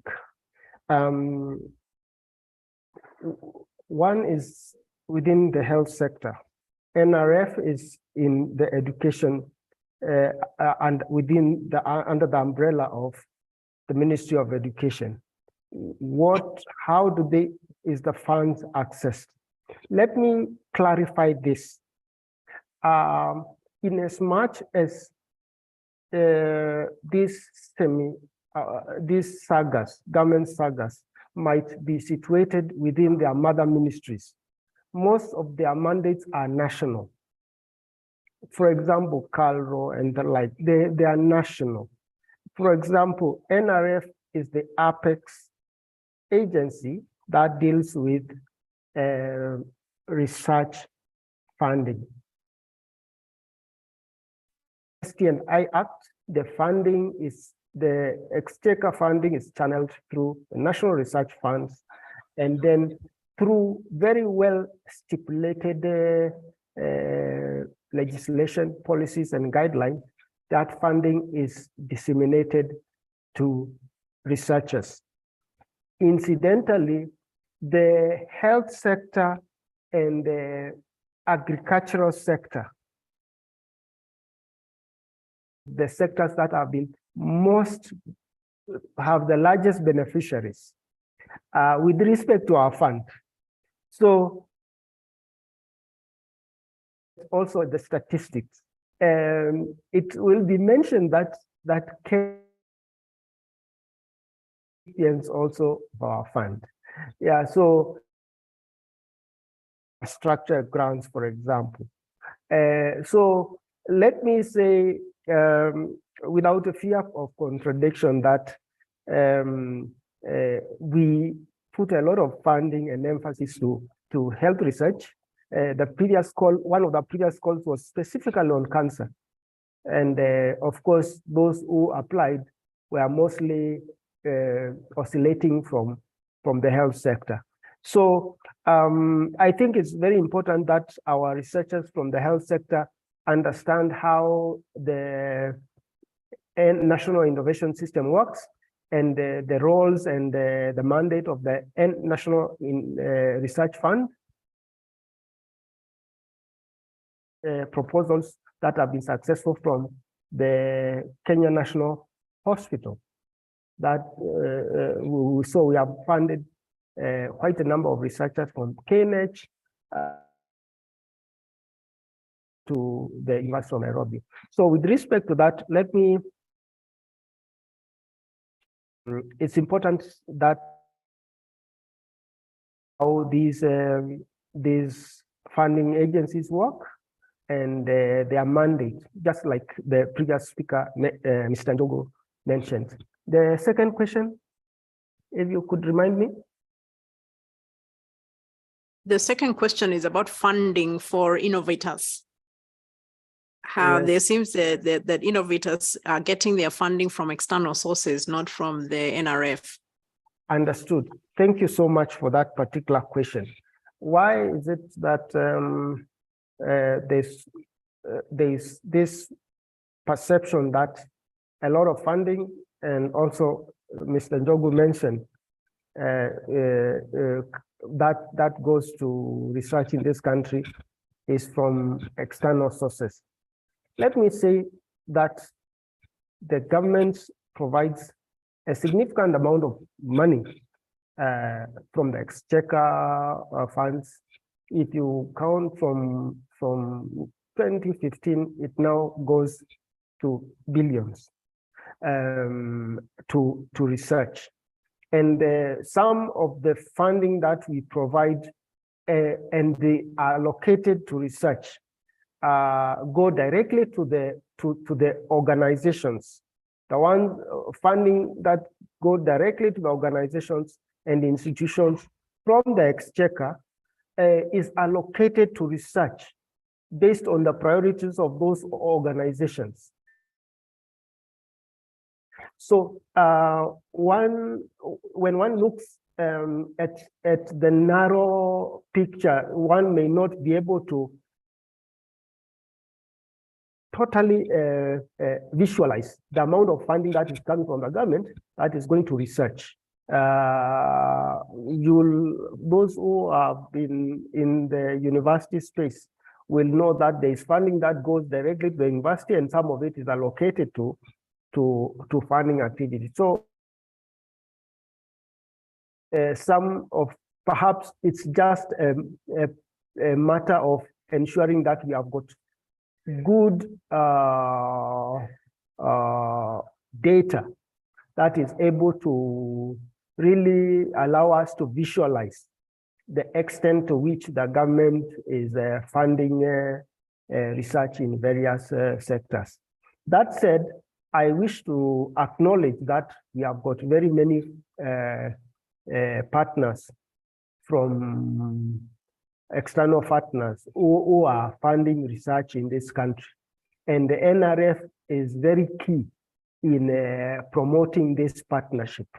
We have got a lot of bilateral and collaborative funding activities that we are engaged in. There's an entire department that deals with the grants and resource mobilization that works to ensure that we get funding from private agencies and external partners that are channeled to our researchers. So we do appreciate funding from external sources, especially when they sought for purposes of enhancing national development. That's what I think I can say for the moment about that. Thank you. Thank you very much. And I like the point that we need to understand the NIS so that we can see how we fit in.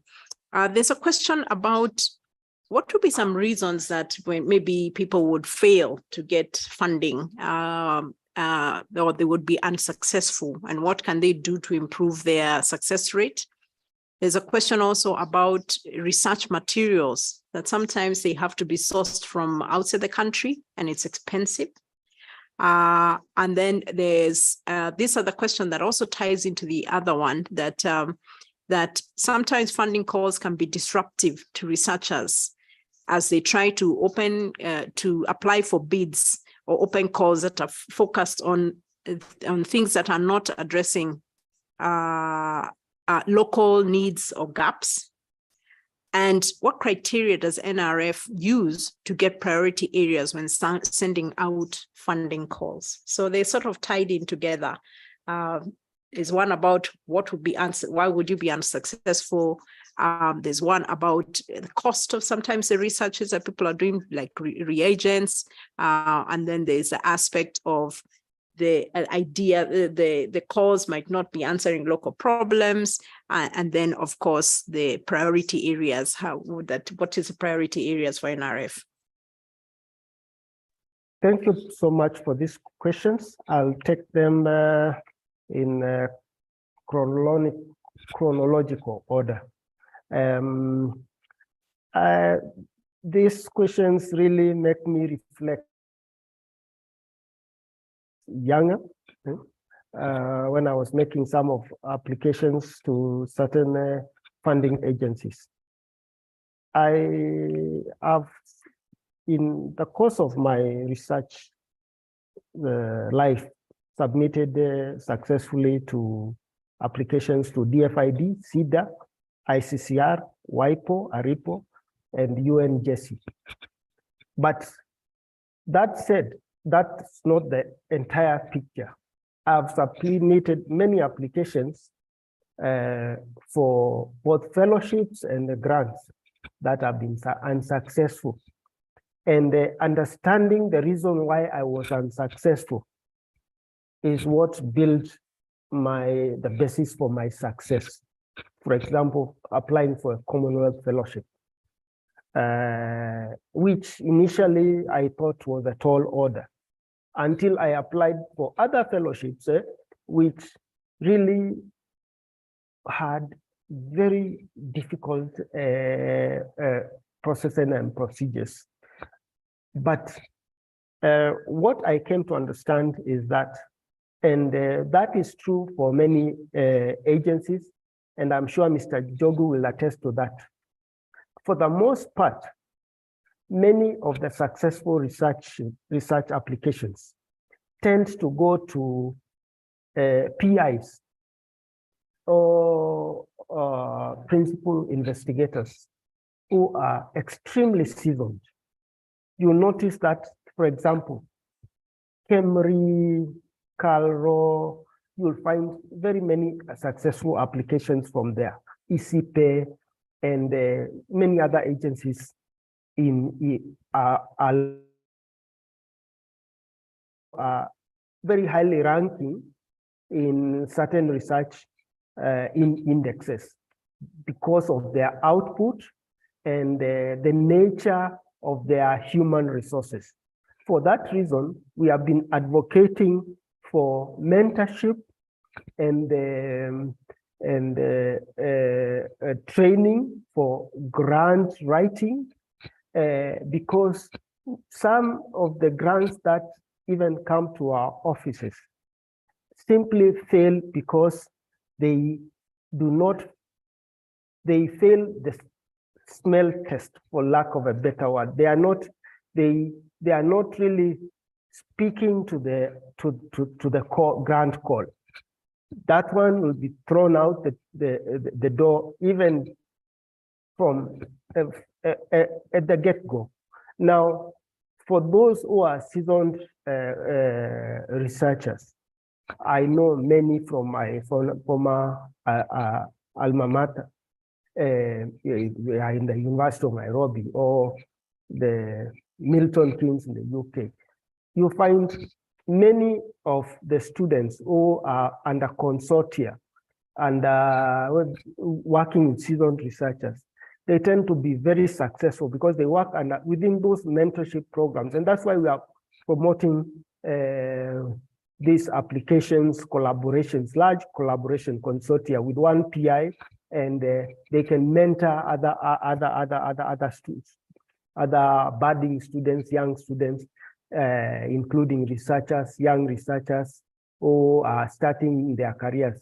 So you find within those groups, they are much more successful grants because these applicants tend to really understand what is it that is required in a grant application. So the reason why grants fail is because they do not meet the threshold of very clearly, well stipulated, well articulated, in fact, publicly available guidelines as to what is required for a particular grant call. And each grant call is unique in that respect, as my previous speaker stated. Now, with respect to reagents, I do understand and I really sympathize with this. It is not within our area, but I am of the opinion that if as a country we need to really grow our research, there are certain items that require to be exempted under certain rules. And if legislation, I don't know whether there's a legislation to that effect, that would ensure that is cheaper, especially for those who are active within certain formal settings, these well-known institutions, including the ones which are government-related, like KMTC, so that we can be able to ensure that we bring down the cost of doing research. That is one way of ensuring that the government is able to elevate the funding towards research towards the 2%, by ensuring we have enabling laws to ensure that we have got a conducive research environment. Now, the other question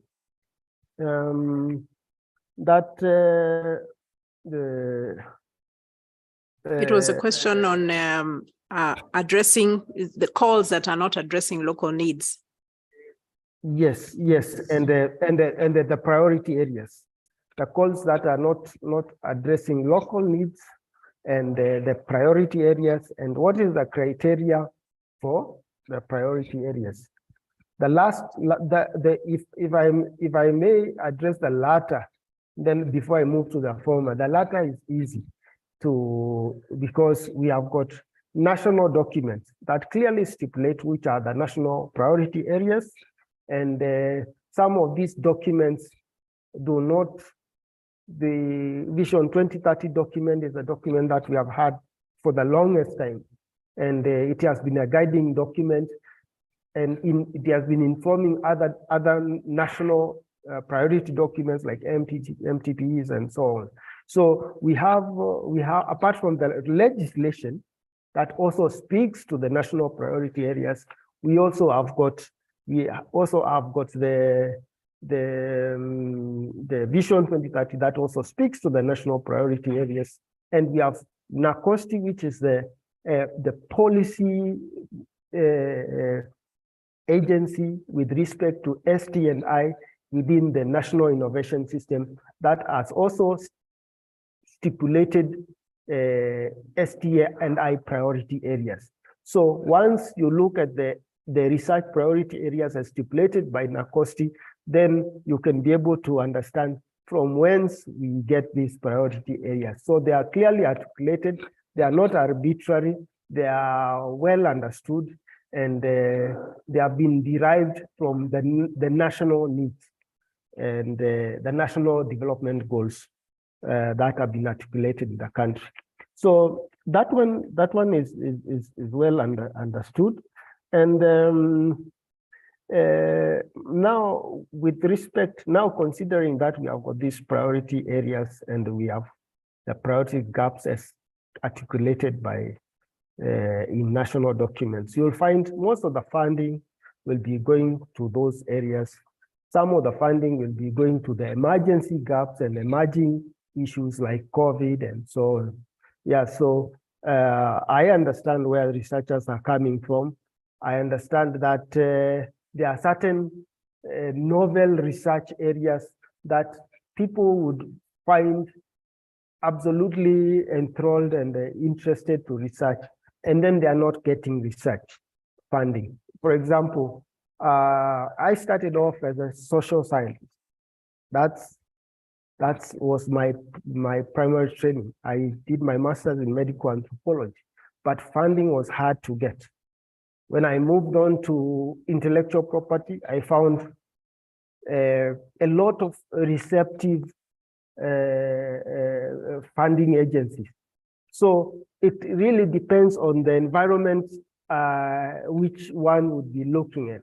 At the same time, there was a time I associated myself with a malaria research fund that allowed me to do training with WHO TDR, and also I was called to work with the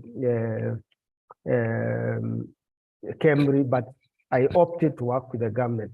So a lot of the opportunities will relate to the niche areas that I mentioned at the inception. One must be very clear about the niche areas, and there will always be funding. As Mr. Njogu said, there will always be funding for that niche area if you're really good at it. Like for anthropology, there's Vanna Green. It's a massive fund that's in the US that offers funding for anthropology, purely anthropology related projects, and the solutions within that social science sector. So there's room for everybody with respect to the funding at the global level. So let us find our niche and let us look for solutions, and also let us identify those who really understand the system. I was totally blown away by Mr. Njogu's presentation, as well as presentations that were made earlier. But with respect to funding, I think it's good to really get sometimes it from the horse's mouth. What are the challenges? Our offices are at Nakosti Building at Loresho. We have an open door policy. Step in anytime. We'd be willing to engage and on bilateral partnerships and so on. Thank you so much. Thank you so much. I will want to give you a short break because you have had some tough questions to answer, and we'll go to Mr. Joey Miguda. You're being thanked for your presentation. There are some 3 questions I'll ask you. One, how do you keep your team engaged, motivated to continue innovating? Then the second one is, what does your day, a typical day look like? I think people are interested to see a CEO of a startup company. What does his typical day look like? And then do you use legal support for your IP, intellectual property? And is that something that you have in-house? So Mr. Joey. Hey, good afternoon, everyone. All protocols observed. I feel like I'm probably the youngest here. But thank you, Dr. Kioko, for the lovely compliments. I think the goal for us all is to ensure that we deliver at the end of the day. To answer your questions, let me start from the bottom one. Do we have legal in-house, let me say, advice? I'd say usually what you want is, as a startup, is you don't want to use people who will not give you impartial advice. So you want to get advice from people who are experts, and that's not only with legal framework. That also falls with our design process, our manufacturing process, basically everything. That is part of the framework that either makes or breaks the entire company, or the startup in this case. And then to answer the second question, how do we keep the team engaged? And I say we because it's a team effort, really. One of the things we stress on so much as we hire new people is character.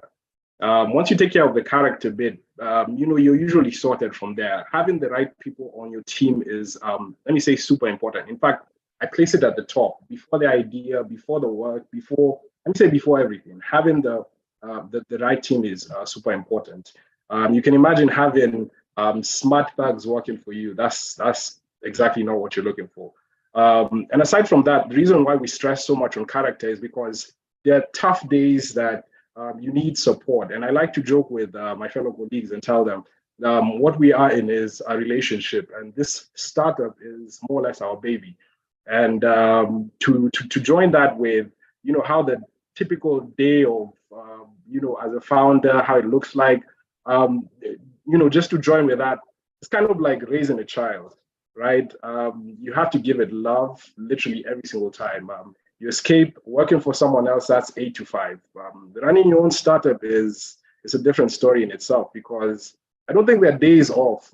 Constantly, I was joking with Mr. Francis Gashanja and telling him, even Sundays, days that we work, I can't remember the last time I took a weekend off. It's definitely been a while, but you're constantly running around, and one thing that happens is your role begins to change. In the beginning, I remember when we first got our first office, I was the same person who not only led the team, but the same person who cleaned the office. I mean, yeah, in fact, that definitely was my first job in this startup, a janitor. And you're proud because it's something you love. It's something that you're constantly engaged in. It's something you're constantly thinking about. And so, yes, your role does change. And the more people you begin to hire, most people think you take a back seat, but that is not necessarily the case. In fact, what happens is you kind of have to adapt into a new role whereby you're able to manage this entire machine that's supposed to churn 1 or 2 products out. I hope I've answered most of your questions, but again, thank you so much for having me, Dr. Wagaki, and the entire KMTC team.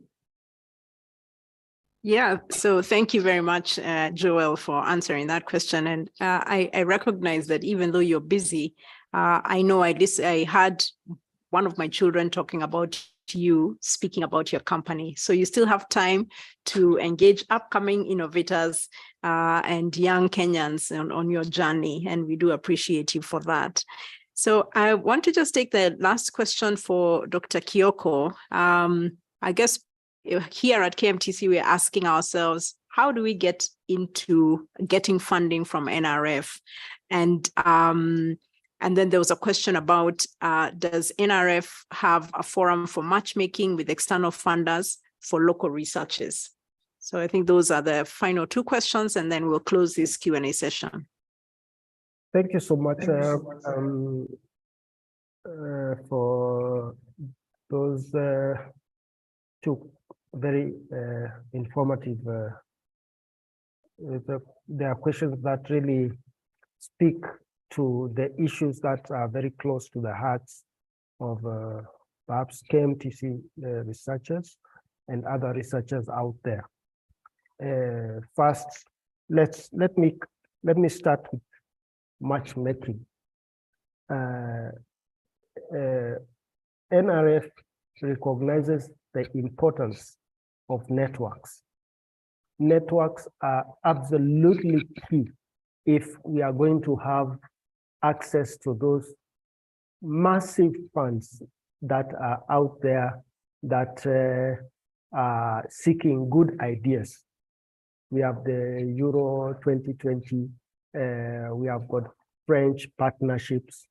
We have recently wound up the Newton Fund. There are massive number of opportunities for researchers who are interested in doing collaborations. One of our previous speakers who is dealing with the orthopedics, I have followed his story very, very closely, and is one of the very impressive cases of how collaboration can really build a good idea, all the way from just a nascent idea in the mind by a really committed health worker to products in the market. That's kudos. And for us, we have been trying very hard with our sister agency, Kenya, to ensure that we do proper matchmaking. My senior colleague, the CEO of Kenya, is always looking to sit down with researchers who have good ideas and who perhaps either are in the process of undertaking the research or have the prototypes and they wish now to talk with venture capitalists, with investors out there. We have gone to many forums in Nairobi and elsewhere, sitting down with the researchers and matching those who have the ideas with those who have the money. So the opportunities are there, the institutions are there. I do not see enough collaborations. So that for me is something that from where I sit, I feel that we need to pull up our socks. And that relates to both our agency and the institutions like KMTC. We need to have more forums like this so that we can be able to link up prospective researchers, innovators with the funders.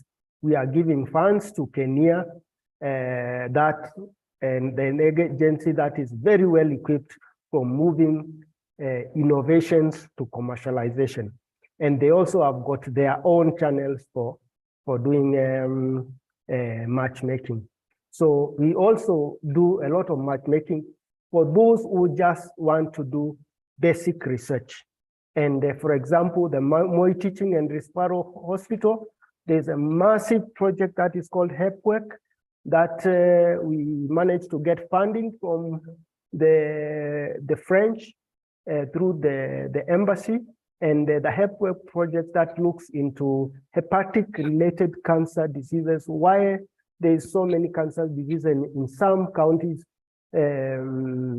towards the Rift Valley and some other parts of Kenya.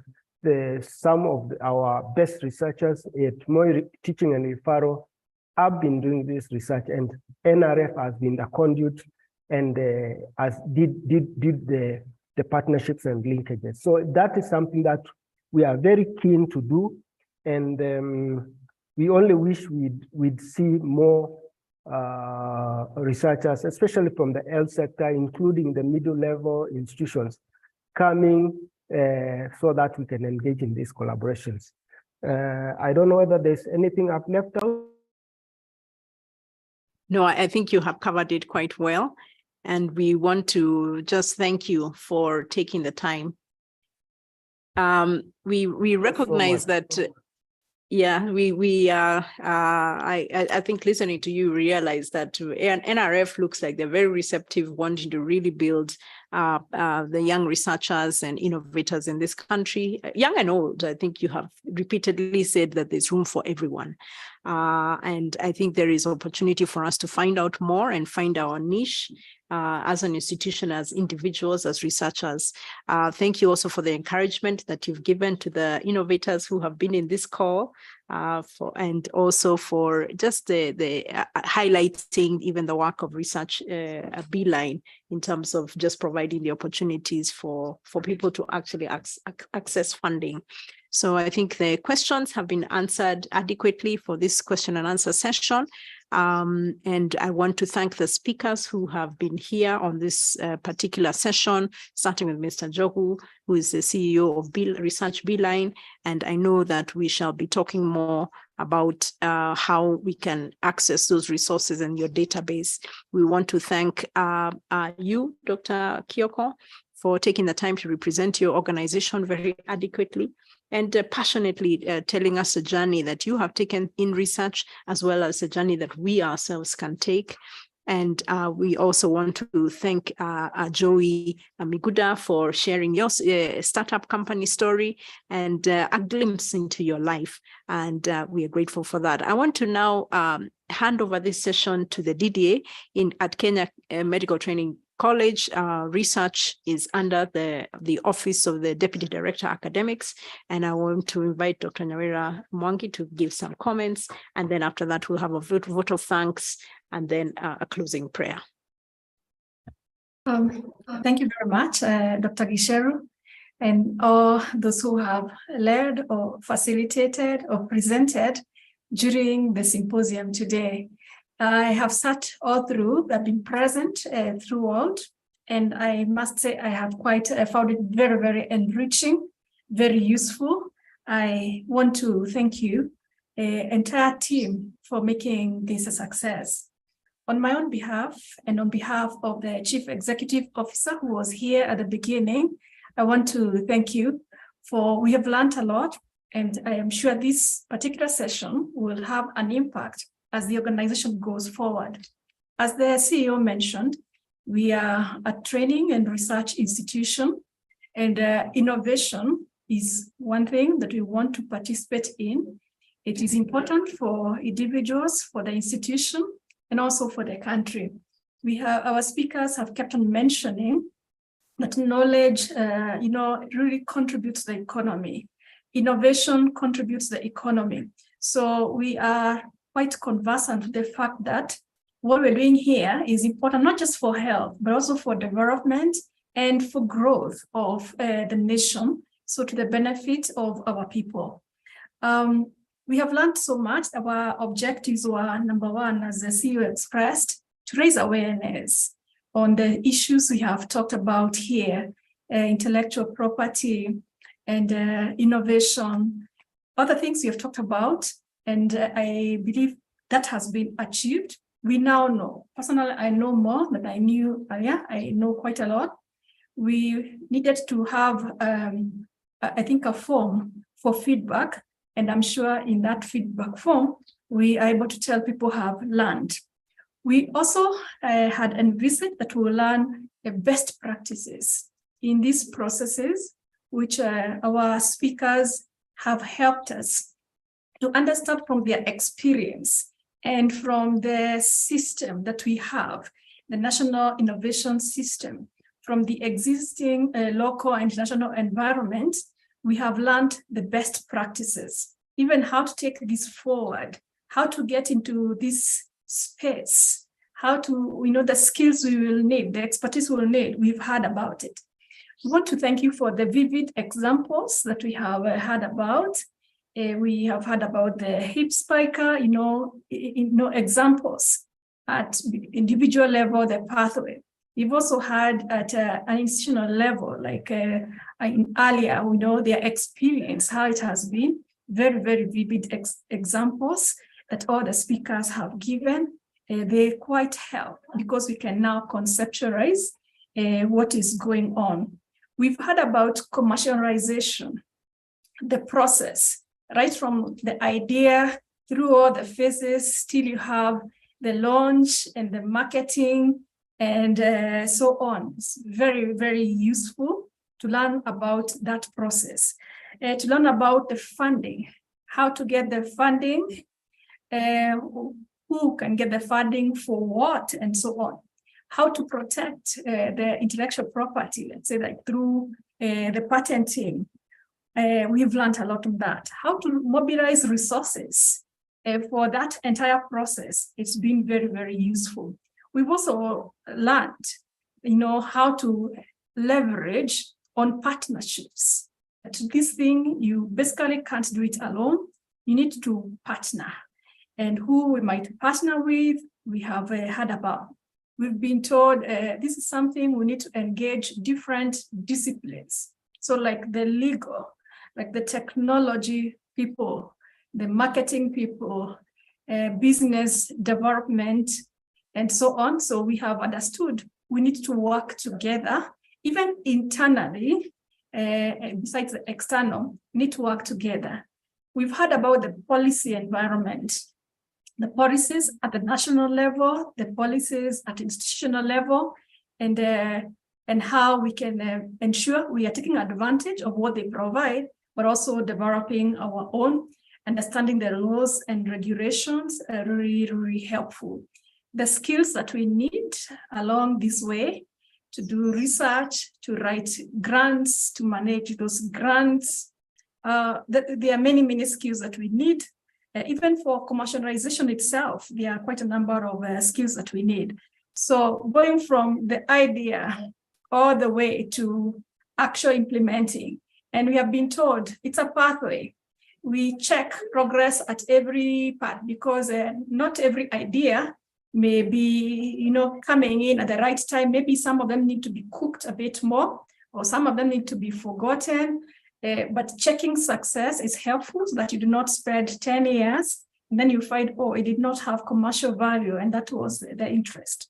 So I would say we have had a lot of knowledge in this case, listening to those presentations. Even our attitude or perceptions have been shaped, have been changed, and even our practices, because going forward, we are going to implement what we have learned. So for us at KMTC, we are absolutely delighted that we have had this symposium. We are feeling energized, ready to go forward. If you notice from the questions, yes, people are quite eager to learn more about this. We will take it forward. We were joined today by members of the institution from different places, maybe for the benefit of our partners. We have 74 campuses, and we have 57,000 students in session, and many of them following via YouTube, besides us following in this platform. And this will then be, it has potential to be scaled up. This information can be scaled up, shared wider and wider. So I want you to know your presentation here makes a big impact, makes a big difference, because then even going forward to be on YouTube, it can be accessed by many, many people, and therefore it will make a difference. So if you are counting one of the things that you have done today that is truly important and impactful, please, this number one, tick what you have done today. We want to thank you for giving time to this, preparing adequately, staying on all through, answering the questions. Thank you. And then going forward, I know we have begun a partnership. So I know we are saying how we can reach one another. So we would like to continue the conversation going forward, maybe on email, maybe we'll call your office. So Francis and Egla and the team leading this, be in touch with you. We would like to work together going forward. We want to wish you the very best in the endeavors of your work entails, your institution, your team, because all of us who presented today were representing various teams and institutions with plans and having a specific role within the national innovation system. We want to wish you the best as KMTC as you endeavor to reach your objectives. Thank you very much to all those who attended from all our campuses. Thank you very much for taking time to attend, our students and our staff who are in session. Thank you for attending. I now want to hand over to our Deputy Registrar in charge of research, Egla. Her and her team have done an absolutely marvelous job to organize this activity, and it has worked very well. Egla, thank you so much, and please take it forward from here. Thank you. Yes, thank you very much, Madam Didier, for wrapping up the conversations that we've had since morning. Indeed, it has been a good day. We have listened to all our speakers, and we have had very fruitful discussions, very interactive. So now allow me to move a vote of thanks. And I would want to say that on behalf of the planning committee of this symposium, first of all, I want to thank God that He's given us life to be here today and to be part of this symposium. I want to thank our board of directors for providing us with the strategic direction that has placed our college at the high level at which it is at today. And we have a lot of respect nationally because of where we are as a college. A very special thanks to our CEO, Dr. Kelly, for supporting research activities in our institution, some of which have yielded the innovations that we are discussing today. We also want to appreciate the DDA, Dr. Nyawera, whose passion for research has inspired many of us who have keenly followed today's proceedings. I want to really thank our able speakers who have given us an in-depth and invaluable information on the important topic of innovation and intellectual property protection. Thank you very much for accepting our invitation.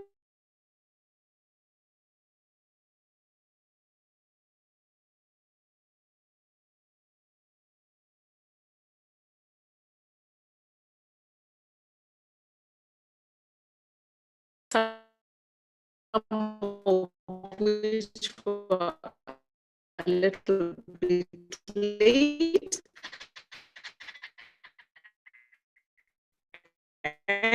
And you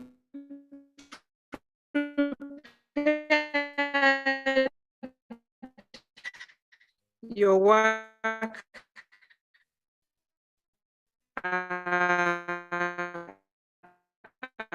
Okay, we've lost you, Egla. We've lost you.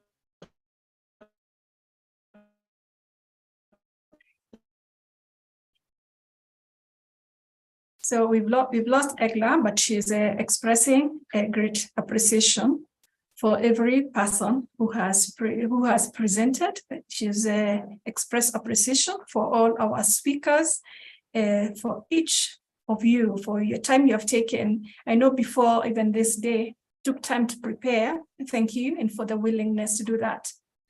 Thanking also the committee that organized this, the planning committee, all the members of that committee. We thank you, each of you individually, for the time you have taken to plan this.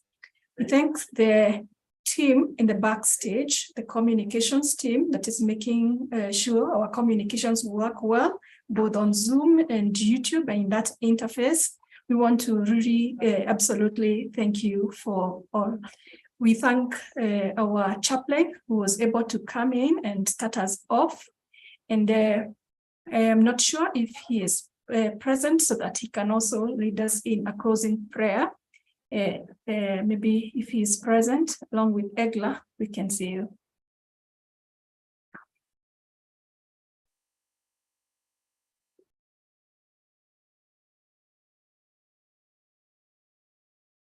Can I have a confirmation if we have Reverend on the call?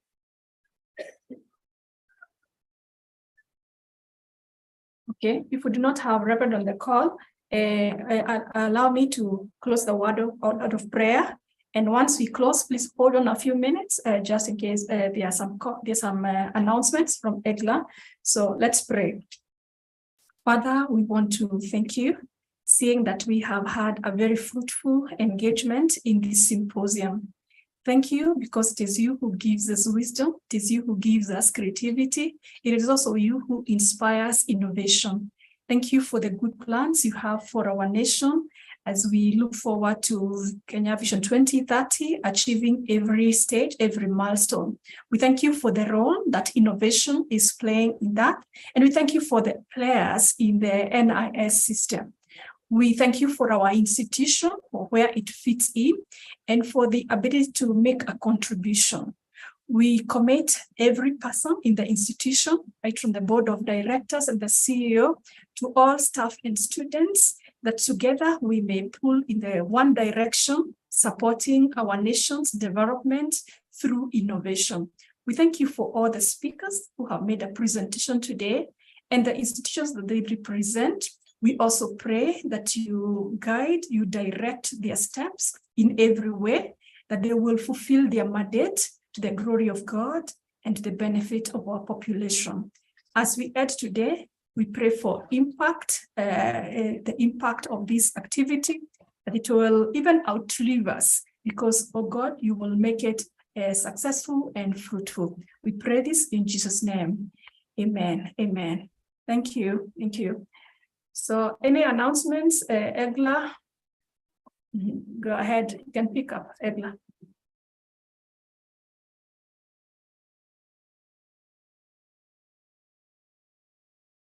You are muted though, Egla. You are muted.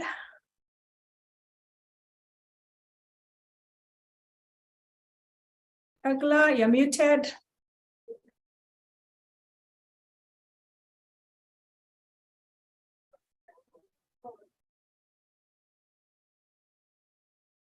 Egla, you're muted. We can see you, but you're muted.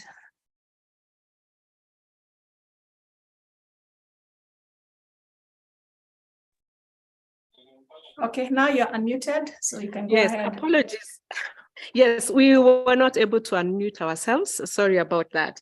So from here, I think we will send our form for evaluation so that we can have feedback on how this progressed. Otherwise, I don't think I have any other announcement apart from that. Just to thank those who have sat through up to this time. We thought it would be exactly half a day, but it's been more than half a day. So thank you very much, and God bless you all. Thank you.